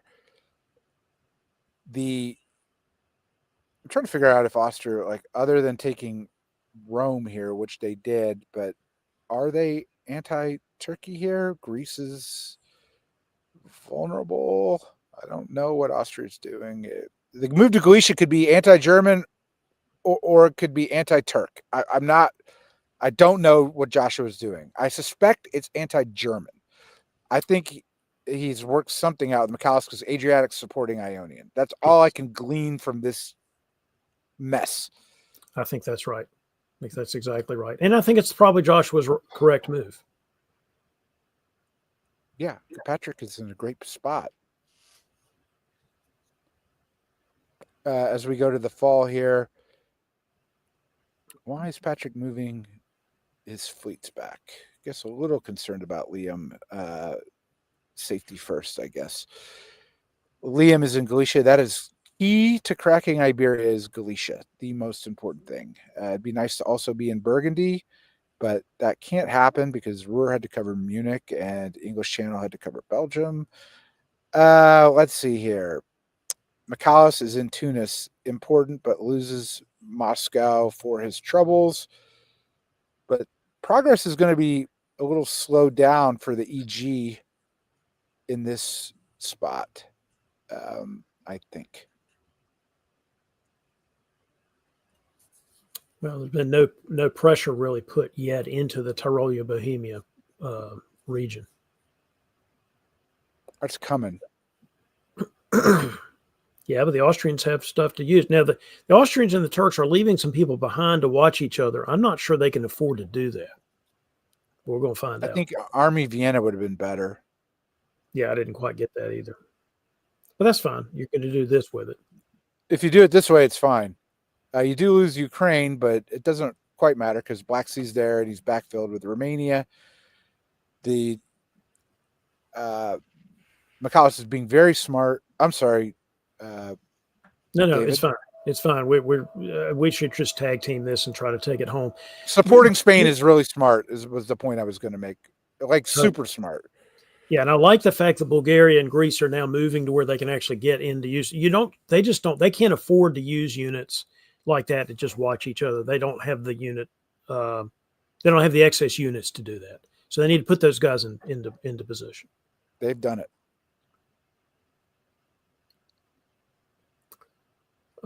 Yeah, this is fixing to lock up here to the point that even the Austrians are just basically holding some positions that don't really need to move, or at least they don't want them to move. Germans come out of Ukraine, so this is a little bit locked down. We'll see if anybody wants to make a move here after fall 1906. Maybe a Patrick McAllister deal. Yeah, there's various deals that could be struck here. Those would, I assume, require turning on allies at the same time. Is Well, that I the mean, kind of there's a deal? German fleet in Holland. What is that guy doing there? I mean, this is Patrick trying to give himself some options. He's definitely that's something that we've seen consistently all night, is Patrick setting himself up to get options and then taking advantage. We've got 2 draw votes, or a draw vote in 07 with 2 vetoes. I wonder who those 2 would I be. wonder. All right. Spring of 07, Ed. Austria is in Munich. That's not good for Patrick. Macau's trying to help France here. Patrick doesn't take Belgium. I wouldn't expect it in the spring. Everything else looks arranged. The real magic will happen in the fall. If there is any magic to happen. I think it's going to be difficult. I don't think there's magic to be had. I mean, what stab does Turkey have on Austria? We're back to locked up. And the Germans are back in Ukraine. Good defense of Ukraine by Turkey again. We've got them back in. Yeah, are there any holes? Norway to Sweden, folks. Norway to Sweden. At the same time, Germany is losing Munich. That if he pulls the units off the line, that could have given given McAuliffe the game. If that is a deal that Liam has struck some kind of deal, or if he did this without a deal, then that's really something. But it could. It says arranged in the comments. It says arranged. Arranged with it. Okay, all right. 888. Oh, I could see that. Yeah, I can too. Yeah. Okay. That actually does make sense. Because McAuliffe is probably fine with this. You know, he hasn't played much this season. He played twice today, right? So he's trying to get some. Not all of the games that he plays have to be gigantic wins. It just need to be decent scores. So he may think this is a decent score for him.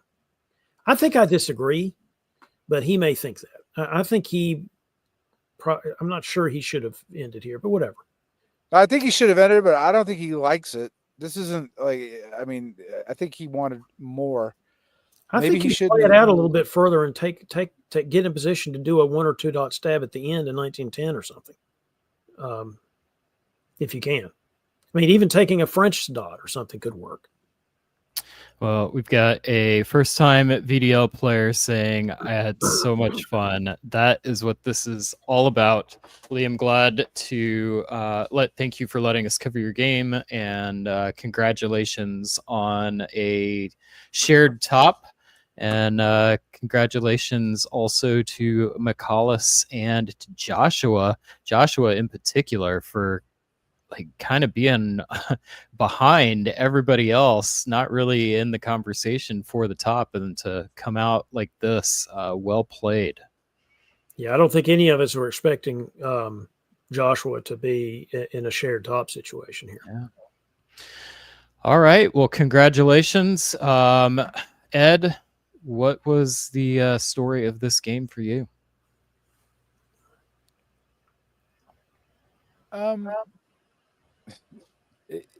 I think the implosion of Russia just opened up a lot of opportunities. I don't know how this game happened, actually. It's a bit strange. But I do like that EG was a good alliance. It was almost like there was so much runway for McAuliffe that he didn't know which path to take. It ended up being that stab of Austria. Probably that was the key to how the game ended up. And maybe Patrick leaking it was helpful to him. But Russia dying so quickly like that really did sort of make all these crazy opportunities available. I question how Patrick was able to know. I understand it said McAuliffe leaked it, but I don't know why you would leak something like that. Maybe to try and get him to turn on England. Maybe, but you leak it when it's not true. Maybe, but I don't know why you'd leak it ahead of time. I mean, let him turn on England after the stat. I don't know. I just think that was dangerous to let that information out. When people ask me for information in a diplomacy game, I usually don't tell them anything unless it's really, really beneficial to me. But, people can ask so nicely that you want to respond. But I get a lot of information. The best thing I usually say, the thing I usually say, which I think is the best answer, is I'm not sure yet what I'm going to do. I'm going to look at it while I'm writing the orders, because in my case, that's usually true anyway. Yeah. But I'm certainly not going to give people information that they don't deserve. All right. Well, that was fun. Let's do one more. We got another. Awesome. We do. We got a little bit of wisdom from David Hood and just Andrew. A little, though. Yeah, just that's the right amount. And we'll welcome Andrew back if you would like, Andrew. I thought I was out, and then they pulled me back in. Yeah, you can't get away. Ed, you want to? Or, I want to stay. David, I got nothing. I'm in Utah. Okay.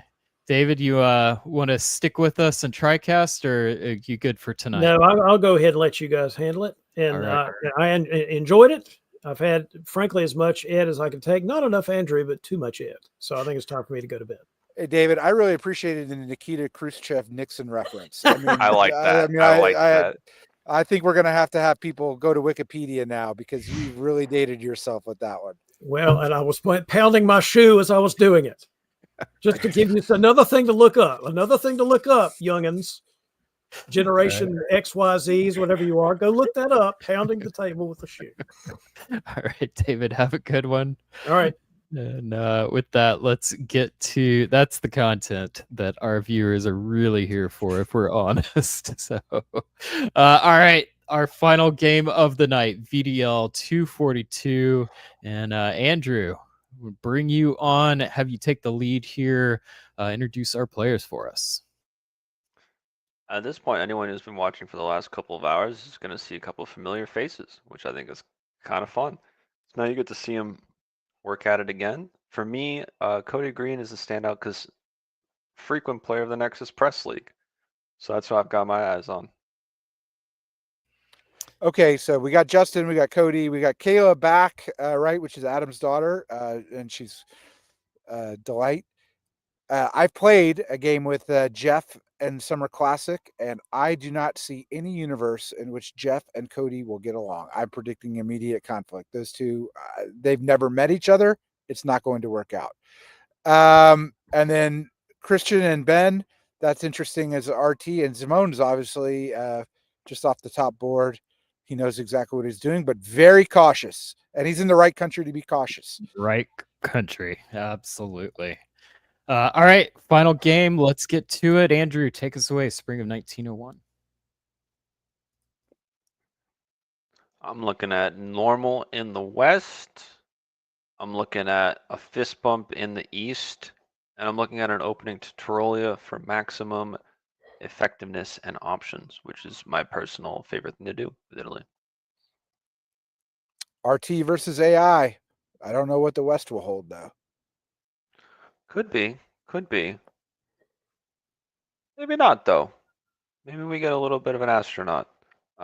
This is I like to see this. It's no disrespect to turkeys that end up in Aegean, but I think it should basically be punished whenever possible. Otherwise, it just sort of turns into a miserable AI versus RT game state that if heavily gumboed influenced opinion, I must say. Heavily. I think it's a rat now. I misread it.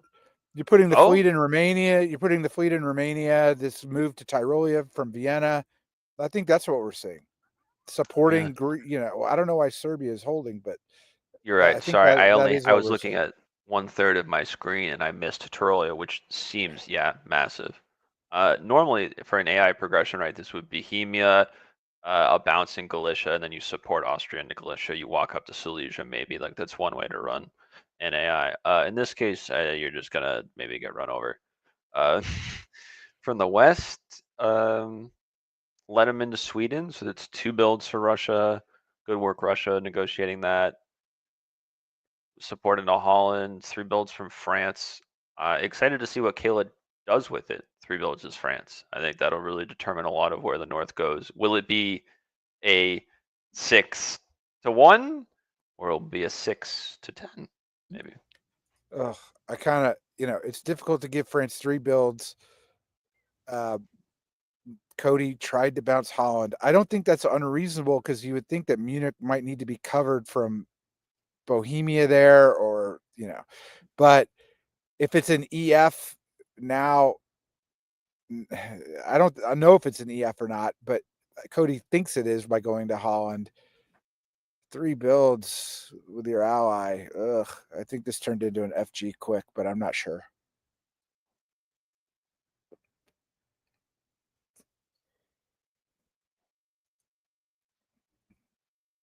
It's hard to tell from the build just because there's 3. This might be like all of a sudden a sea lion. Not so bad.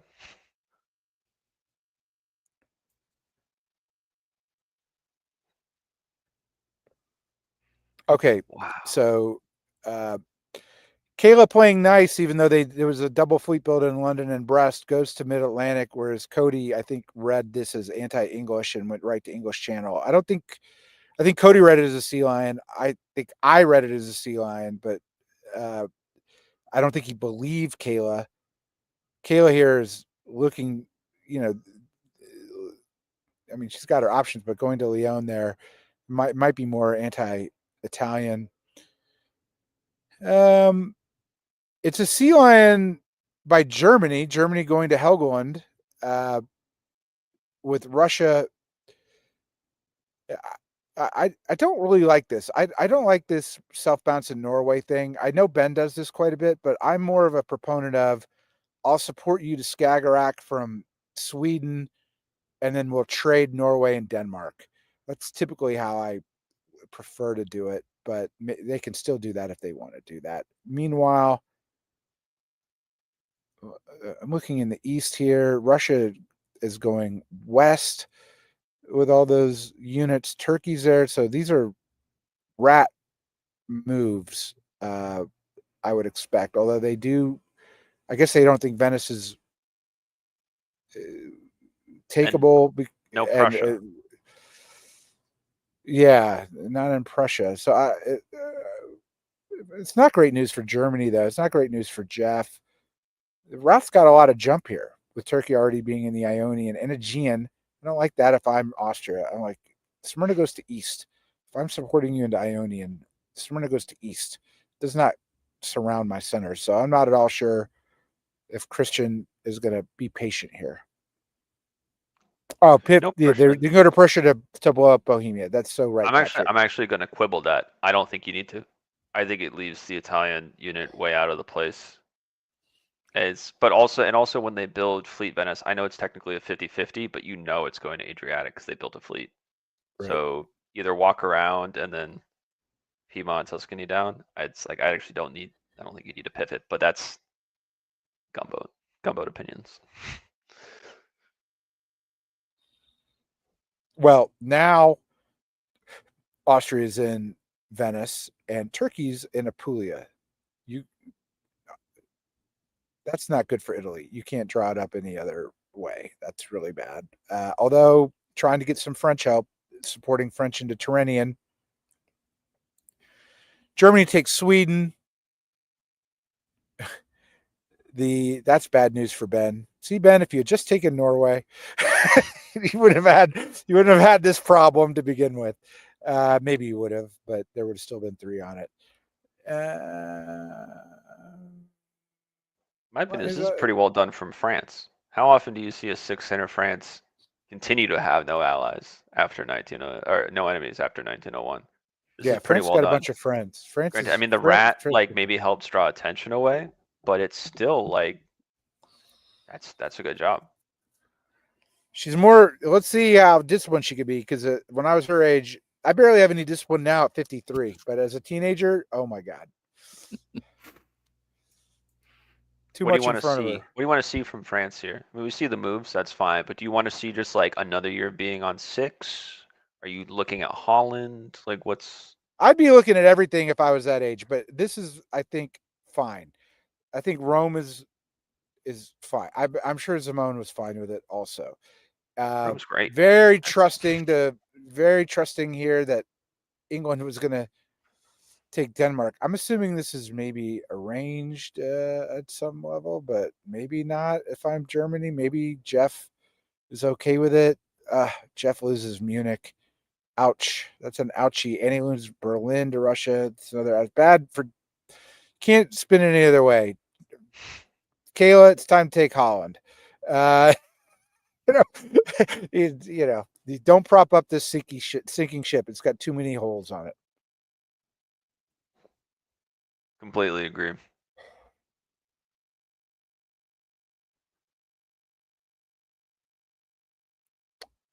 Fall. Oh, gets out of Rome. Oh, okay.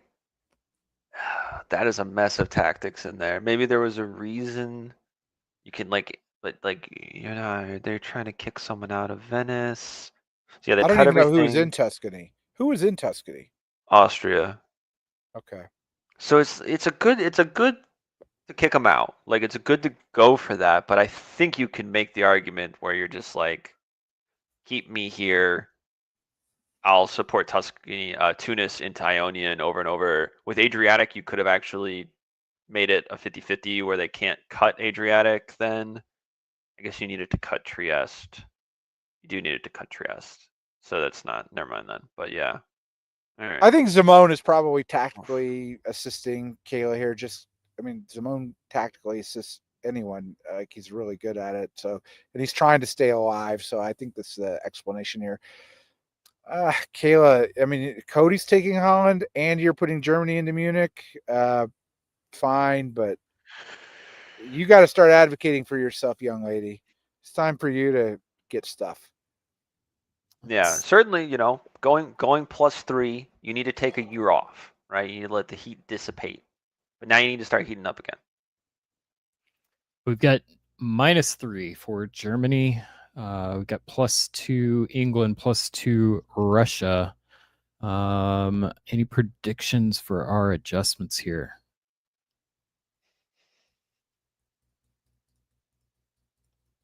It depends on the relationship between Cody and Ben, which has been chilly. And Ben, so I don't know if Cody is comfortable enough to attack Kayla, which is what I'm thinking. But also, it's like there's a lot of work to do with Ben, and you're still. So I don't think you'll see a turn. I think we'll see something like Fleet Eddie Army London is my guess. That's the only one I'm looking at. Ben will build an army in Moscow and I guess Sev. Is there an AR turn from here? Crazy as it sounds. Yep, there we go. Slip down to Armenia. Yeah, there's room for that. Turkey's vulnerable right now, but on the other hand, kind of, maybe just kill Turkey. You don't have a fleet, sure, and that's not great for attacking Turkey, but you're kind of, the growth for the rat here is Turkey's to gain, and it's going to be hard for them to gain if they do. You'll have some competition in the middle, but it looks like England's mostly going to have the north locked down. Russia, you could fight that a long time, or you could just walk into Armenia and then also Syria, and then you could do all that. I'm coming from a very emotional place, and I'll tell you this, which is I've ragged on Christian for years about being too stabby, and like the last 7 games, dude has tried to do nothing but be an alliance player, and he's getting stabbed relentlessly, and I feel bad for him, and I'm hoping it doesn't happen to him here, but I'm reading that it's probably happening. It doesn't happen. I'm happy for him. He gets Venice, and he trusting enough to go to Apulia here. If the rat sticks together, which they have every reason to do, this could work out really well for them. You know what? We completely ignored what Germany pulled, and that's why the rat stays together. Yeah. Go ahead. Oh, it's me, so it doesn't matter. It doesn't But matter. I mean, I do that's what note it that is. Kayla goes to Irish C, which is even better for the rat. I know that you're seeing that center and you've taken Rome now, but you kind of need Cody. Just like Cody needed you, I think you needed Cody. Also, Well, but the bounce in Belgium, though. You've lost Holland, you've lost Denmark.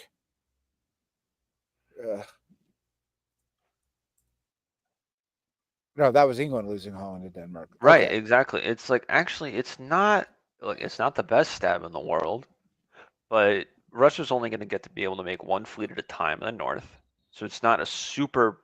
If they already had two down and they were building a third, yeah, I think you're not going to win anything of Scandinavia. You still might She not does take ever, but Liverpool.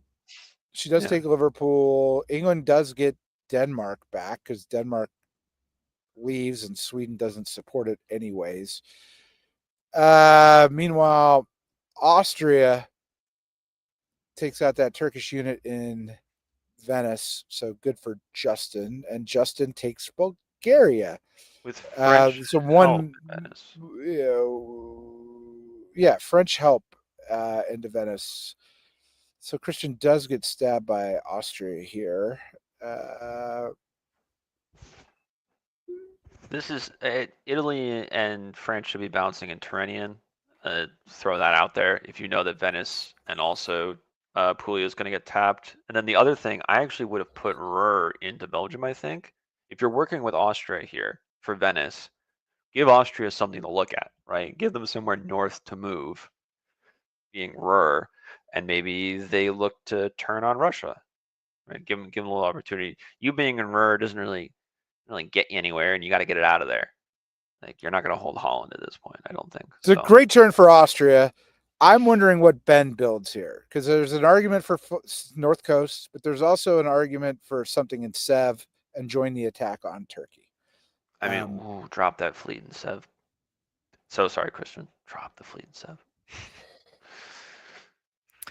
well, it's time for Who Do You Like? Andrew, go to you first. We got a three-way tie at 8 between Russia, France, and Austria. You picking one of them? Or you picking someone else? So earlier this night, I picked Justin's Austria, and I think a much less clear situation, and turned out correct. I'm doubling down, baby. I'm doubling down. I just think that the Russian armies, while there are a lot of them, they're sort of like up and to the side, and it would take them a while to come back down. If they can actually execute the stab on Turkey, I think it just ends up helping Austria. And so that's, I think a lot of my opinions have been based on conditions, granted, but that is what I would say, beg for Fleet Sevastopol, get that put down, run the stab. It's only going to go well for you. I'll go with Ben because I think Cody is going to cede centers to Ben.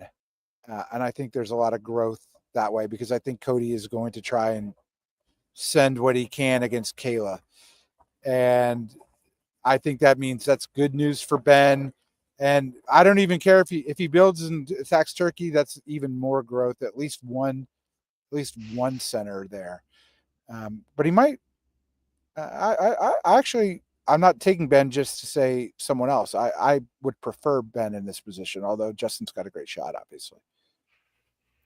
Well, a random factoid I remember from the research we did for last year's DBNI for the 2025 DBNI, Ben Kelman was one of the most, like statistically, had one of the highest support of other powers than any other player on the board.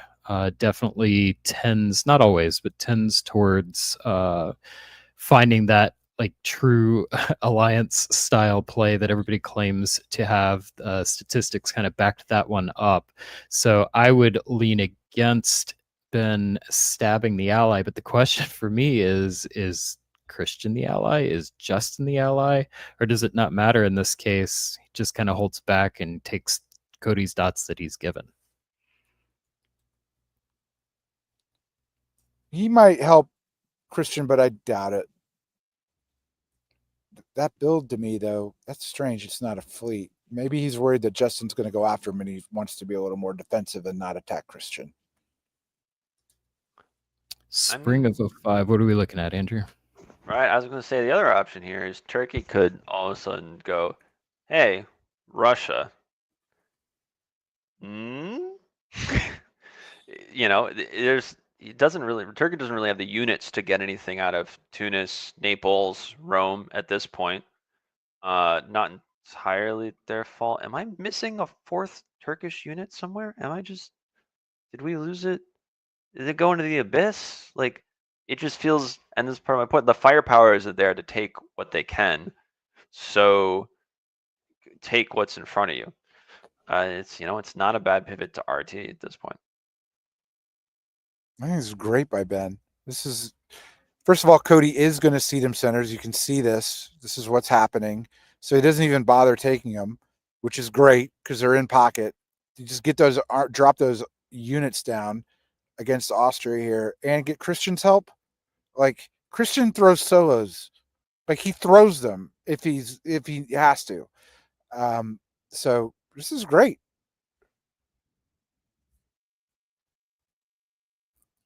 Yeah. Wow. Walks into Naples. Okay. I mean, yeah. That's a tough for Simon to cover. I mean, this is looking great for Turkey. I'm really curious what they build here, to be honest, because I think you could even sell a restab of Russia, because this feels to me like the big betrayal here was Russia betraying Austria. Like, there was a lot of coordination and trust built up. They got across the stalemate line together, and then once the North started to look super positive for Russia, it's like, yeah, I'll let Turkey stab you now. Like, you aren't actually that important. I think you should have taken Budapest here as opposed to tapping Serbia. Christian was only going to get one, right? He wasn't going to get Bulgaria and Greece. That was a little too optimistic. I would have just taken Budapest. Right. Or no reason to hold Galicia at all. If they dislodge Right. you, you'll probably end up in a better spot. Or just move it somewhere. Well, we get +2 for Christian Brown. Puts down 1. So Waves. still holding 1 in pocket? Waves. Interesting. And double fleets from Cody. That aligns with the idea of being upset at France. Spring of 06. What are we looking at, Ed? Yeah, Cody is all in against France. France is engaging in the runaway strategy by going to Western Med here. That's great news for Ben. I'm loving my Ben pick, although I'm looking at the Balkans. Yeah, Austria loses Greece now, retreats to Ionian. Zimone is anti-Austria, going to Adriatic here, maybe, but there's nothing really he can do. Yeah, this is the resurgence of Christian. And France takes Munich here, really good, but about to lose Brest, so not so great, but picks up Tunis. It's really, I think it's Ben's game to lose, except Christian is making a run at it. And who would have thought that at 3 units just a year ago? It's credit to Justin for the attempt to support in Romania. I gotta say, as Turkey, I'm actually pretty tempted by that. I think that there's like an opportunity for growth. Take Greece eventually anyway from the pressure, and you've got an AT that's basically evenly powered, as well as like a mess in the middle. You're saying you should have joined with Austria here? Yeah, I think it looks nicer than at first glance. But you misunderestimate Christian Brown. Like, he got stabbed by Austria, he ain't going back. Like, No going back. like, he right. might stab Ben too, but for now he's got to have Austria dead.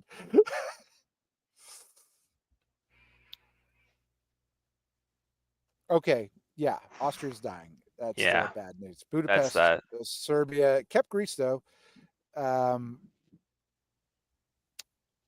We've had like 4 games tonight where someone's gone -4 in a single turn. Ben did the objectively correct moves of taking Norway and Denmark. He could not let Christian build. Those were coming at Belgium and Brest and Portugal. He's still going to build, but it's bad news for Kayla. Although Kayla does pick up 2s, I think is only pulling 1. But yeah, I mean, this is Ben Kelman and Christian Brown. Really good coordination between the 2 of them. And I would say, look, this is even more impressive because I think Ben has a hard time, like I do, wants to talk too much. And in Russia, that's hard to play. And he's doing it. He's doing well. Yeah. Sticking with it. Nothing in Sevastopol. That makes sense. Oh. But then there's the reward. So, I mean, you know what? You got a fair point about Christian Brown. I don't think I've had the pleasure of meeting him. Hopefully I will encounter him at either Weasel's Moot or maybe all the way off in Greece. Or I don't know where anybody is who plays this game. That's why I like when they put the countries next to their names at the beginning. But yeah, this is way better than what I suggested. This is a shame because I was getting ready to run my bit again where I get out the tape measure and measure Russia's angle of attack and progress. However, I think it's going to be more like this at this point. So. All right, well, we'll see how big an 11 center Russia really is. David says subtract 2. We'll see if the board balances out that way. Someone else to keep your eye on is Cody Green. I think having an opportunity from this position as well. This is a much more what a comeback by Cody. Yeah. Much more interesting and balanced than the scores would lead you to believe. So we go into fall of 07. Yeah, and even though Denmark and Norway just got yanked, it's still in like what looks like a fairly positive, effective position with growth to come. This is good stuff. It's a mistake. Silesia doesn't go to Bohemia here. There's no reason you don't tap it. You can't take Munich with it in case Bohemia goes back to Vienna, but I think it'll be fine.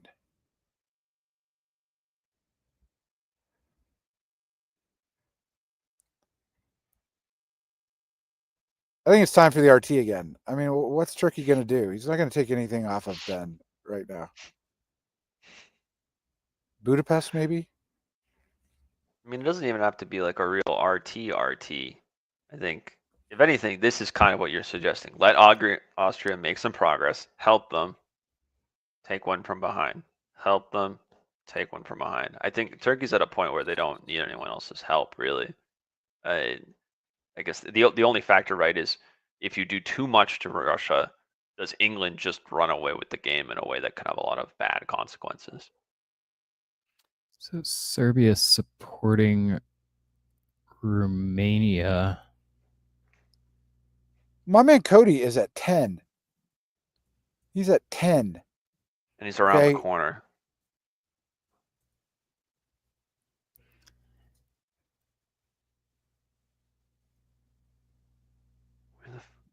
All right, so fall 1908. Yeah.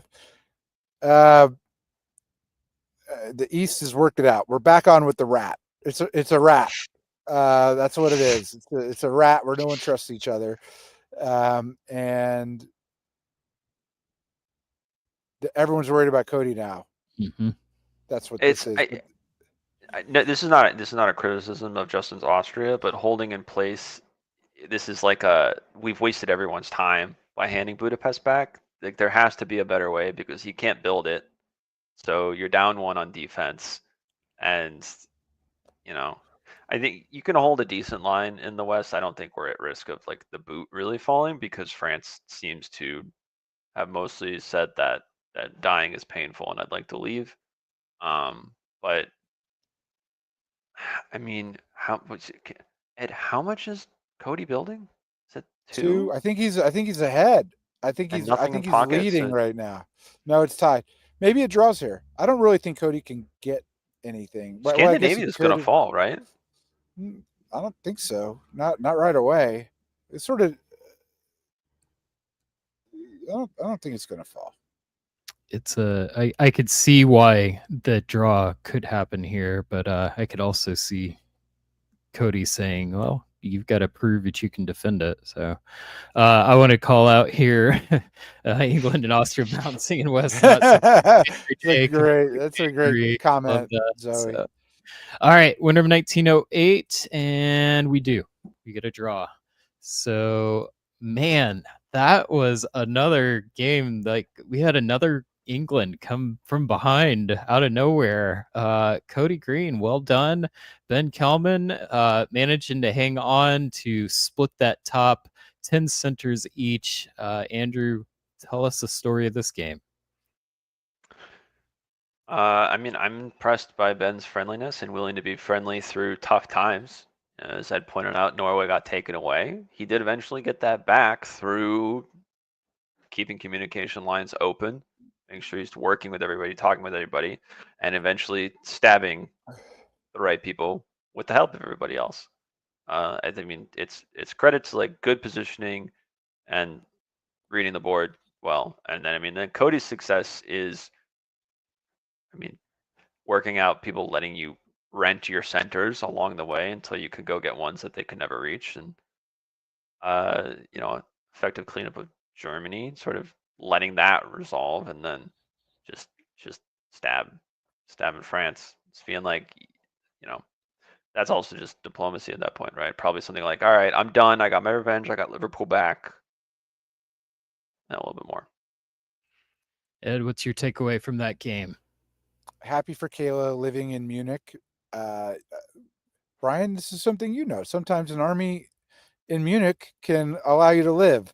I think the story of the game was Kayla actually moving on Cody, which created vengeance by Cody, and Austria moving on Christian. It's the same sort of thing that happened in each theater, which sort of destabilized it in a way and created these, you know, revenge plots that it didn't work out for Justin, but did work out for Cody.